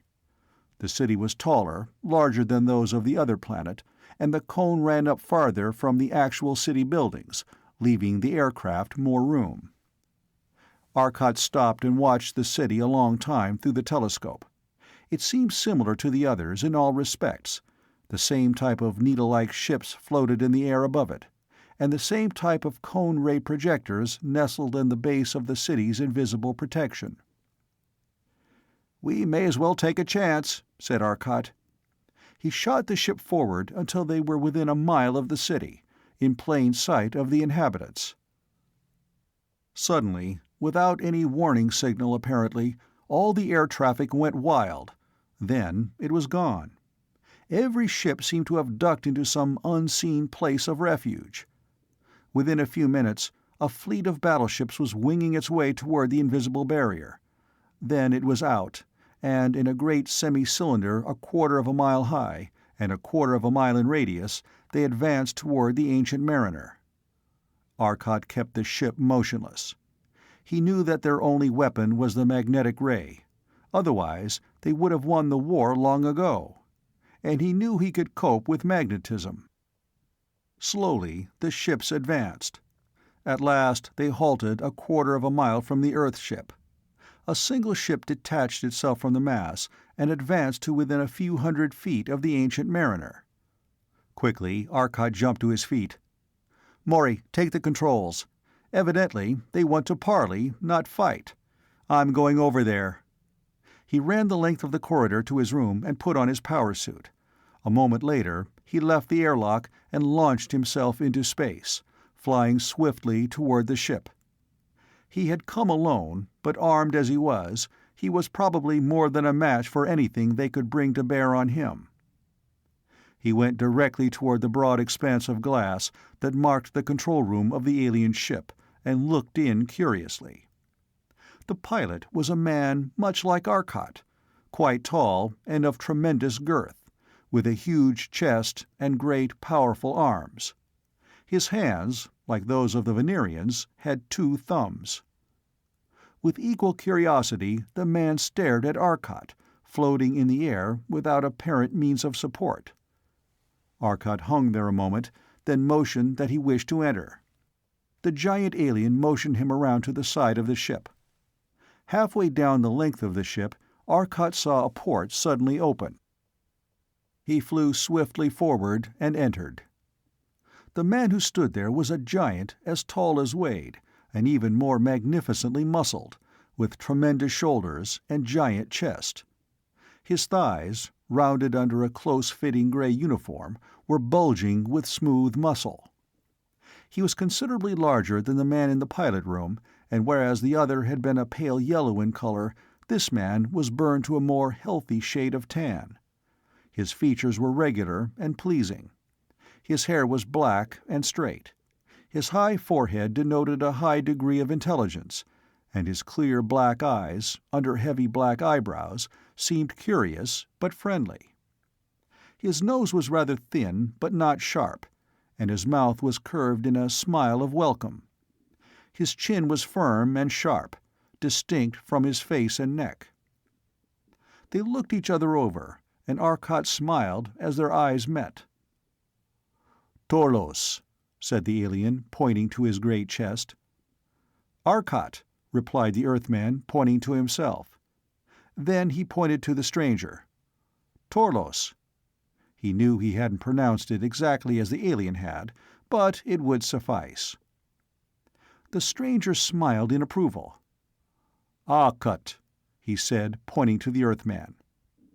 Then he pointed to the comparatively thin arms of the Earthman and to his own. Then he pointed to Arcot's head and to the mechanism he wore on his back, then to his own head, and went through the motions of walking with great effort.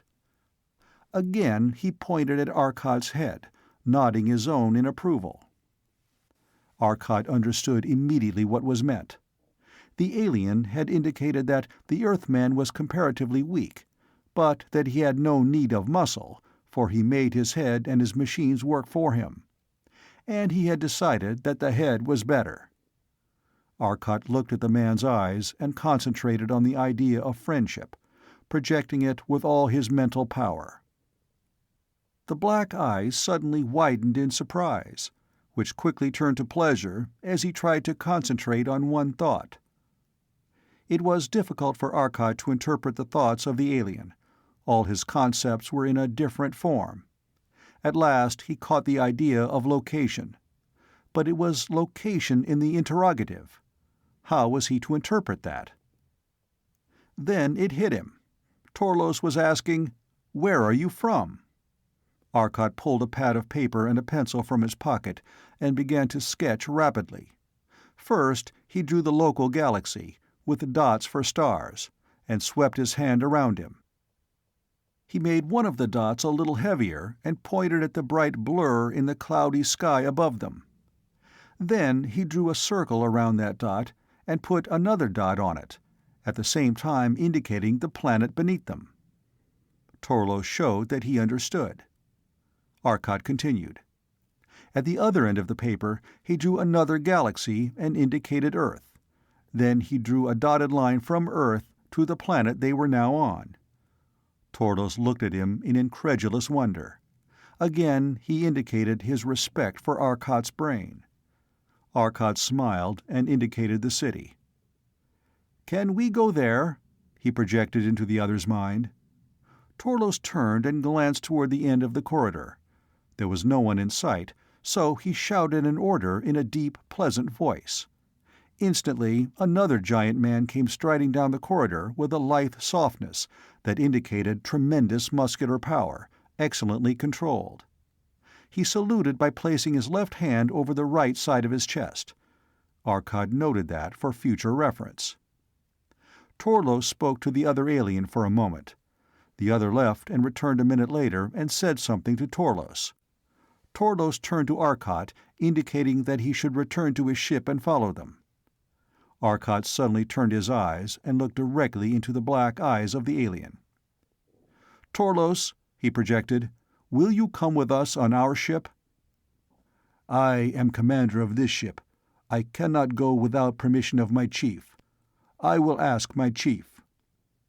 Again he turned and left Arcot.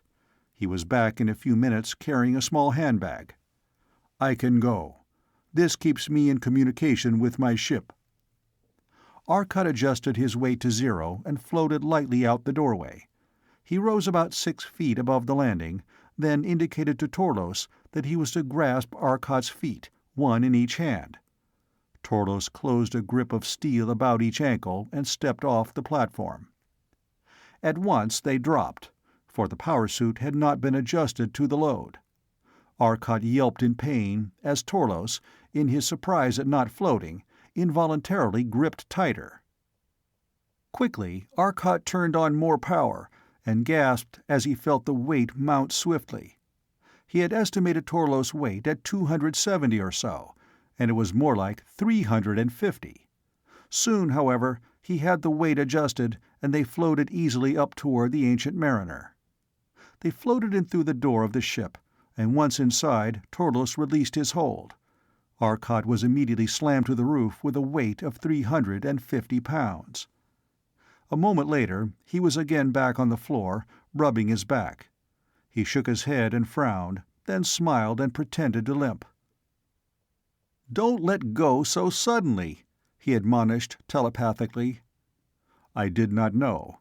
I am sorry," Torlos thought contritely. "Who's your friend?" asked Wade as he entered the corridor. "He certainly looks husky."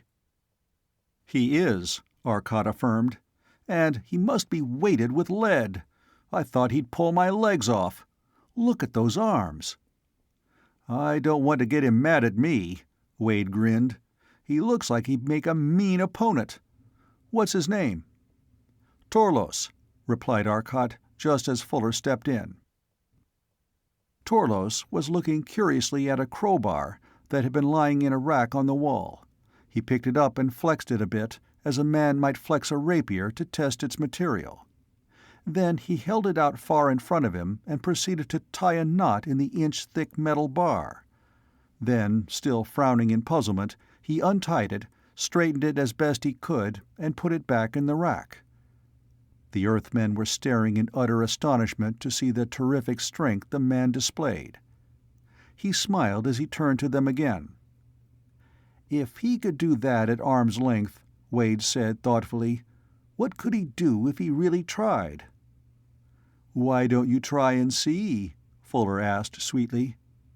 "I can think of easier, but probably no quicker, ways of committing suicide," Wade replied. Arcot laughed and looked at Torlos, projected the general meaning of the last remarks. Torlos joined them in the laugh. "All my people are strong," he thought. "I cannot understand why you are not." "That was a tool? We could not use it so. It is too weak." Wade and the others picked up the thought, and Wade laughed. "I suppose they use old I-beams to tie up their Christmas presents." Arcot held a moment of silent consultation with Torlos, then turned to the others. "We are supposed to follow these men to their city to have some kind of an audience with their ruler, according to Torlos. Let's get started. The rest of the fleet is waiting." Arcot led Torlos through the main engine room and was going into the main coil room when Torlos stopped him. "Is this all your drive apparatus?" he thought. "Yes, it is," Arcot projected. "It is smaller than the power equipment of a small private machine." His thoughts radiated surprise. "How could you make so great a distance?" "Power," said Arcot. "Look." He drew his molecular ray pistol.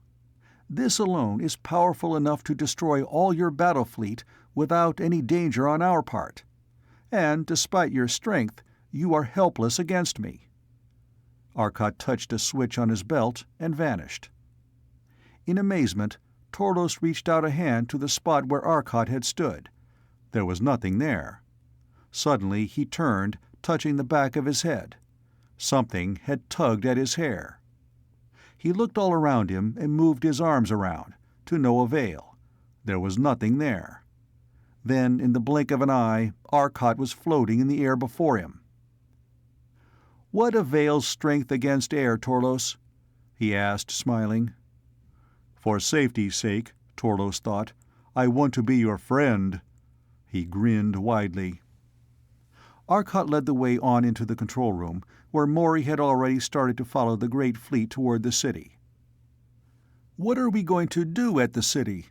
Arcot asked Torlos telepathically. "That is the capital of the world Sator, and here is the commander of all military and civil forces. It is he you will see. He has been summoned," Torlos replied carefully. "We visited the third world of this system first," Arcot told the alien, "and they repulsed us. We tried to be friendly, but they attacked us at once. In order to keep from being damaged, we had to destroy one of their city-protecting ray machines." This last thought was hard to transmit. Arcot had pictured mentally a scene in which the ray building was ripped out of the ground and hurled into the air. In sudden anxiety and concern, Torlos stared into Arcot's eyes. And in that look, Arcot read what even telepathy had hidden heretofore. "Did you destroy the city?" asked Torlos anxiously.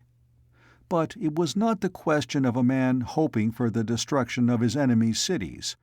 Arcot got the mental picture of the city, but with it he picked up the idea of home. Of course, the ideas of city and home might be synonymous with these people. They never seemed to leave their cities. But why this feeling of worry? "No, we didn't want to hurt them," Arcot thought. "We destroyed the ray building only in self-defense." "I understand." Despite obvious mental efforts, Torlos positively radiated a feeling of relief.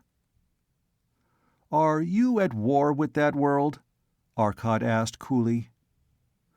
"The two worlds have been at war for many generations," Torlos said, then quickly changed the subject. "You will soon meet the leader of all the forces of Sator. He is all-powerful here. His word must be absolutely obeyed. It would be wise if you did not unnecessarily offend him. I see from what your mind tells me that you have great power, but there are many ships on Sator, more than Nansal can boast. Our commander Horlan is a military commander, but since every man is necessarily a soldier, he is a true ruler." "I understand," Arcot thought. He turned to Maury and spoke in English, which Torlos could not understand. "Maury, we're going to see the top man here. He rules the army, which runs everything. You and I will go, and leave Wade and Fuller behind as a rear guard. It may not be dangerous, but after being chased off one world, we ought to be as careful as possible.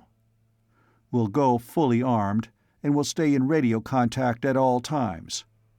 Watch yourselves. We don't want them even to touch this ship until we know what kind of people they are." They had followed the Satorian ships toward the city. The giant magnetic ray barrier opened for them, and the ancient mariner followed. They were inside the alien city. Chapter 16. Below the ancient mariner, the great buildings of the alien city jutted up in the gray light of this gray world. Their massiveness seemed only to accentuate the depressing light. On the broad roofs, they saw hundreds of people coming out to watch them as they moved across the city. According to Torlos, they were the first friendly strangers they had ever seen. They had explored all the planets of this system without finding friendly life. The building sloped up toward the center of the city, and the mass of the great central building loomed before them. The fleet that was leading the Earth ship settled down to a wide courtyard that surrounded the building. Arcot dropped the ancient mariner down beside them. The men from Torlos' ship formed into two squads as they came out of the airlocks and marched over to the great shining ship of Earth. They formed two neat rows, one on each side of the airlock. "Come on, Maury," said Arcot. "We're wanted. Wade, keep the radio going at full amplification. The building may cut out some of the power. I'll try to keep you posted on what's going on, but we'll probably be busy answering questions telepathically." Arcot and Maury followed Torlos out into the dim light of the gray sky, walking across the courtyard between the ranks of the soldiers from Torlos' ship. Before them was a heavy gate of solid bronze, which swung on massive bronze hinges. The building seemed to be made of a dense gray stone, much like granite, which was depressing in its perfectly unrelieved front. There were no bright spots of color as there were on all earthly and Venerian structures. Even the lines were grimly utilitarian. There seemed to be no decoration. Through the great bronze door they walked, and across a small vestibule. Then they were in a mighty concourse, a giant hallway that went completely through the structure. All around them, great granite pillars rose to support the mighty building above. Square-cut, they lent but little grace to the huge room, but the floor and walls were made of a hard, light green stone, almost the same color as foliage. On one wall there was a giant tablet, a great plaque 15 feet high, made of a deep violet stone and inlaid with a series of characters in the language of this world. Like English letters, they seemed to read horizontally, but whether they read from left to right or right to left, there was no way of knowing. The letters themselves were made of some red metal, which Arcot and Maury didn't recognize. Arcot turned to Torlos and projected a thought. "What is that tablet?" "Ever since the beginning of the war with the other planet, Nonsal, the names of our mighty leaders have been inscribed on that plaque in the rarest metal." The term rarest metal was definite to Torlos, and Arcot decided to question him further on the meaning of it when time permitted. They crossed the great hall and came to what was evidently an elevator. The door slid open, and the two Earthmen followed Torlos and his lieutenant into the cubicle. Torlos pushed a small button. The door slid shut, and a moment later Arcot and Maury staggered under the sudden terrific load, as the car shot upward under an acceleration of at least 3 gravities. It continued just long enough for the Earthmen to get used to it. Then it snapped off, and they went flying up toward the ceiling as it continued upward under its own momentum. It slowed under the influence of the planet's gravitation, and came to a stop exactly opposite the doorway of a higher floor. "Wow, some elevator!" exclaimed Maury as he stepped out, flexing his knees as he tried to readjust himself. That's what I call a violent way of getting upstairs. It wasn't designed by a lazy man or a cripple. I prefer to walk, thanks. What I want to know is how the old people get upstairs. Or do they die young from using their elevators?" "No," mused Arcot. "That's the funny thing. They don't seem to be bothered by the acceleration. They actually jumped a little off the floor when we started, and didn't seem to experience much difficulty when we stopped." He looked thoughtful for a moment. "You know, when Torlos was bending that crowbar back there in the ship, I picked up a curious thought. I wonder if—" He turned to the giant alien. "Torlos, you once gave me the thought idea, bone metal. What is that?" Torlos looked at him in surprise, and then pointed mutely to a heavy belt he wore, made of closely woven links of iron wire. "I was right, Maury," Arcot exclaimed. "These men have iron bones. No wonder he could bend that crowbar. It would be as easy as it would be for you or me to snap a human arm bone." "But wait a minute," Maury objected. "How could iron grow?" "How can stone grow?" countered Arcot. "That's what your bones are, essentially. Calcium phosphate rock. It's just a matter of different body chemistry. Their body fluids are probably alkaline, and iron won't rust in an alkaline solution." Arcot was talking rapidly as they followed the aliens down the long corridor. "The thing that confirms my theory is that elevator. It's merely an iron cage in a magnetic beam, and it's pulled up with a terrific acceleration. With iron bones, these men would be similarly influenced, and they wouldn't notice the acceleration so much." Maury grinned. "I'll be willing to bet they don't use cells in their prisons here. Just magnetize the floor, and the poor guy could never get away." Arcot nodded. "Of course, the bones must be pure iron. Their bones evidently don't retain any of the magnetism when they leave the field." "We seem to be here," Maury interrupted. "Let's continue the discussion later." Their party had stopped just outside a large, elaborately carved door, the first sign of ornamentation the Earthmen had seen.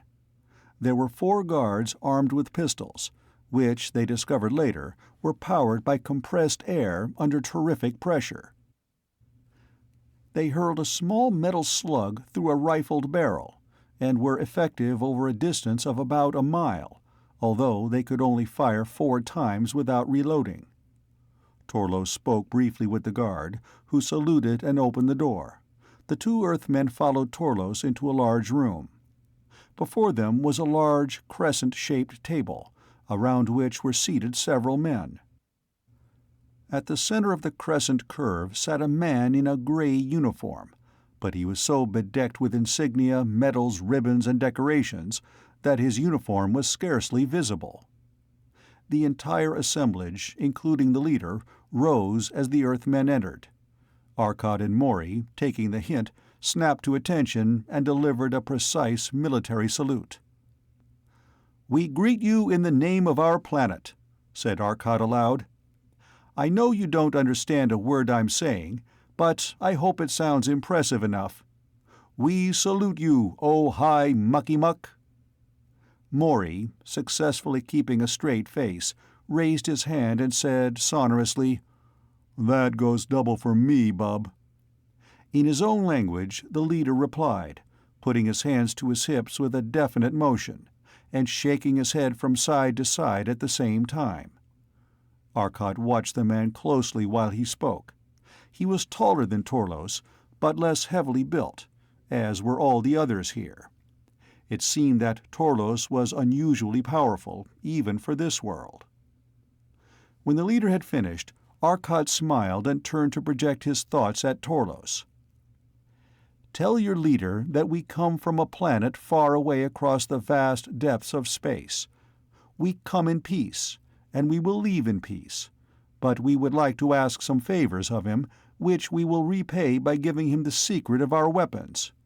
With them, he can easily conquer Nonsal." All we want is some wire made from the element lead, and some information from your astronomers." Tordos turned and spoke to his leader in a deep, powerful voice. Meanwhile, Maury was trying to get in communication with the ship. The walls, however, seemed to be made of metal, and he couldn't get through to Wade. "We're cut off from the ship," he said quietly to Arcot. "I was afraid of that, but I think it'll be all right. Our proposition is too good for them to turn down." Tordos turned back to Arcot when the leader had finished speaking. "The Commander One asks that you prove the possibilities of your weapons. His scientists tell him that it is impossible to make the trip that you claim to have made." "What your scientists say is true to an extent," Arcot thought. "They have learned that no body can go faster than the speed of light. Is that not so?" "Yes, such, they say, is the fact. To have made this trip, you must, of necessity, be not less than 20 million years old." "Tell them that there are some things they do not yet know about space. The velocity of light is a thing that is fixed by the nature of space, right?" Tordos consulted with the scientists again, then turned back to Arcot. "They agree that they do not know all the secrets of the universe, but they agree that the speed of light is fixed by the nature of space." "How fast does sound travel?" Arcot asked. "They ask, in what medium do you mean?" "How fast does light travel? In air, in glass? The speed of light is as variable as that of sound. If I can alter the nature of space, so as to make the velocity of light greater, can I not then go faster than in normal space?" "They say that this is true," Torlos said, after more conversation with the men at the table.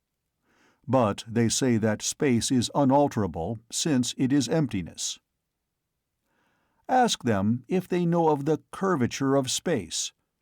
Arcot was becoming worried for fear his explanation would be unintelligible. Unless they knew his terms, he could not explain, and it would take a long time to teach them. "They say," Torlos thought, "that I have misunderstood you. They say space could not possibly be curved, for space is emptiness, and how could empty nothingness be curved?" Arcot turned to Maury and shrugged his shoulders. "I give up, Maury. It's a bad case. If they insist that space is nothing and can't be curved, I can't go any further." "If they don't know of the curvature of space," said Maury, "ask them how they learned that the velocity of light is the limiting velocity of a moving body." Torlos translated, and the scientists gave their reply. "They say that you do not know more of space than they, for they know that the speed of light is ultimate. They have tested this with spaceships at high speeds, and with experiments with the smallest particles of electricity." The scientists were looking at Arcot now in protest. They felt he was trying to foist something off on them. Arcot, too, was becoming exasperated. "Well, if they insist that we couldn't have come from another star, where do they think I come from? They have explored this system and found no such people as we, so I must have come from another star. How? If they won't accept my explanations, let them think up a theory of their own to explain the facts." He paused for Torlos to translate, then went on. "They say I don't know any more than they do. Tell them to watch this." He drew his molecular ray pistol and lifted a heavy metal chair into the air. Then Maury drew his heat beam and turned it on the chair. In a few seconds it was glowing white-hot, and then it collapsed into a fiery ball of liquid metal. Maury shut off the heat beam, and Arcot held the ball in the air while it cooled rapidly under the influence of the molecular ray. Then he lowered it to the floor. It was obvious that the scientists were impressed, and the Emperor was talking eagerly with the men around him. They talked for several minutes, saying nothing to the Earthmen. Torlos stood quietly, waiting for a message to relay. The Emperor called out, and some of the guards moved inside the door. Torlos turned to Arcot. "Show no emotion," came his telepathic warning. "I have been listening to them as they spoke.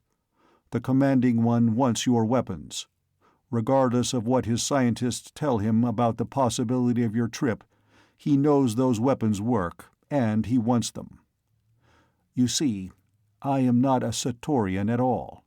I'm from Nansal, sent here many years ago as a spy. I have served in their fleets for many years and have gained their trust. I am telling you the truth, as you will soon see. These people are going to follow their usual line of action and take the most direct way toward their end. They are going to attack you, believing that you, despite your weapons, will go down before superior numbers. And you'd better move fast. He's calling the guards already." Arcot turned to Mori, his face calm, his heart beating like a vibrohammer. "Keep your face straight, Mori. Don't look surprised. They're planning to jump us. We'll rip out the right wall, and—" He stopped. It was too late. The order had been given, and the guards were leaping toward them. Arcot grabbed at his ray pistol, but one of the guards jumped him before he had a chance to draw it. Torlos seized the man by one leg and an arm, and tensing his huge muscles, hurled him 30 feet against the Commanding One with such force that both were killed instantly. He turned and grabbed another before his first victim had landed, and hurled him toward the advancing guards. Arcot thought fleetingly that here was proof of Torlos' story of being from Nansal. The greater gravity of the third planet made him a great deal stronger than the Satorians. One of the guards was trying to reach for Arcot. Acting instinctively, the Earthman lashed out with a hard jab to the point of the Satorian's jaw. The iron bones transmitted the shock beautifully to the delicate brain. The man's head jerked back, and he collapsed to the floor. Arcot's hand felt as though he'd hit it with a hammer, but he was far too busy to pay any attention to the pain. Mori, too, had realized the futility of trying to overcome the guards by wrestling. The only thing to do was dodge and punch. The guards were trying to take the Earthmen alive, but because of their greater weight, they couldn't move quite as fast as Arcot and Mori. Torlos was still in action. He had seen the success of the Earthmen, who, weak as they were, had been able to knock a man out with a blow to the jaw. Driving his own fists like pistons, he imitated their blows with deadly results. Every man he struck went down forever. The dead were piling around him, but through the open door he could see reinforcements arriving. Somehow he had to save these Earthmen. If Sator got their secrets, Nansal would be lost. He reached down and grabbed one of the fallen men and hurled him across the room, smashing back the men who struggled to attack. Then he picked up another and followed through with a second projectile. Then a third. With the speed and tirelessness of some giant engine of war, he slammed his macabre ammunition against the oncoming reinforcements with telling results. At last, Arcot was free for a moment, and that was all he needed. He jerked his molecular ray pistol from its holster and beamed it mercilessly toward the door, hurling the attackers violently backwards. They died instantly, their chilled corpses driving back against their comrades with killing force. In a moment, every man in the room was dead except for the two Earthmen and the giant Torlos. Outside the room, they could hear shouted orders as more of the Satorian guards were rallied. "They'll try to kill us now," Arcot said. "Come on, we've got to get out of here." "Sure," said Mori. "But which way?" Chapter 17. "Mori, pull down the wall over that door to block their passage," Arcot ordered. "I'll get the other wall." Arcot pointed his pistol and triggered it. The outer wall flew outward in an explosion of flying masonry. He switched on his radio and called the Ancient Mariner. Wade, we were cut off because of the metal in the walls. We've been double-crossed. They tried to jump us. Torlos warned us in time. We've torn out the wall. Just hang outside with the airlock open and wait for us. Don't use the rays, because we'll be invisible and you might hit us." Suddenly, the room rocked under an explosion, and the debris Maury's ray had torn down over the door was blasted away. A score of men leaped through the gap before the dust had settled. Maury beamed them down mercilessly before they could fire their weapons. "In the air, quick!" Arcot yelled. He turned on his power suit and rose into the air, signaling Torlos to grab his ankles as he had done before. Maury slammed another parting shot toward the doorway as he lifted himself toward the ceiling. Then both Earthmen snapped on their invisibility units. Torlos, because of his direct contact with Arcot, also vanished from sight. More of the courageous but foolhardy Satorians leaped through the opening and stared in bewilderment as they saw no one moving. Arcot, Maury, and Torlos were hanging invisible in the air above them. Just then, the shining bulk of the Ancient Mariner drifted into view. They drew back behind the wall and sought shelter. One of them began to fire his compressed air gun at it with absolutely no effect. The heavy Lux walls might as well have been hit by a mosquito. As the airlock swung open, Arcot and Maury headed out through the breach in the wall. A moment later, they were inside the ship. The heavy door hissed closed behind them as they settled to the floor. "I'll take the controls," Arcot said. "Maury, head for the rear. You take the moleculars and take Torlos with you to handle the heat beam." He turned and ran toward the control room, where Wade and Fuller were waiting. "Wade, take the forward molecular beams. Fuller, you handle the heat projector." Arcot strapped himself into the control seat. Suddenly there was a terrific explosion, and the titanic mass of the ship was rocked by the detonation of a bomb one of the men in the building had fired at the ship. Torlos had evidently understood the operation of the heat beam projector quickly. The stabbing beam reached out, and the great tower, from floor to roof, suddenly leaned over and slumped as the entire side of the building was converted into a mass of glowing stone and molten steel. Then it crashed heavily to the ground a half-mile below. But already there were 40 of the great battleships rising to meet them. "I think we'd better get moving," Arcot said. "We can't let a magnetic ray touch us now. It would kill Torlos. I'm going to cut in the invisibility units, so don't use the heat beams whatever you do." Arcot snapped the ship into invisibility and darted to one side. The enemy ships suddenly halted in their wild rush and looked around in amazement for their opponent. Arcot was heading for the magnetic force field which surrounded the city when Torlos made a mistake. He turned on the powerful heat beam downwards and picked off an enemy battleship. It fell, a blazing wreck. But the ray touched a building behind it, and the ionized air established a conducting path between the ship and the planet. The apparatus was not designed to make a planet invisible, but it made a noble effort. As a result, one of the tubes blew, and the Ancient Mariner was visible again. Arcot had no time to replace the tube. The Satorian fleet kept him too busy. Arcot drove the ship, shooting, twisting upward. Wade and Maury kept firing the molecular beams with precision. The pale rays reached out to touch the battleship, and wherever they touched, the ships went down in wreckage, falling to the city below. In spite of the odds against it, the Ancient Mariner was giving a good account of itself. And always, Arcot was working the ship toward the magnetic wall and the base of the city. Suddenly, giant pneumatic guns from below joined in the battle, hurling huge explosive shells toward the Earthship. They managed to hit the Ancient Mariner twice, and each time the ship was staggered by the force of the blast, but the foot-thick armor of Lux metal ignored the explosions.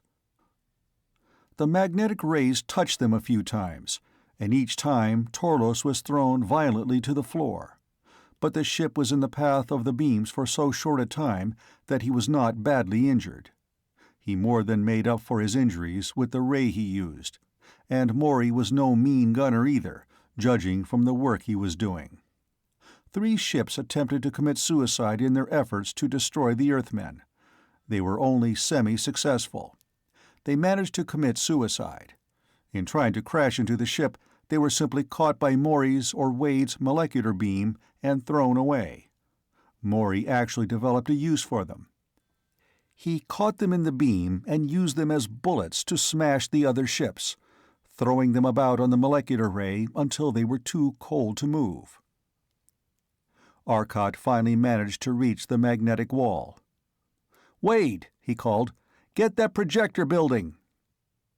A molecular beam reached down, and the black metal dome sailed high into the sky, breaking the solidity of the magnetic wall. An instant later, the ancient mariner shot through the gap.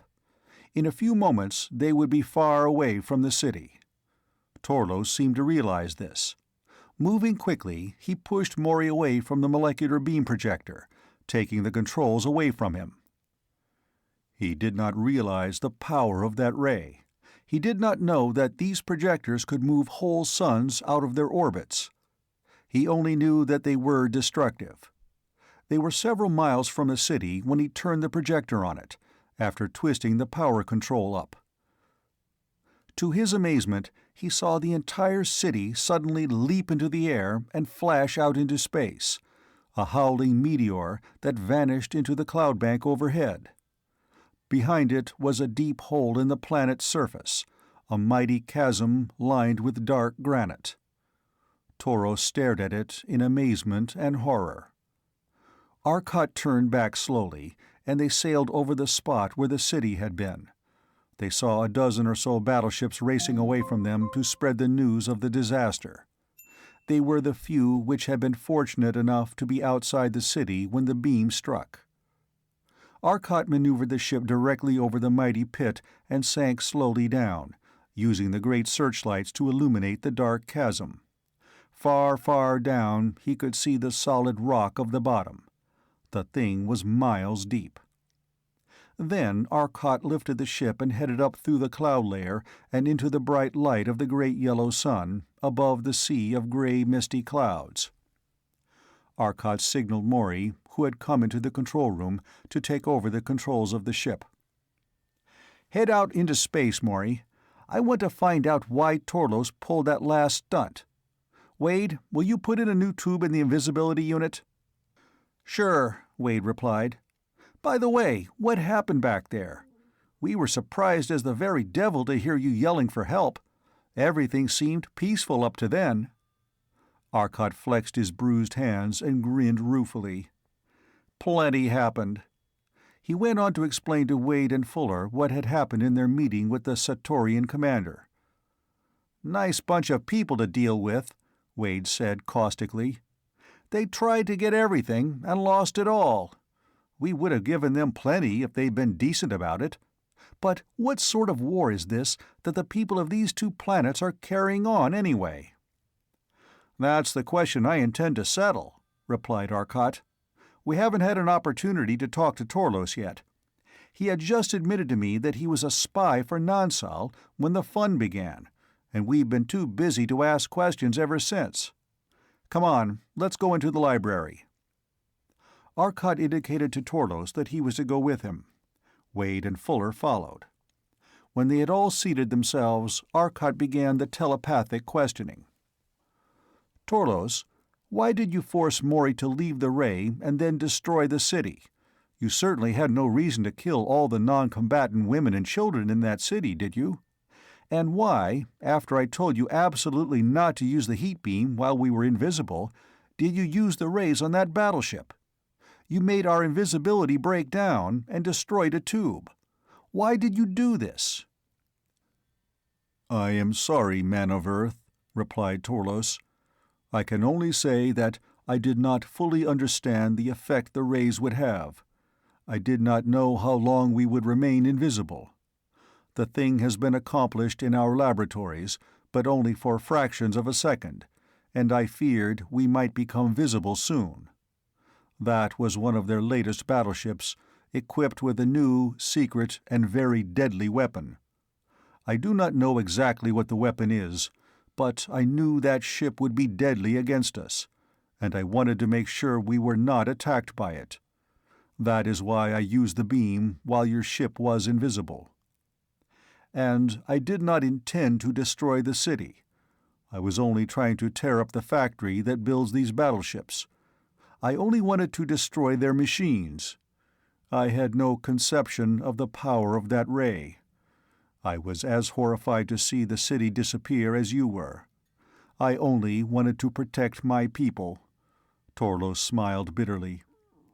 "I have lived among these treacherous people for many years, and I cannot say that I had no provocation to destroy their city and everyone in it. But I had no intention of doing it, Earthmen." Arcot knew he was sincere. There could be no deception when communicating telepathically. He wished he had used it when communicating with the Commander One of Sator. The trouble would have been stopped quickly. "You still do not have any conception of the magnitude of the power of that beam, Torlos," Arcot told him. "With the rays of this ship, we tore a sun from its orbit and threw it into another. What you did to that city, we could do to the whole planet. Do not tamper with forces you do not understand, Torlos.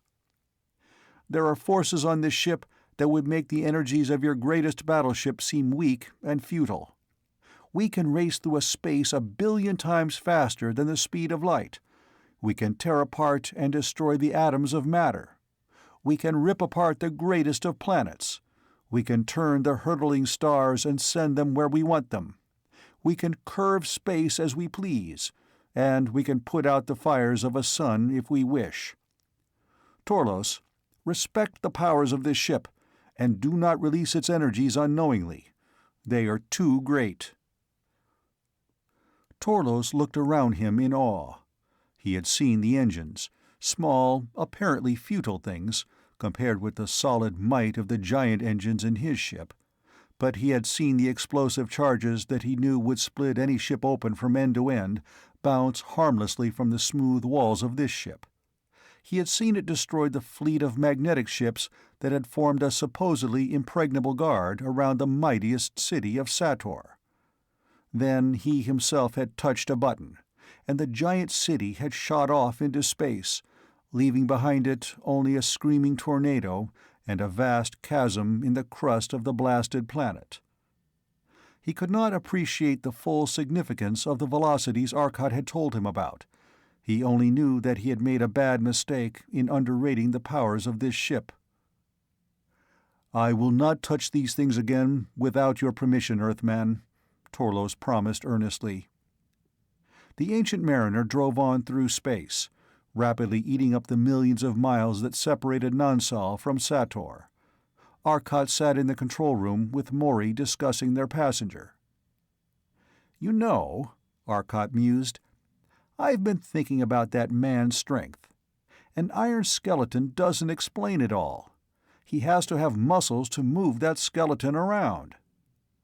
"He's got muscles, all right," Maury grinned.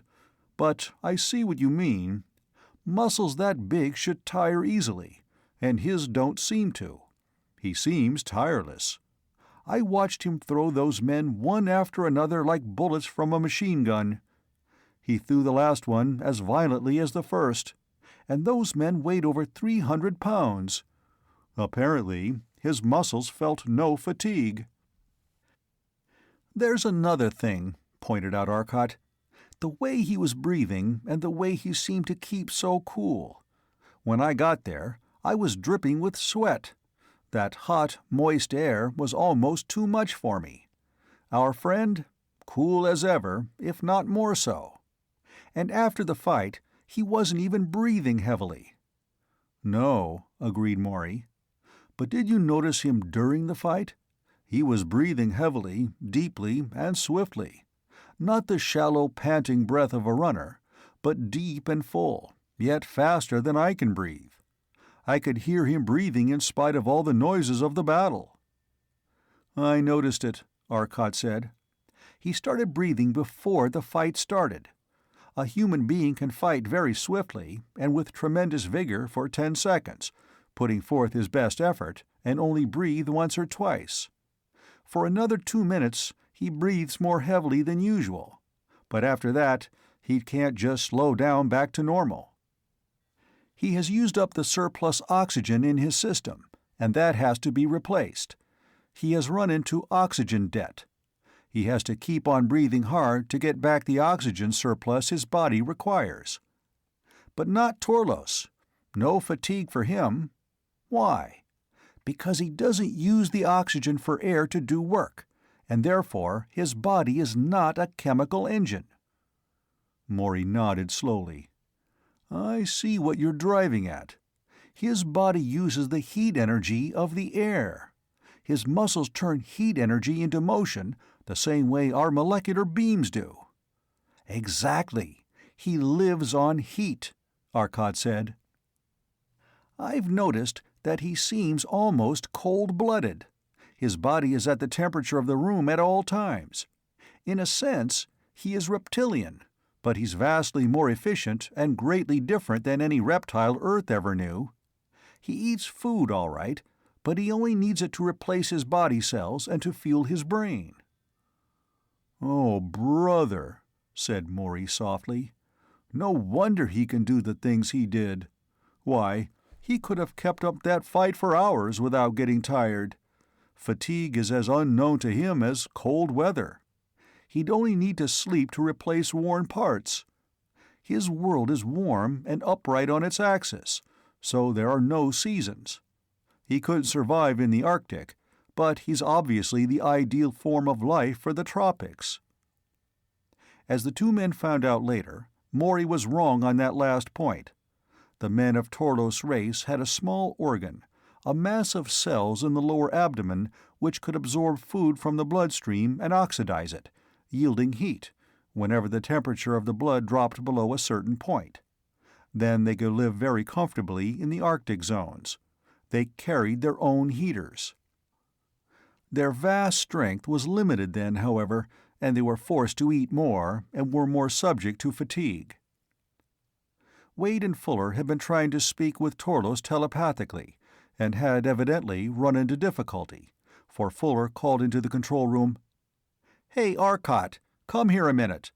I thought telepathy was a universal language, but this guy doesn't get our ideas at all, and we can't make out some of his. Just now, he seemed to be thinking of nourishment or food, and I found out he was thinking of heat." "I'll be right down," Arcot told him, heading for the library. As he entered, Torlos smiled at him. Arcot picked up his thought easily. "Your friends do not seem to understand my thoughts."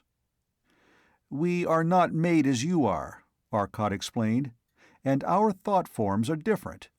To you, heat and food are practically the same thing, but we do not think of them as such." He continued, explaining carefully to Torlos the differences between their bodies and their methods of using energy.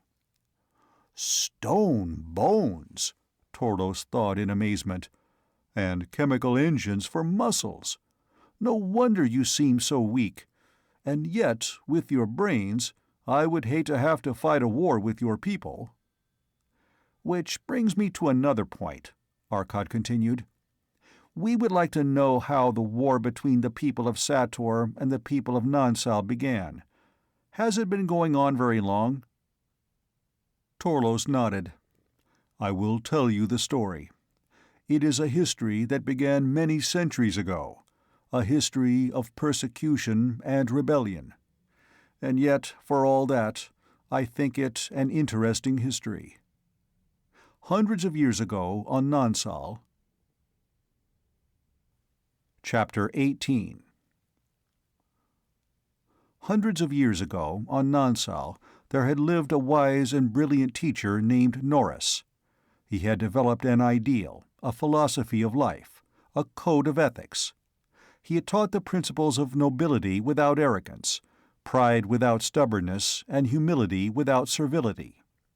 About him had gathered a group of men who began to develop and spread his ideals, As the new philosophy spread across the planet, more and more non-Solians adopted it and began to raise their children according to its tenets. But no philosophy, however workable, however noble, can hope to convert everyone. There always remains a hard core of men who feel that the old way is the best way. In this case, it was the men whose lives had been based on cunning, deceit, and treachery. One of these men, a brilliant but warped genius, named Sator, had built the first spaceship, and he and his men had fled Nansal to set up their own government and free themselves from the persecution they believed they suffered at the hands of the believers of Norris. They fled to the second planet, where the ship crashed and the builder, Sator, was killed. For hundreds of years, nothing was heard of the emigrants, and the people of Nansal believed them dead. Nansal was at peace. But the Satorians managed to live on the alien world, and they built a civilization there, a civilization based on an entirely different system. It was a system of cunning. To them, cunning was right. The man who could plot most cunningly, gain his ends by deceiving his friends best, was the man who deserved to live. There were a few restrictions. They had loyalty, for one thing, loyalty to their country and their world. In time, the Satorians rediscovered the space drive, but by this time, living on the new planet had changed them physically. They were somewhat smaller than the Nansalians and lighter in color, for their world was always sunless. The warm rays of the sun had tanned the skins of the Nansalians to a darker color. When the Satorians first came to Nansal, it was presumably in peace. After so many hundreds of years without war, the Nansalians accepted them, and trade treaties were signed. For years, the Satorians traded peacefully. In the meantime, Satorian spies were working to find the strengths and weaknesses of Nansal, searching to discover their secret weapons and processes, if any. And they rigorously guarded their own secrets. They refused to disclose the secrets of the magnetic beam and the magnetic space drive. Finally, there were a few of the more suspicious Nansalians who realized the danger in such a situation. There were 3 men, students in one of the great scientific schools of Nansal, who realized that the situation should be studied. There was no law prohibiting the men of Nansal from going to Sator, but it seemed that nature had raised a more impenetrable barrier. All Nansalians who went to Sator died of a mysterious disease. A method was found whereby a man's body could be sterilized, bacteriologically speaking, so he could not spread the disease, and this was used on all Satorians entering Nansal. But you can't sterilize a whole planet. Nansalians could not go to Sator. But these 3 men had a different idea. They carefully studied the speech and the mannerisms and customs of the Satorians. They learned to imitate the slang and idioms. They went even further. They picked 3 Satorian spaceship navigators and studied them minutely every time they got a chance, in order to learn their habits and their speech patterns. The 3 Satorians were exceptionally large men, almost perfect doubles of the 3 Nansalians, and one by one the Nansalians replaced them. They had bleached their faces, and surgeons, working from photographs, changed their features so that the 3 Nansalians were exact doubles of the 3 astrogators. Then they acted. On 3 trips, one of the men that went back as navigator was a Nansalian. It was 6 years before they returned to Nansal, but when they finally did, they had learned 2 things. In the first place, the disease which had killed Nansalians who had come in contact with Satorians on Nansal was nothing but a poison which acted on contact with the skin. The Nansalians who had gone to Sator had simply been murdered. There was no disease. It had simply been a Satorian plot to keep Nansalians from going to Sator. The second thing they had learned was the secret of the Satorian magnetic space drive. It was common knowledge on Sator that their commander would soon lead them across space to conquer Nansal, and settle on a world of clear air and cloudless skies, where they could see the stars of space at night. They were waiting only until they could build up a larger fleet and learned all they could from the Nonsalians. They attacked 3 years after the 3 Nonsalian spies returned with their information. During those 3 years, Nonsal had secretly succeeded in building up a fleet of the magnetic ships, but it went down quickly before the vastly greater fleet of the Satorians. Their magnetic rays were deadly, killing everyone they struck. They could lift the iron-boned Nonsalians high into the air, then drop them hundreds of feet to their death. The buildings, with their steel and iron frames, went down, crushing hundreds of others. They practically depopulated the whole planet. But the warnings of the 3 spies had been in time. They had enlarged some of the great natural caverns and dug others out of solid rock. Here they had built laboratories, factories, and dwelling places far underground, where the Satorians could never find them. Enough men reached the caverns before the disaster struck to carry on. They had been chosen from the strongest, healthiest, and most intelligent that Nonsal had. They lived there for over a century, while the planet was overrun by the conquerors and the cities were rebuilt by the Satorians. During this century, the magnetic ray shield was developed by the hidden Nonsalians. Daring at last to face their conquerors, they built a city on the surface and protected it with the magnetic force screen. By the time the Satorians found the city, it was too late. A battle fleet was mobilized and rushed to the spot, but the city was impregnable. The great domed power stations were already in operation, and they were made of non-magnetic materials, so they could not be pulled from the ground. The magnetic beams were neutralized by the shield, and no ship could pass through it without killing every man aboard. That first city was a giant munitions plant. The Nonsalians built factories there and laughed while the armies of Sator raged impotently at the magnetic barrier. They tried sending missiles through, but the induction heating in every metal part of the bombs either caused them to explode instantly or to drop harmlessly and burn. In the meantime, the men of Nonsal were building their fleet. The Satorians stepped up production too, but the Nonsalians had developed a method of projecting the magnetic screen. Any approaching Satorian ship had its magnetic support cut from under it, and it crashed to the ground. It took nearly 30 years of hard work and harder fighting for the Nonsalians to convince the people of Sator that Nonsal and the philosophy of Norris had not only not been wiped out, but was capable of wiping out the Satorians. With their screened and protected fleet, the followers of Norris smashed the Satorian cities and drove their enemy back to Sator. There were only 3 enemy cities left on Nonsal when, somehow, they managed to learn the secret of the magnetic screen.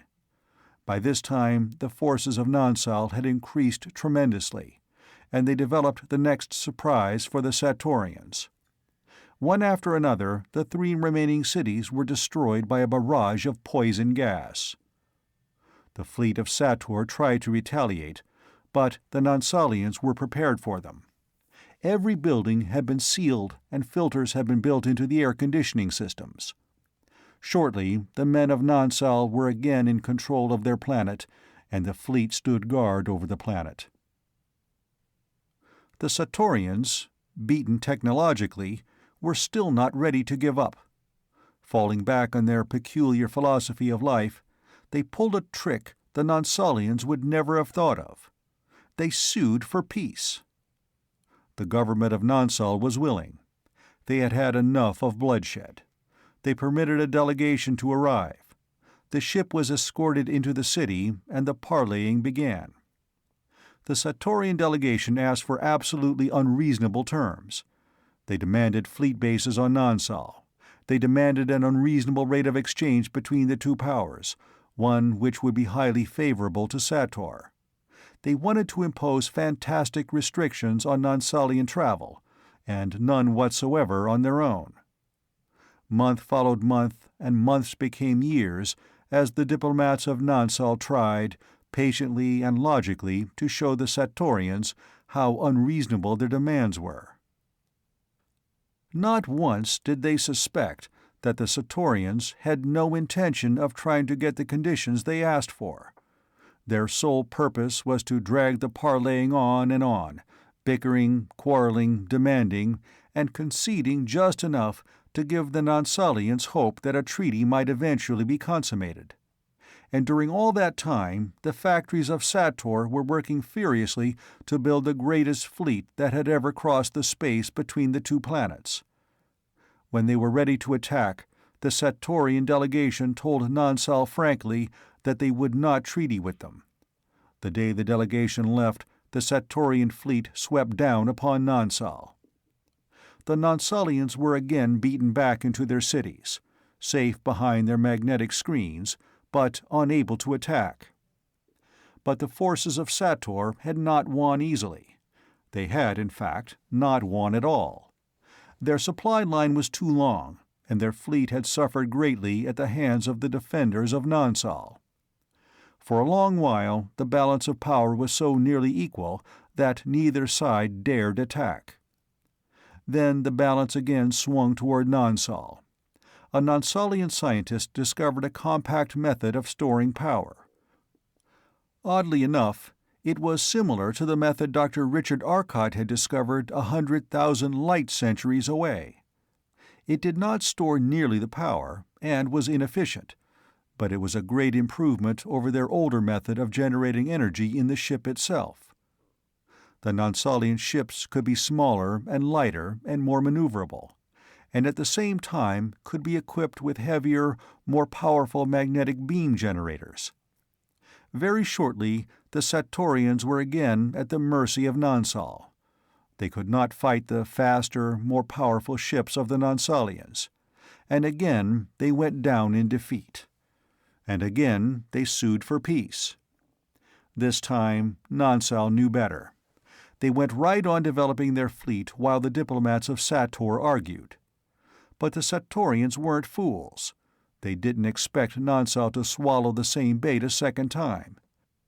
Sator had another ace up their sleeve. 10 days after they arrived, every diplomat and courier of the Satorian delegation committed suicide. Puzzled, the government of Nansal reported the deaths to Sator at once, expecting an immediate renewal of hostilities. They were quite sure that Sator assumed they had been murdered. Nansal was totally unprepared for what happened. Sator acknowledged the message with respects and said they would send a new commission. 2 days later, Nansal realized it had been tricked again. A horrible disease broke out and spread like wildfire. The incubation period was 12 days. During that time, it gave no sign. Then the flesh began to rot away, and the victim died within hours. No wonder the ambassadors had committed suicide. Millions died, including Torlos' own father, during the raging epidemic that followed. But purely by lucky accident, the Nansalian medical research teams came up with a cure and a preventive inoculation before the disease had spread over the whole planet. Sator's delegation had inoculated themselves with the disease, and, at the sacrifice of their own lives, had spread it on Nansal. Although the Satorians had developed the horribly virulent strain of virus, they had not found a cure. The diplomats knew they were going to die. Having managed to stop the disease before it swept the planet, the Nansalians decided to pull a trick of their own. Radio communication with Sator was cut off in such a way as to lead the Satorian government to believe that Nansal was dying of the disease. The scientists of Sator knew that the virus was virulent. In fact, too virulent for its own good. It killed the host every time, and the virus could not live outside a living cell. They knew that shortly after every Nansalian died, the virus too would be dead. Their fleet started for Nonsal 6 months after radio contact had broken off. Expecting to find Nonsal a dead planet, they were totally unprepared to find them alive and ready for the attack. The Satorian fleet, vastly surprised to find a living, vigorous enemy, was totally wiped out. Since that time, both planets had remained in a state of armed truce. Neither had developed any weapons which would enable them to gain an advantage over their enemy. Each was so spy-infested that no move could pass undiscovered. Stalemate. Chapter 19. Torlos spread his hands eloquently. That is the history of our war. Can you wonder that my people were suspicious when your ship appeared? Can you wonder that they drove you away? They were afraid of the men of Sator. When they saw your weapons, they were afraid for their civilization. On the other hand, why should the men of Sator fear? They knew that our code of honor would not permit us to make a treacherous attack. I regret that my people drove you away, but can you blame them? Arcot had to admit that he could not. He turned to Mori. They were certainly reasonable in driving us from their cities. Experience has taught them that it's the safest way. A good offense is always the best defense. But experience has taught me that, unlike Torlos, I have to eat. I wonder if it might not be a good idea to get a little rest, too. I'm bushed. Good idea, agreed Mori. I'll ask Wade to stand guard while we sleep. If Torlos wants company, he can talk to Wade as well as anyone. I'm due for some sleep myself. Arcot, Mori, and Fuller went to their rooms for some rest. Arcot and Mori were tired, but after an hour, Fuller rose and went down to the control room, where Wade was communicating telepathically with Torlos. "Hello," Wade greeted him. "I thought you were going to join the snoring chorus." "I tried to, but I couldn't get in tune. What have you been doing?" "I've been talking with Torlos, and with fair success. I'm getting the trick of thought communication," Wade said enthusiastically. "I asked Torlos if he wanted to sleep, and it seems they do it regularly, 1 day in 10. And when they sleep soundly. It's more of a coma, something like the hibernation of a bear or a possum. If you want to do business with Mr. John Doe, and he happens to be asleep, your business will have to wait. It takes something really drastic to wake these people up." I remember a remark one of my classmates made while I was going to college. He was totally unconscious of the humor in the thing. He said, "I've got to go to more lectures. I've been losing a lot of sleep." He intended them to be totally disconnected thoughts, but the rest of us knew his habits, and we almost knocked ourselves out laughing. I was just wondering what would happen if a Nansalian were to drop off in class. They'd probably have to call an ambulance or something to carry him home. Fuller looked at the giant. I doubt it. One of his classmates would just tuck him under his arm and take him on home, or to the next lecture. Remember, they only weigh about 400 pounds on Nonsal, which is no more to them than 50 pounds is to us. True enough, Wade agreed. But, I'd hate to have him wrap those arms of his about me. He might get excited, or sneeze or something, and squish. You and your morbid imagination. Fuller sat down in one of the seats. Let's see if we can't get a 3-way conversation going. This guy is interesting. Arcot and Mori awoke nearly 3 hours later, and the Earthmen ate their breakfast, much to Torlos' surprise. "I can understand that you need far more food than we do," he commented, "but you only ate a few hours ago. It seems like a tremendous amount of food to me.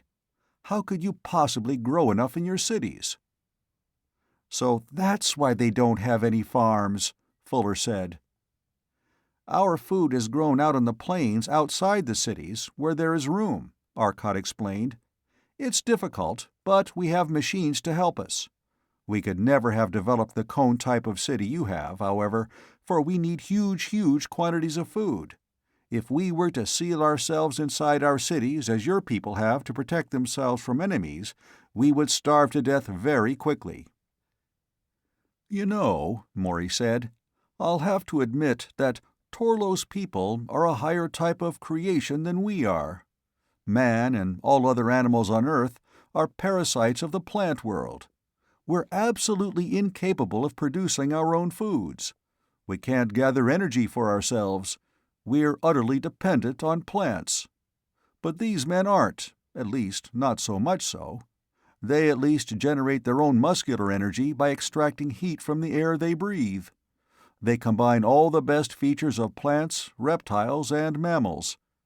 I don't know where they'd be classified biologically." After the meal, they went to the control room and strapped themselves into the control seats. Arcot checked the fuel gauge. "We have plenty of lead left," he said to Maury, "and Torlos has assured me that we will be able to get more on Nonsal. I suggest we show him how the space control works, so that he can tell the Nonsalian scientists about it from personal experience. In this sun's gravitational field, we'll lose a lot of power, but as long as it can be replaced, we're all right." Turning to the Nonsalian, Arcot pointed towards the little spark of light that was Torlos' home planet. "Keep your eyes on that, Torlos. Watch it grow when we use our space control drive." Arcot pushed the little red switch to the first notch. The air around them pulsed with power for an instant, then space had readjusted itself. The point that was Nonsal grew to a disk, and then it was swiftly leaping toward them, welling up to meet them, expanding its bulk with awesome speed. Torlos watched it tensely. There was a sudden splintering crash, and Arcot jerked open the circuit in alarm. They were almost motionless again as the stars reeled about them. Torlos had been nervous. Like any man so affected, he had unconsciously tightened his muscles. His fingers had sunk into the hard plastic of the armrest on his chair, and crushed it as though it had been put between the jaws of a hydraulic press. "I'm glad we weren't holding hands," said Wade, eyeing the broken plastic. "I am very sorry," Torlos thought humbly. "I did not intend to do that. I forgot myself when I saw that planet rushing at me so fast." His chagrin was apparent on his face. Arcot laughed.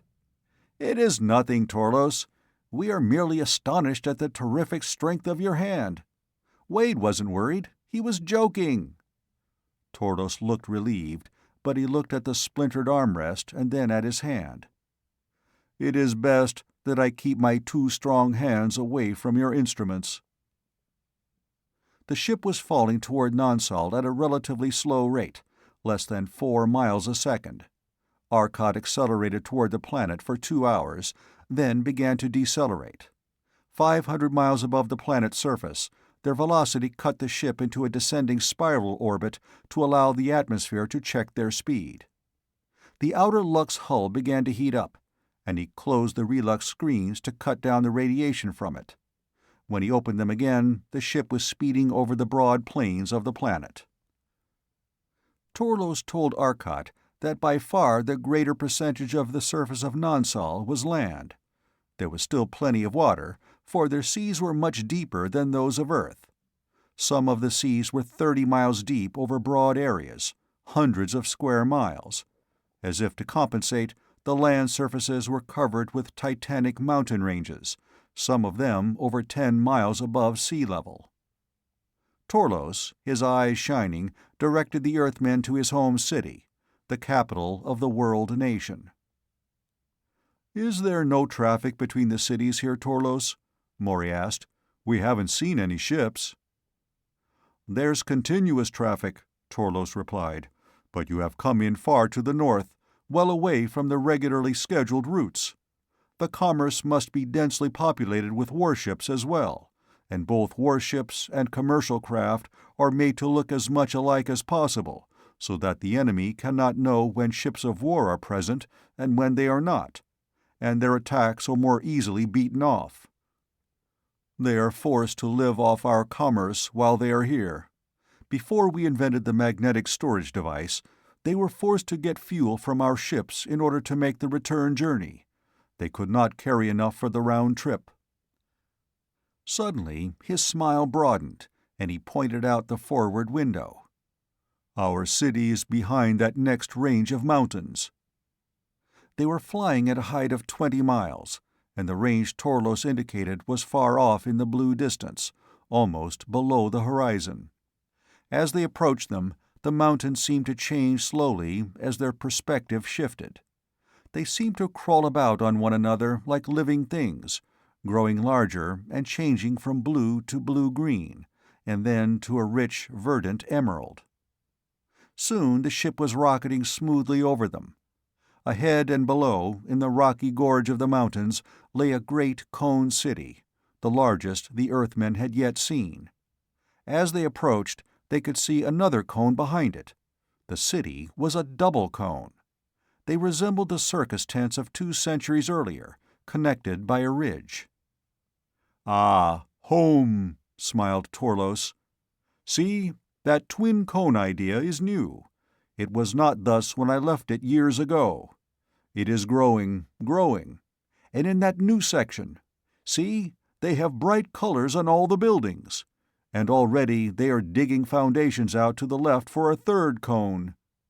He was so excited that it was difficult for Arcot to read his thoughts coherently. "But we won't have to build more fortifications," Torlos continued, "if you will give us the secret of the rays you use." "But, Arcot, you must hide in the hills now. Drop down and deposit me in the hills. I will walk to the city on foot. I will be able to identify myself, and I will soon be inside the city, telling the Supreme Three that I have salvation and peace for them." "I have a better idea," Arcot told him. "It will save you a long walk.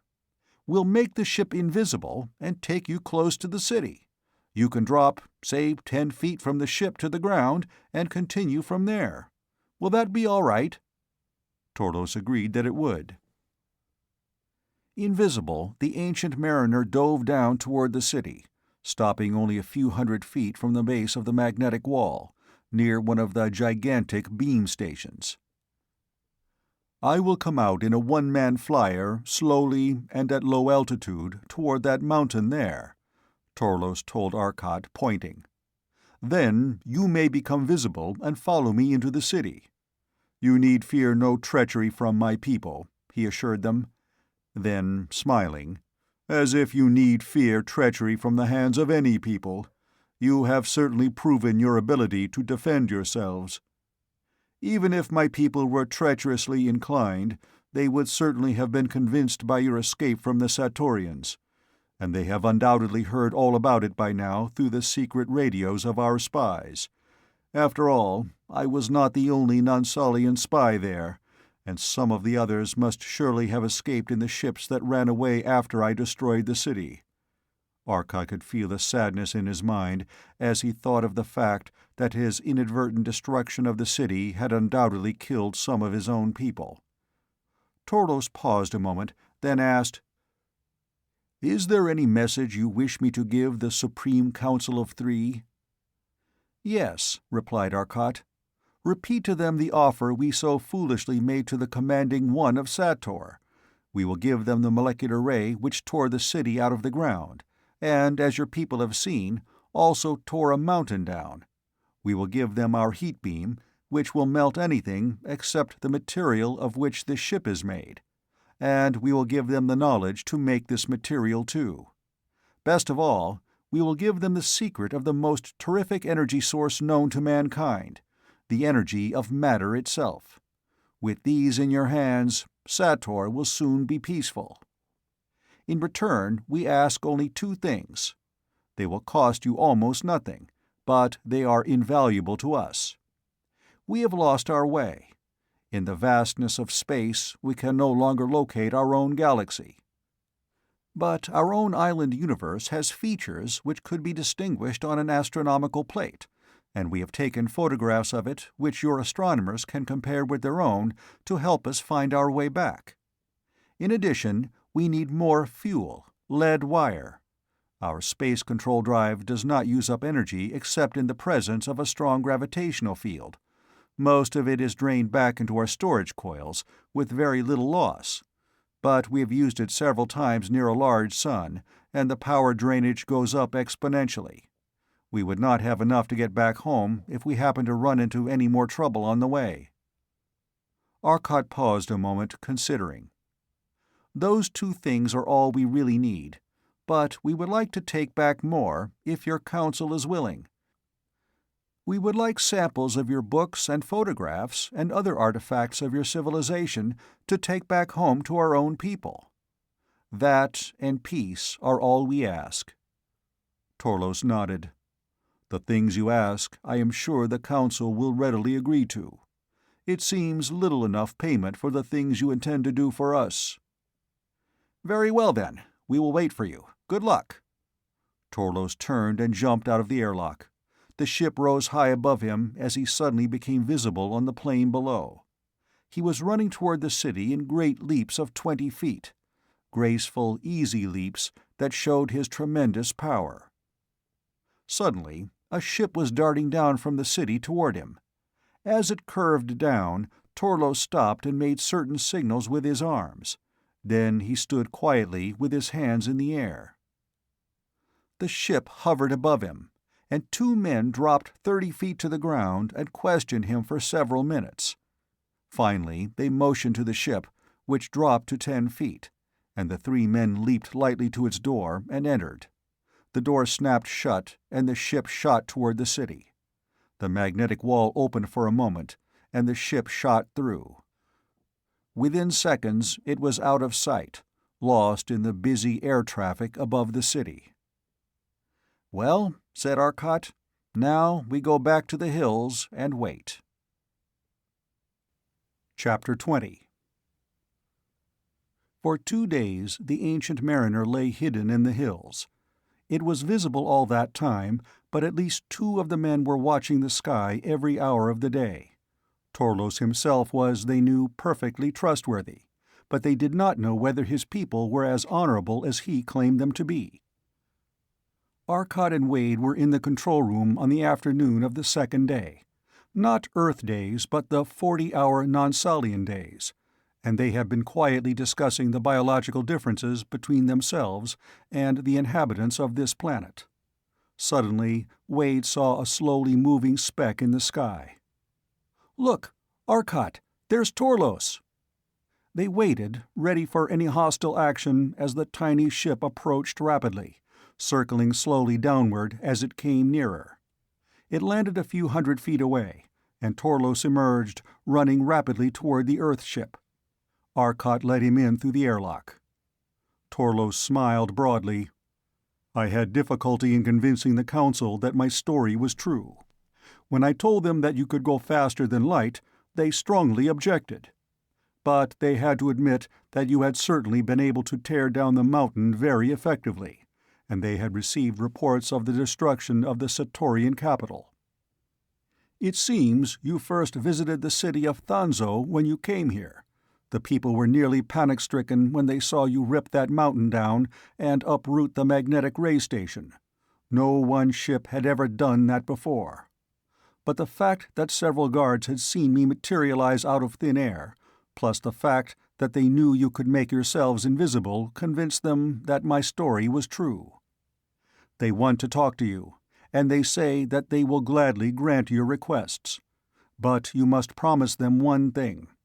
You must stay away from any of our people, for they are afraid of disease. Bacteria that do not bother you very much might be deadly to us. The Supreme Council of 3 is willing to take the risk, but they will not allow anyone else to be exposed." "We will keep apart from your people, if the Council wishes," Arcot agreed. "But there is no real danger. We are so vastly different from you that it will be impossible for you to get our diseases, or for us to contract yours.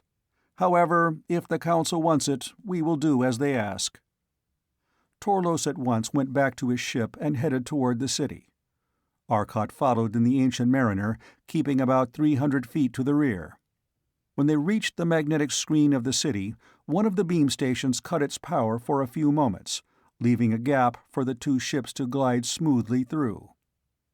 On the roofs of the buildings, men and women were collected, watching the shining, polished hull of the strange ship as it moved silently above them. Torlos led them to the great central building and dropped to the huge landing field beside it. All around them, in regular rows, the great hulls of the non-Sol battleships were arranged. Arcot landed the Ancient Mariner and shut off the power. "I think Wade is the man to go with me this time," Arcot said. "He has learned to communicate with Torlos quite well. We will each carry both pistols and wear our power suits, and we'll be in radio communication with you at all times. I don't think they'll start anything we don't like this time, but I'm not as confident as I was, and I'm not going to take any useless chances. This time, I'm going to make arrangements. If I die here, there's going to be a very costly funeral, and these men are going to pay the costs. I'll call you every 3 minutes, Maury. If I don't, check up on me. If you still don't get an answer, take this place apart because you won't be able to hurt us then. I'm going to tell Torlos about our precautions. If the building shields the radio, I'll be listening for you and I'll retrace my steps until I can contact you again. Right? Then, come on, Wade." Arcot, fully equipped, strode down the corridor to the airlock. Torlos was waiting for them with another man, whom Torlos explained was a high-ranking officer of the fleet. Torlos, it seemed, was without official rank. He was a Secret Service agent without official status, and therefore an officer had been assigned to accompany the Earthmen. Torlos seemed to be relaxing in the soft, warm sunlight of his native world. It had been years since he had seen that yellow sun except from the windows of a space flyer. Now he could walk around in the clear air of the planet of his birth. Arcot explained to him the precautions they had taken against trouble here, and Torlos smiled. "You have certainly learned greater caution. I can't blame you. We certainly seem little different from the men of Sator. We can only stand on trial. But I know you will be safe." They walked across the great court, which was covered with a soft, springy turf of green. The hot sun shining down on them, the brilliant colors of the buildings, the towering walls of the magnificent edifice they were approaching, and behind them the shining hull of the Ancient Mariner set among the dark, needle-shaped non-Solian ships, all combined to make a picture that would remain in their minds for a long time.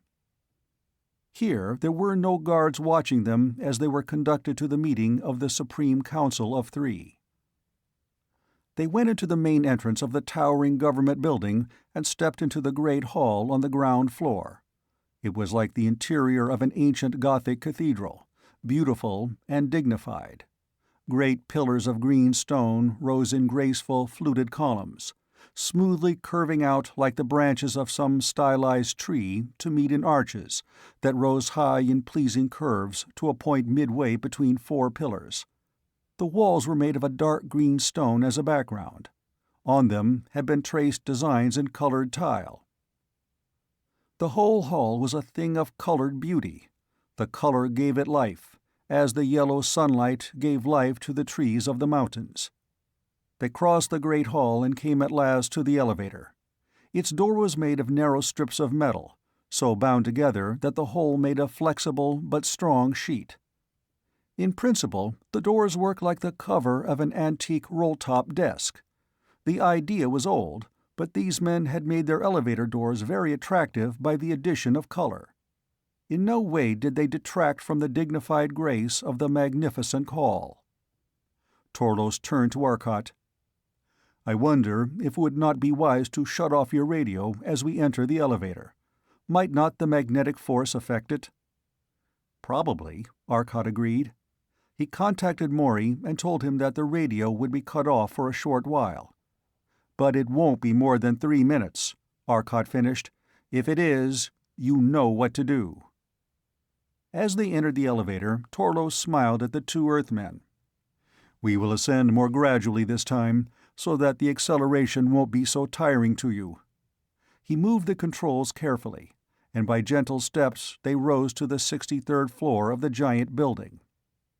As they stepped out of the elevator, Torlos pointed toward an open window that stretched widely across one wall. Below them they could see the Ancient Mariner. "Your radio contact should be good," Torlos commented. Wade put in a call to Maury, and to his relief, he made contact immediately. The officer was leading them down a green stone corridor toward a simple door. He opened it, and they entered the room beyond. In the center of the room was a large, triangular table. At a place at the center of each side sat one man on a slightly raised chair, while on each side of him sat a number of other men. Torlos stopped at the door and saluted. Then he spoke in rapid, liquid syllables to the men sitting at the table, halting once or twice and showing evident embarrassment as he did so. He paused, and one of the three men in command replied rapidly in a pleasant voice that had none of the harsh command that Arcot had noticed in the voice of the Satorian commanding one. Arcot liked the voice and the man. Judging by Earth standards, he was past middle age, whatever that might be on Nansal, with crisp black hair that was bleaching slightly. His face showed the signs of worry that the making of momentous decisions always leaves, but although the face was strong with authority, there was a gentleness that comes with a feeling of kindly power. Wade was talking rapidly into the radio, describing the scene before them to Maury. He described the great table of dark wood and the men about it, some in the blue uniform of the military and some in the loose, soft garments of the civilian. Their colored fabrics, individually in good taste and harmony, were frequently badly out of harmony with the costume of a neighbor, a difficulty accompanying this brightly tinted clothing. Torlos turned to Arcot. The Supreme Council asks that you be seated at the table in the places left for you. He paused, then quickly added, I have told them of your precautions, and they have said, a wise man, having been received treacherously once, will not be again trapped. They approve of your policy of caution. The men who sit at the raised portions of the table are the Supreme Three. The others are their advisors who know the details of science, business, and war. No one man can know all the branches of human endeavor, and this is but a meeting place of those who know best the individual lines. The Supreme Three are elected from the advisors in case of the death of one of the three, and they act as coordinators for the rest. The man of science is to your left. Directly before you is the man of business, and to your right is the commander of the military. To whom do you wish to speak first? Arcot considered for a moment, then, I must first tell the scientist what it is I have, then tell the commander how he can use it, and finally I will tell the businessman what will be needed. Arcot had noticed that the military officers all wore holsters for their pneumatic pistols, but they were conspicuously empty. He was both pleased and embarrassed. What should he do? He who carried 2 deadly pistols. He decided on the least conspicuous course and left them where they were. Arcot projected his thoughts at Torlos. We have come a vast distance across space, from another galaxy. Let your astronomer tell them what distance that represents. Arcot paused while Torlos put the thoughts into the words of the Nansalian language. A moment later, one of the scientists, a tall, powerfully built man, even for these men of giant strength, rose and spoke to the others. When he was seated, a second rose and spoke also, with an expression of puzzled wonder. He says, Torlos translated, that his science has taught him that a speed such as you say you have made is impossible, but the fact that you are here proves his science wrong. He reasoned that since your kind live on no planet of this system, you must come from another star. Since his science says that this is just as impossible as coming from another galaxy, he is convinced of the fallacy in the theories. Arcot smiled. The sound reasoning was creditable. The man did not label as impossible something which was proven by the presence of the 2 Earthmen. Arcot tried to explain the physical concepts behind his space strain drive, but communication broke down rapidly. Torlos, a warrior, not a scientist, could not comprehend the ideas, and was completely unable to translate them into his own language.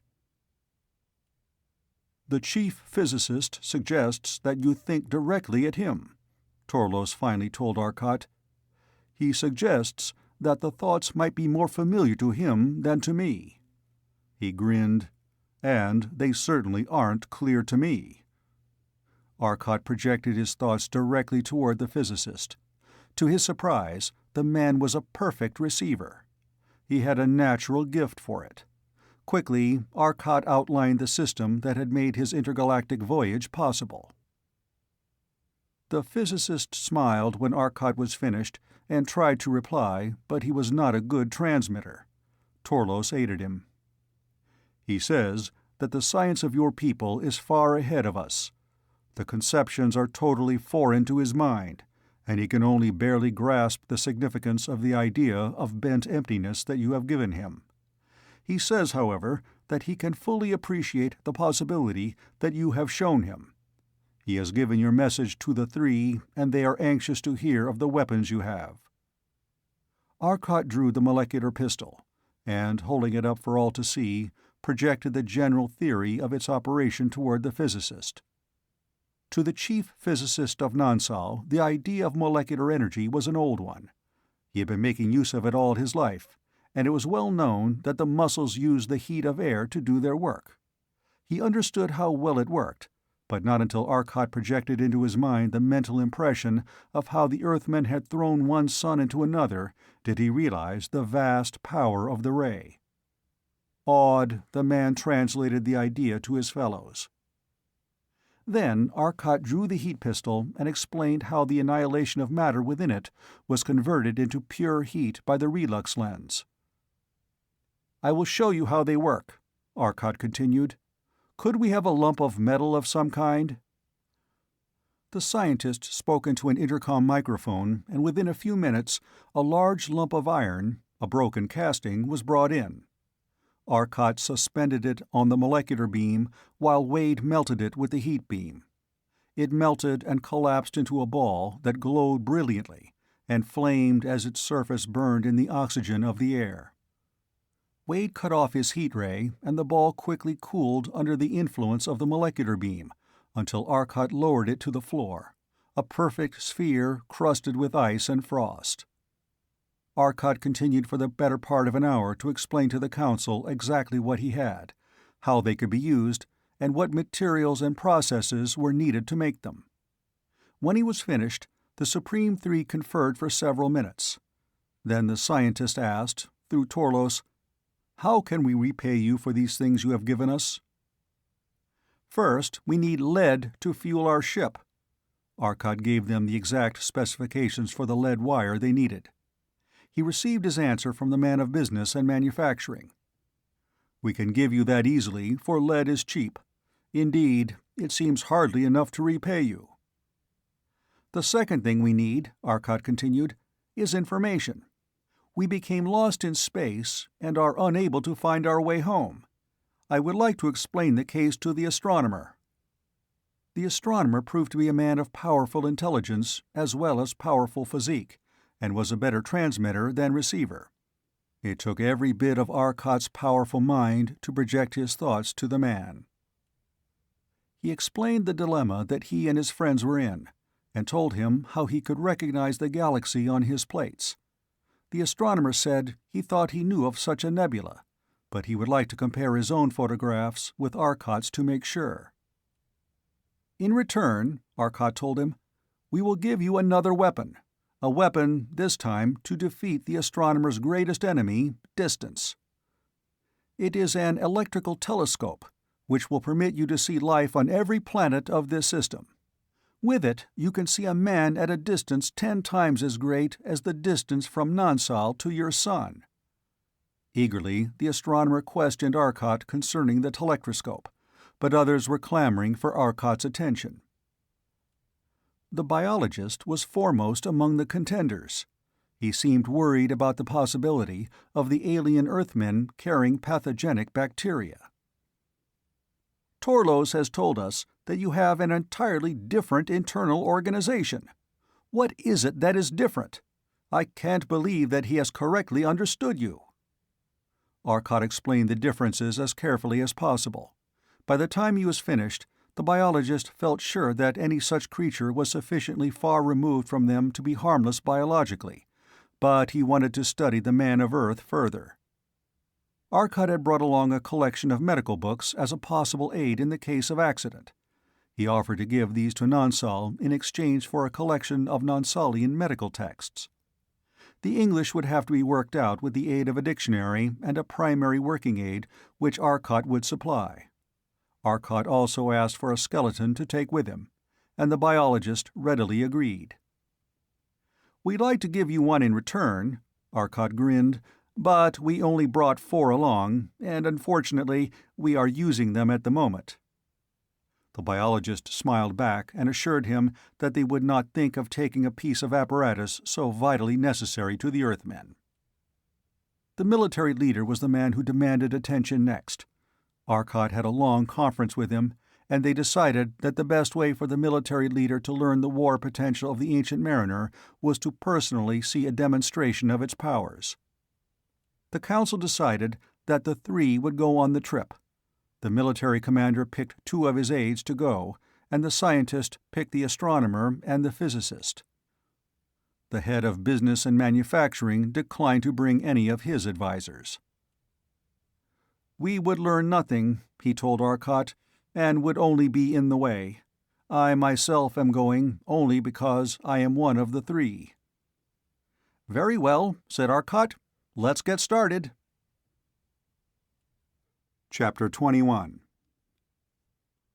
The party descended to the ground floor and walked out to the ship. They filed into the airlock, and in the power room they looked in amazement at the tiny machines that ran the ship. The long black cylinder of the main power unit for the molecular drive looked weak and futile compared to the bulky machines that ran their own ships. The power storage coils, with their fields of intense, dead blackness, interested the physicist immensely. The ship was a constant source of wonder to them all. They investigated the laboratory and then went up to the second floor. Morey and Fuller greeted them at the door, and each of the 4 Earthmen took a group around the ship, explaining as they went. The library was a point of great interest, exceeded only by the control room.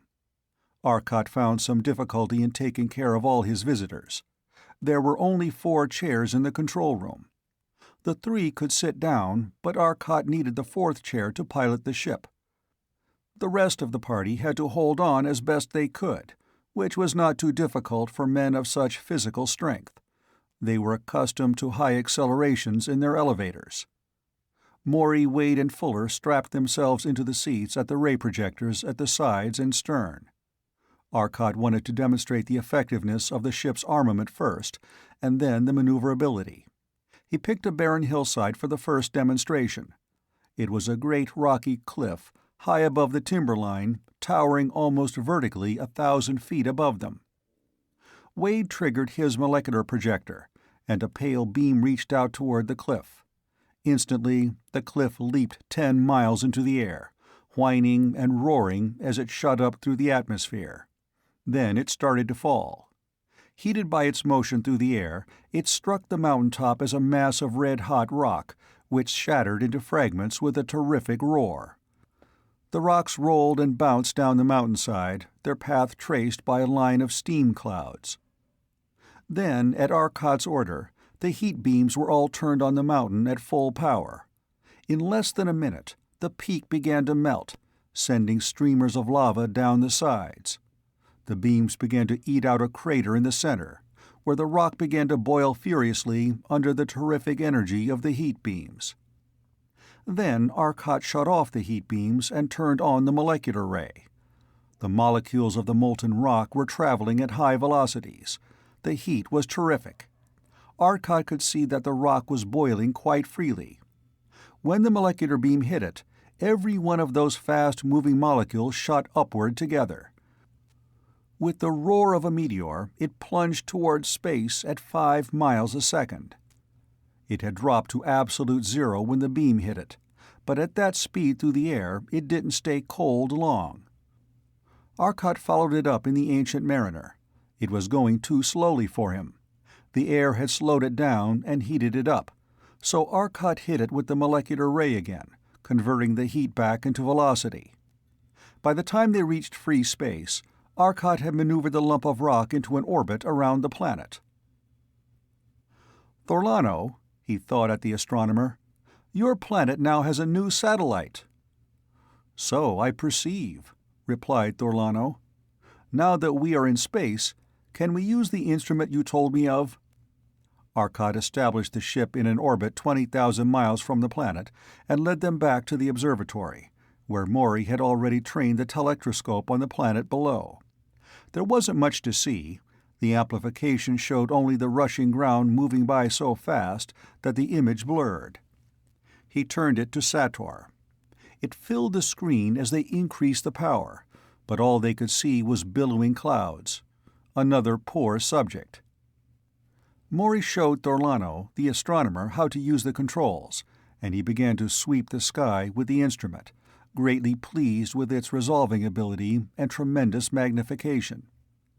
The military leader of the three pointed out that the Satorians still had a weapon that was reportedly deadly, and they were in imminent danger unless Arcot's inventions were applied at once. All the way back to Nonsal, they spent the time discussing the problem in the Ancient Mariner's library.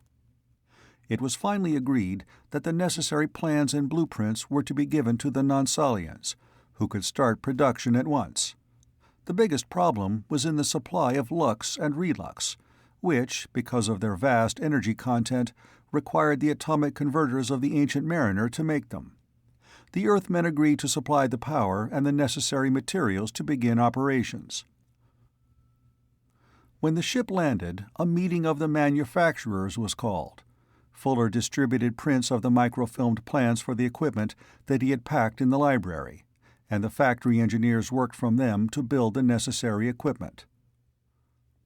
The days that followed were busy days for Earthmen and Nonsalians alike.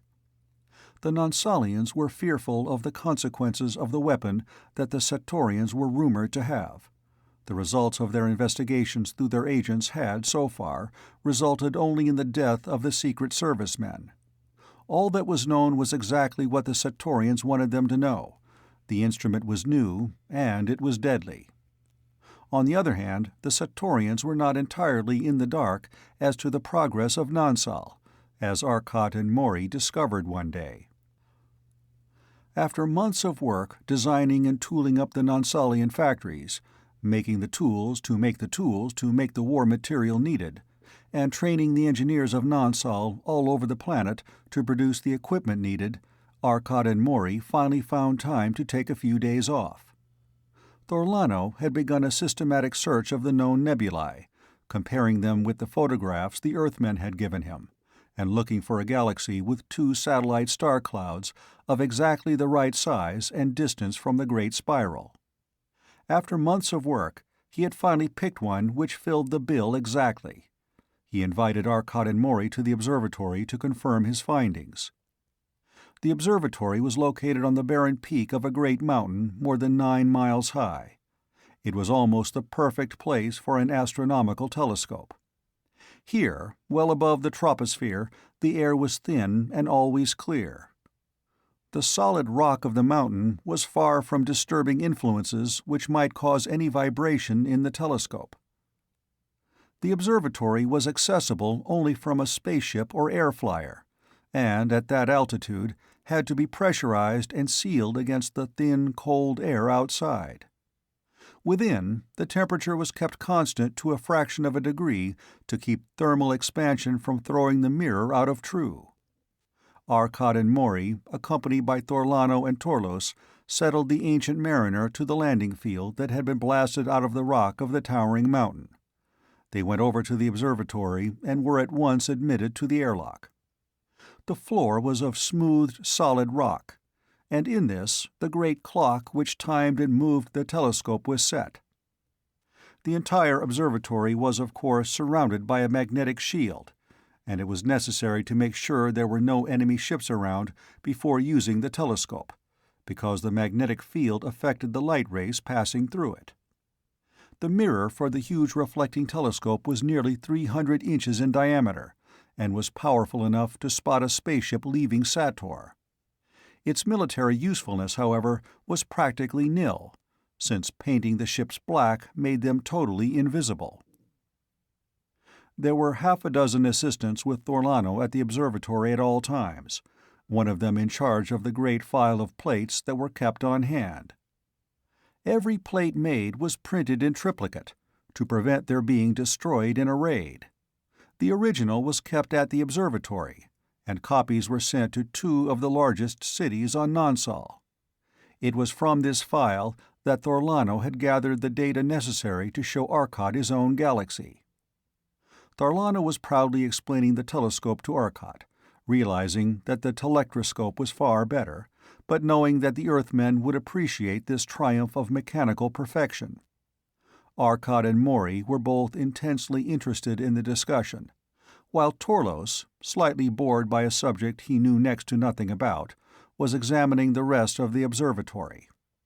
Suddenly he cried out in warning, and leaped a full 30 feet over the rock floor to gather Arcot and Maury in his great arms. There was a sharp, distinct snap of a pneumatic pistol, and the thud of a bullet. Arcot and Maury each felt Torlos jerk. Quick as a flash, Torlos pushed the 2 men behind the great tube of the telescope. He leaped over it and across the room, and disappeared into the supply room. There was the noise of a scuffle, another crack from a pneumatic pistol, and the sudden crash and tinkle of broken glass. Suddenly, the figure of a man described a wide arc as it flew out of the supply room and landed with a heavy crash on the floor. Instantly, Torlos leaped at him. There was a trickle of blood from his left shoulder, but he gripped the man in his giant arms, pinning him to the floor. The struggle was brief. Torlos simply squeezed the man's chest in his arms. There was the faint creak of metal, and the man's chest began to bend. In a moment, he was unconscious. Torlos pulled a heavy leather belt off of the unconscious man and tied his arms with it, wrapping it many times around the wrists, and was picking the man up when Thorlano arrived, followed by Arcot and Maury. Torlos smiled broadly. "This is one Satorian spy that won't report. I could have finished him when I got my hold on him, but I wanted to take him before the Council for questioning. He'll be all right. I just dented his chest a little." "We owe our lives to you again, Torlos," Arcot told him gravely. "But you certainly risked your life. The bullet might well have penetrated your heart instead of striking a rib, as it seems to have done." "Rib? What's a rib?" The thought concept seemed totally unfamiliar to Torlos. Arcot looked at him oddly, then reached out and ran an exploratory hand over Torlos' chest. It was smooth and solid. "Maury," Arcot exclaimed, "these men have no ribs. Their chest is as solid as their skulls." "Then how do they breathe?" Maury asked. "How do you breathe? I mean most of the time.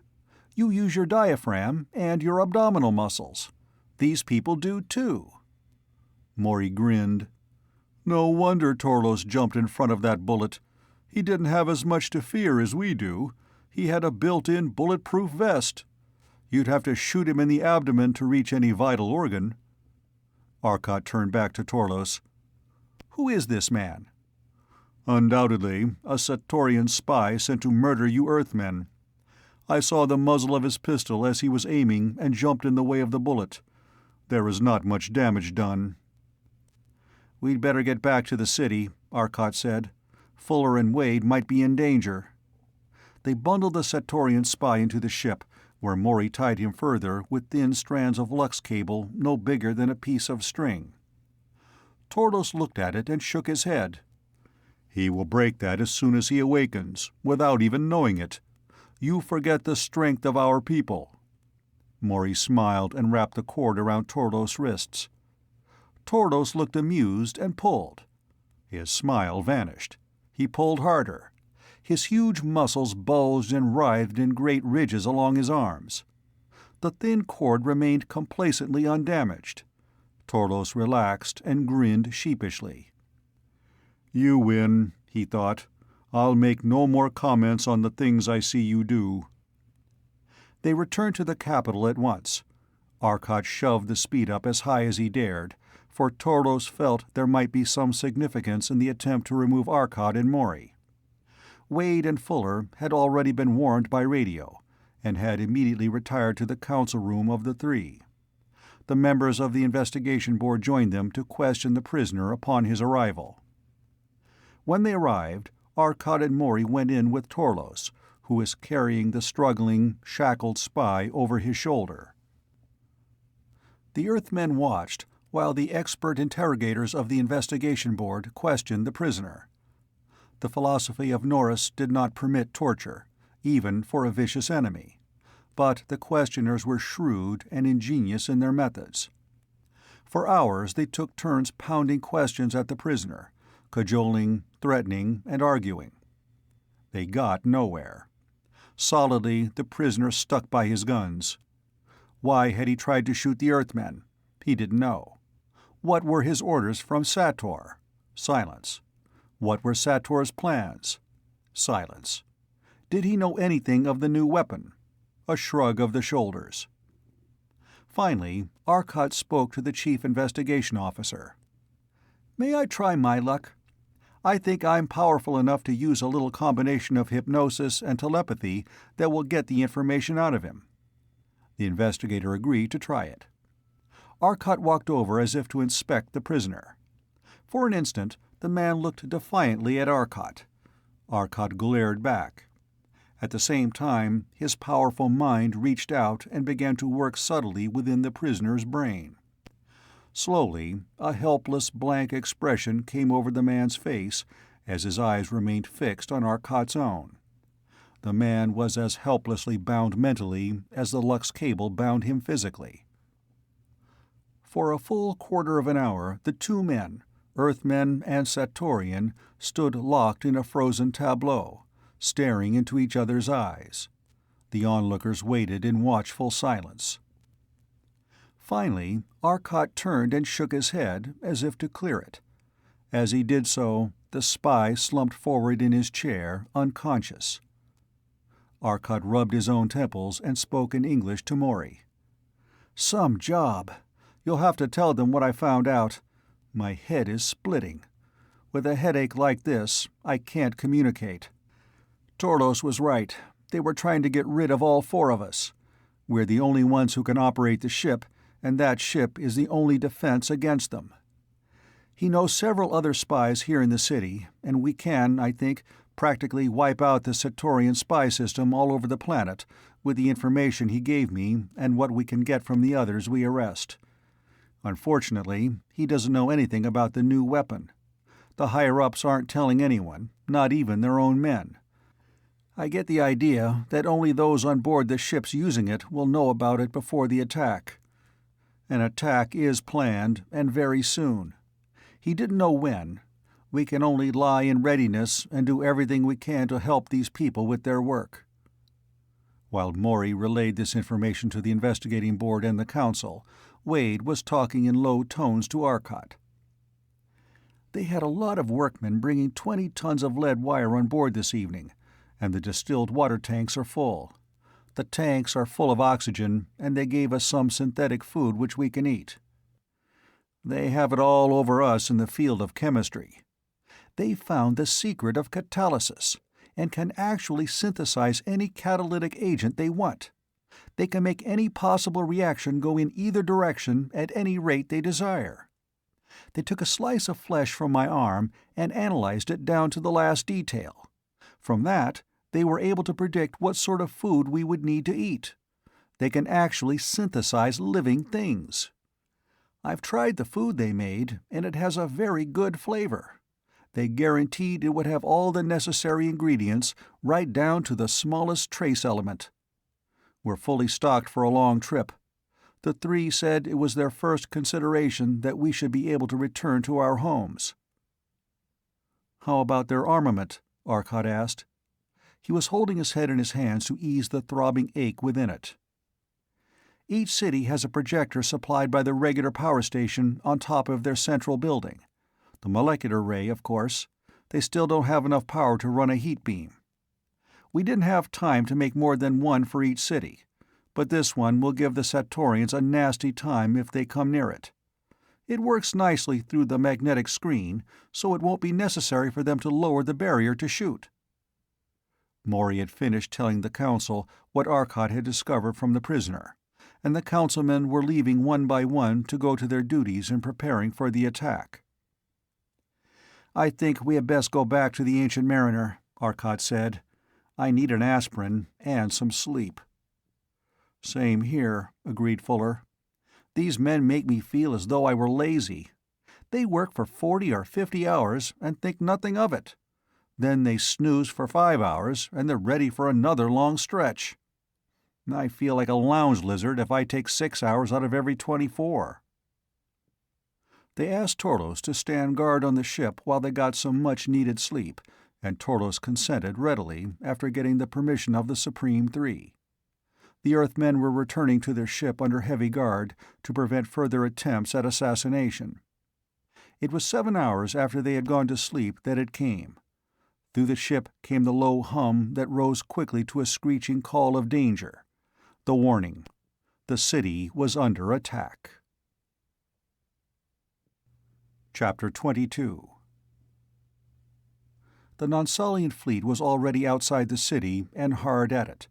The fight was on. But Arcot saw that the fight was one-sided in the extreme. Ship after ship of the Nonsalian fleet seemed to burst into sudden, inexplicable flame, and fall blazing against another of its own ships. It seemed as though some irresistible attraction drew the ships together and smashed them against each other in a blaze of electric flame, while the ships of Sator did nothing but stay far off to one side and dodge the rays of the Nonsalian ships. Quickly, Arcot turned to Torlos. "Torlos, go out. Leave the ship. We can work better when you aren't here, since we don't have to worry about exposure to magnetic rays. I don't like to make you miss this, but it's for your world." Torlos showed his disappointment. He wanted to be in this battle, but he realized that what the Earthman said was true. Their weak, stone bones were completely immune to the effects of even the most powerful magnetic ray. He nodded. "I'll go. Good luck, and give them a few shots for me." He turned and ran down the corridor to the airlock. As soon as he was outside, Arcot lifted the ship. It had taken less than a minute to get into the air, but in that minute the Nonsalian fleet had taken a terrific beating. Arcot noticed that the few ships of Sator that had been hit smashed into the ground with a terrible blaze of violet light that left nothing but a pile of fused metal. "They've got something all right," Arcot thought to himself as he drove the Ancient Mariner into battle. It would be impossible for the Nonsalians to lower their magnetic screen even for a second, so Arcot simply aimed the ship toward it and turned on the power. "Hold on," he called as they struck it. The ship reeled and sank suddenly planetward. Then it bounced up and outward. They were through the wall. The rooms were suddenly oppressively hot, and the molecular cooler was struggling to lower it. "We made it," Maury said triumphantly. "But the eddy current sure heated up the hull." They were out of the city now, speeding toward the battle. Following a prearranged system, the Nonsalian ships retreated, leaving the Earthmen a free hand. They needed no help. Wade, Fuller, and Maury began to lash out with the molecular beams, smashing the Satorian ships in on themselves, crushing them to the ground, where they exploded in violet flame. Wade and Fuller began to work together. Wade caught one ship in the molecular ray, and Fuller hit with a heat beam. Like some titanic broom, they swept it around at dozens of miles a second, leaping, twisting, smashing ship after ship. Like a snowball, the lump of glowing metal grew with each crash, till a dozen ships had fallen into it. It was a new broom, and it swept clean. Then a magnetic beam caught the Ancient Mariner. With a shock, it slowed down at a terrific rate. Then Arcot turned on more power and simply dragged the other ship along by its own magnetic beam. Wade tore the ship loose with his molecular beam, but the mighty mass of metal that had been his broom was gone. a glowing mass of metal on the ground. "We haven't seen that new weapon yet," Maury called. "Can't find us," Arcot replied into the intercom. The sun was setting, and the blazing red star was lighting the ship, making it seem like a ball of fire when still, and a flashing streak of red light when in motion. Ship after ship of the Satorians was going down before the 3 beams of the Earth ship. The great fleet was dissolving like a lump of sugar in boiling water. Suddenly, just ahead of them, an enemy ship drove toward them with obvious intent to ram. If his magnetic beam caught them and drew them towards him, there would be a head-on collision. Wade caught it with a molecular beam, and it became a blazing wreck on the ground. "All rays off," Arcot called. As soon as they were off, Arcot hit a switch, and the Ancient Mariner vanished. Arcot drove the invisible ship high above the battle. Below, the Satorians were searching wildly for the ship. They knew it must be somewhere near, and feared that at any second it might materialize before them with its deadly rays. Arcot stayed above them for nearly a minute while the ships below twisted and turned, wildly seeking him. Then they went into formation again and started back for the city. "That's what I wanted," Arcot said grimly. "In formation, they're like sitting ducks." He dropped the ship like a plummet while the ray operators prepared to sweep the formation with their beams. Suddenly, the Ancient Mariner was visible again. Simultaneously, 3 rays leaped down and bathed the formation in their pale radiance. The front ranks vanished, and the line broke, attacking the ship that hung above them now. 4 magnetic beams hit the Ancient Mariner at once. Arcot couldn't pull away from all 4, and his gunners couldn't tell which ships were holding them. All at once, the men felt a violent electrical shock.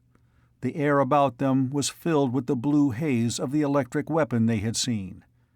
Instantly, the magnetic beams left them, and they saw behind them a single Satorian ship heading toward them, surrounded by that same bluish halo of light. A suicide ship. Arcot accelerated away from it as Fuller hit it with a molecular beam. The ship reeled and stopped, and the Ancient Mariner pulled away from it rapidly. Then the frost-covered ship of the dead came on, still heading for them. Arcot turned and went off to the right, but like a pursuing nemesis, the strange ship came after them in the shortest, most direct route. The molecular beams were useless now. There was no molecular energy left in the frozen hulk that accelerated toward them. Suddenly, the 2 envelopes of blue light touched and coalesced. A great, blinding arc leapt between the 2 ships as the speeding Satorian hull smashed violently against the side of the Ancient Mariner. The men ducked automatically and were hurled against their seat straps with tremendous force. There was a rending, crashing roar, a sea of flame, and darkness. They could only have been unconscious a few seconds, for when the fog went away, they could see the glowing mass of the enemy ship still falling far beneath them. The Lux wall where it had hit was still glowing red. "Maury," Arcot called. "You all right? Wade, Fuller." "Okay," Maury answered. So were Wade and Fuller. "It was the Lux hull that saved us," Arcot said. "It wouldn't break, and the temperature of the arc didn't bother it. And since it wouldn't carry a current, we didn't get the full electrical effect. I'm going to convince those birds that this ship is made of something they can't touch. We'll give them a real show." He dived downward, back into the battle. It was a show, all right.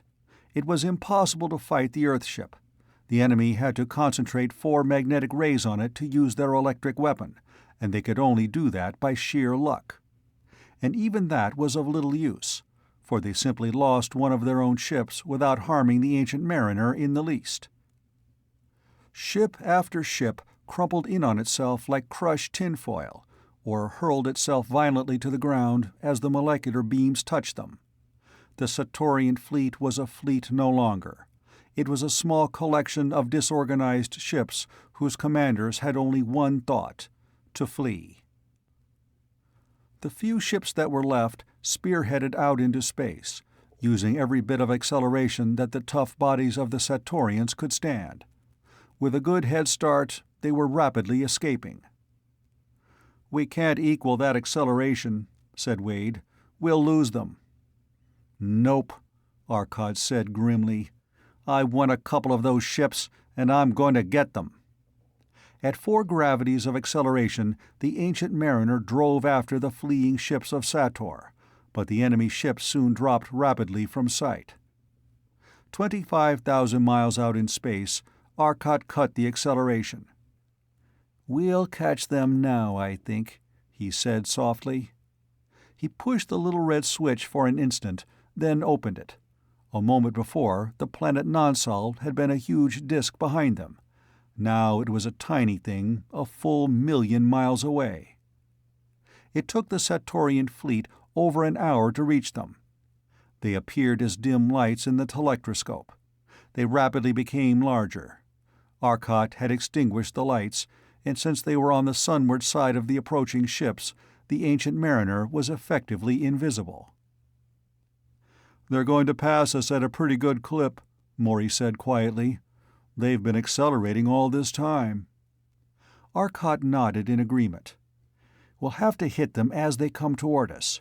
We'd never get one in passing." As the ships grew rapidly in the plate, Arcot gave the order to fire. The molecular rays slashed out toward the onrushing ships, picking them off as fast as the beams could be directed. The rays were invisible in space, so they managed to get several before the Satorians realized what was happening. Then, in panic, they scattered all over space, fleeing madly from the impossible ship that was firing on them. They knew they had left it behind, yet here it was, waiting for them.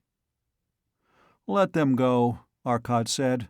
"We've got our specimens, and the rest can carry the word back to Sator that the war is over for them." It was several hours later that the Ancient Mariner approached Nonsal again, bringing with it 2 Satorian ships. By careful use of the heat beam and the molecular beam, the Earthmen had managed to jockey the 2 battle cruisers back to Nonsal. It was nighttime when they landed. The whole area around the city was illuminated by giant searchlights. Men were working recovering the bodies of the dead, aiding those who had survived, and examining the wreckage. Arcot settled the 2 Satorian ships to the ground and landed the Ancient Mariner. Torlos sprinted over the ground toward them as he saw the great silver ship land. He had been helping in the examination of the wrecked enemy ships. "Have they attacked anywhere else on the planet?" Arcot asked as he opened the airlock. Torlos nodded. "They hit 5 other cities, but they didn't use as big a fleet as they did here. The plan of battle seems to have been for the ships with the new weapons to hit here first, and then hit each of the other cities in turn. They didn't have enough to make a full-scale attack. Evidently, your presence here made them desperate. At any rate, the other cities were able to beat off the magnetic beam ships with the projectors of molecular beams." Good, Arcot thought. Then the Nonsal-Sator War is practically over. Chapter 23. Richard Arcot stepped into the open airlock of the Ancient Mariner and walked down the corridor to the library. There he found Fuller and Wade battling silently over a game of chess, and Maury relaxed in a chair with a book in his hands. "What a bunch of loafers," Arcot said acidly. "Don't you ever do anything?" "Sure," said Fuller. "The 3 of us have entered into a lifelong pact with each other to refrain from using a certain weapon which would make this war impossible for all time." "What war?" Arcot wondered. "And what weapon?" "This war," Wade grinned, pointing at the chessboard. "We have agreed absolutely never to read each other's minds while playing chess." Maury lowered his book and looked at Arcot. "And just what have you been so busy about?" "I've been investigating the weapon on board the Satorian ships we captured," Arcot told them. "Quite an interesting effect. The Nonsalian scientists and I have been analyzing the equipment for the past 3 days." The Satorians found a way to cut off and direct an electrostatic field. The energy required was tremendous, but they evidently separated the charges on Sator and carried them along on the ships. You can see what would happen if a ship were charged negatively and the ship next to it were charged positively. The magnitude of electrostatic forces is terrific. If you put 2 ounces of iron ions with a positive charge on the North Pole and an equivalent amount of chlorine ions negatively charged on the South Pole, the attraction, even across that distance, would be 360 tons. They located the negative charges on one ship and the positive charges on the one next to it. Their mutual attraction pulled them toward each other. As they got closer, the charges arced across, heating and fusing the 2 ships. But they still had enough motion toward each other to crash. They were wrecked by less than 1/10 of an ounce of ions, which were projected to the ship and held there by an automatic field until the ships got close enough to arc through it. We still haven't been able to analyze that trick field, though. "Well, now that we've gotten things straightened out," Fuller said, "let's go home. I'm anxious to leave. We're all ready to go, aren't we?" Arcot nodded. "All except for one thing. The Supreme Three want to see us. We've got a meeting with them in an hour, so put on your best Sunday pants." In the Council of Three, Arcot was officially invited to remain with them. The fleet of the molecular motion ships was nearing completion. The first one was to roll off the assembly line the next day, but they wanted Arcot, Wade, Maury, and Fuller to remain on Nansal. "We have a large world here," the scientist thought at them. "Thanks to you people, we can at least call it our own. We offer you, in the name of the people, your choice of any spot on this world. And we give you this." The scientist came forward. He had a disc-shaped plaque, perhaps 3 inches in diameter, made of a deep ruby-red metal. In the exact center was a green stone which seemed to shine of its own accord, with a pale, clear green light. It was transparent and highly refractive. Around it, at the 3 points of a triangle, were 3 similar but smaller stones. Engraved lines ran from each of the stones to the center, and other lines connected the outer 3 in a triangle. The effect was as though one were looking down at the apex of a regular tetrahedron. There were characters in non-Salese at each point of the tetrahedron, and other characters engraved in a circle around it. Arcot turned it in his hand. On the back was a representation of the Nansalian planetary system. The center was a pale yellow, highly faceted stone which represented the sun. Around this were the orbits of planets, and each of the 11 planets was marked by a different colored stone. The scientist was holding in the palm of his hand another such disk, slightly smaller. On it there were 3 green stones, one slightly larger than the others. "This is my badge of office as scientist of the 3. The stone marked science is here larger. Your plaque is new. Henceforth it shall be the 3 and a coordinator. Your vote shall outweigh all but a unanimous vote of the 3. To you this world is answerable, for you have saved our civilization. And when you return, as you have promised, you shall be coordinator of this system." Arcot stood silent for a moment. This was a thing he had never thought of. He was a scientist, and he knew that his ability was limited to that field. At last he smiled and replied, "It is a great honor, and it is a great work. But I cannot spend my time here always. I must return to my own planet. I cannot be fairly in contact with you. Therefore, I will make my first move in office now, and suggest that this plaque signify, not the coordinator and first power of your country, but counselor and first friend in all things in which I can serve you. The tetrahedron you have chosen, so let it be. The apex is out of the plane of the other points, and I am out of this galaxy. But there is a relationship between the apex and the points of the base, and these lines will exist forever. We have been too busy to think of anything else as yet, But our worlds are large, and your worlds are large. Commerce can develop across the 10 million light-years of space as readily as it now exists across the little space of our own system. It is a journey of but 5 days, and later machines will make it in less. Commerce will come, and with it will come close communication. I will accept this plaque with the understanding that I am but your friend and advisor. Too much power in the hands of one man is bad. Even though you trust me completely, there might be an unscrupulous successor. And I must return to my world. Your first ship will be ready tomorrow, and when it is completed, my friends and I will leave your planet. We will return, though. We are 10 million light-years apart, but the universe is not to be measured in space anymore, but in time. We are 5 days apart. I will be nearer to you at all times than is Sator.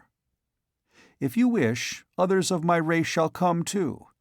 But if you do not want them to come, they will not. I alone have Thorlano's photographs of the route, and I can lose them." For a moment the three spoke together, then the scientist was again thinking at Arcot. "Perhaps you are right. It is obvious your people know more than we. They have the molecular ray, and they know no wars. They do not destroy each other. They must be a good race, and we have seen excellent examples in you. We can realize your desire to return home, but we ask you to come again. We will remember that you are not 10 million light-years, but 5 days from our planet." When the conference was ended, Arcot and his friends returned to their ship. Torlos was waiting for them outside the airlock. "About how soon you leave?" he asked in English. "Why, tomorrow," Arcot said in surprise. "Have you been practicing our language?" Torlos reverted to telepathy. "Yes, but that is not what I came to talk to you about. Arcot, can a man of Nansal visit Earth?" Anxiously, hopefully, and hesitatingly he asked, "I could come back on one of your commercial vessels, or come back when you return, and I'm sure I could earn my living on your world. I'm not hard to feed, you know." He half smiled, but he was too much in earnest to make a perfect success. Arcot was amazed that he should ask. It was an idea he would very much like to see fulfilled. The idea of metal-boned men with tremendous strength and strange molecular motion muscles would inspire no friendship, no feeling of kinship in the people of Earth. But the man himself, a pleasant, kindly, sincere, intelligent giant, would be a far greater argument for the world of Nansal than the most vivid orator would ever be. Arcot asked the others, and the vote was unanimous. Let him come. The next day, amid great ceremony, the first of the new Nansalian ships came from the factories. When the celebration was over, the 4 Earthmen and the giant Torlos entered the Ancient Mariner. "Ready to go, Torlos?" Arcot grinned. "Perfectly, Arcot. Se sooner se better," he said in his oddly accented English. 5 hours saw them out of the galaxy. 12 hours more, and they were heading for home at full speed, well out in space. The home galaxy was looming large when they next stopped for observation. Old Thorlano had guided them correctly. They were going home.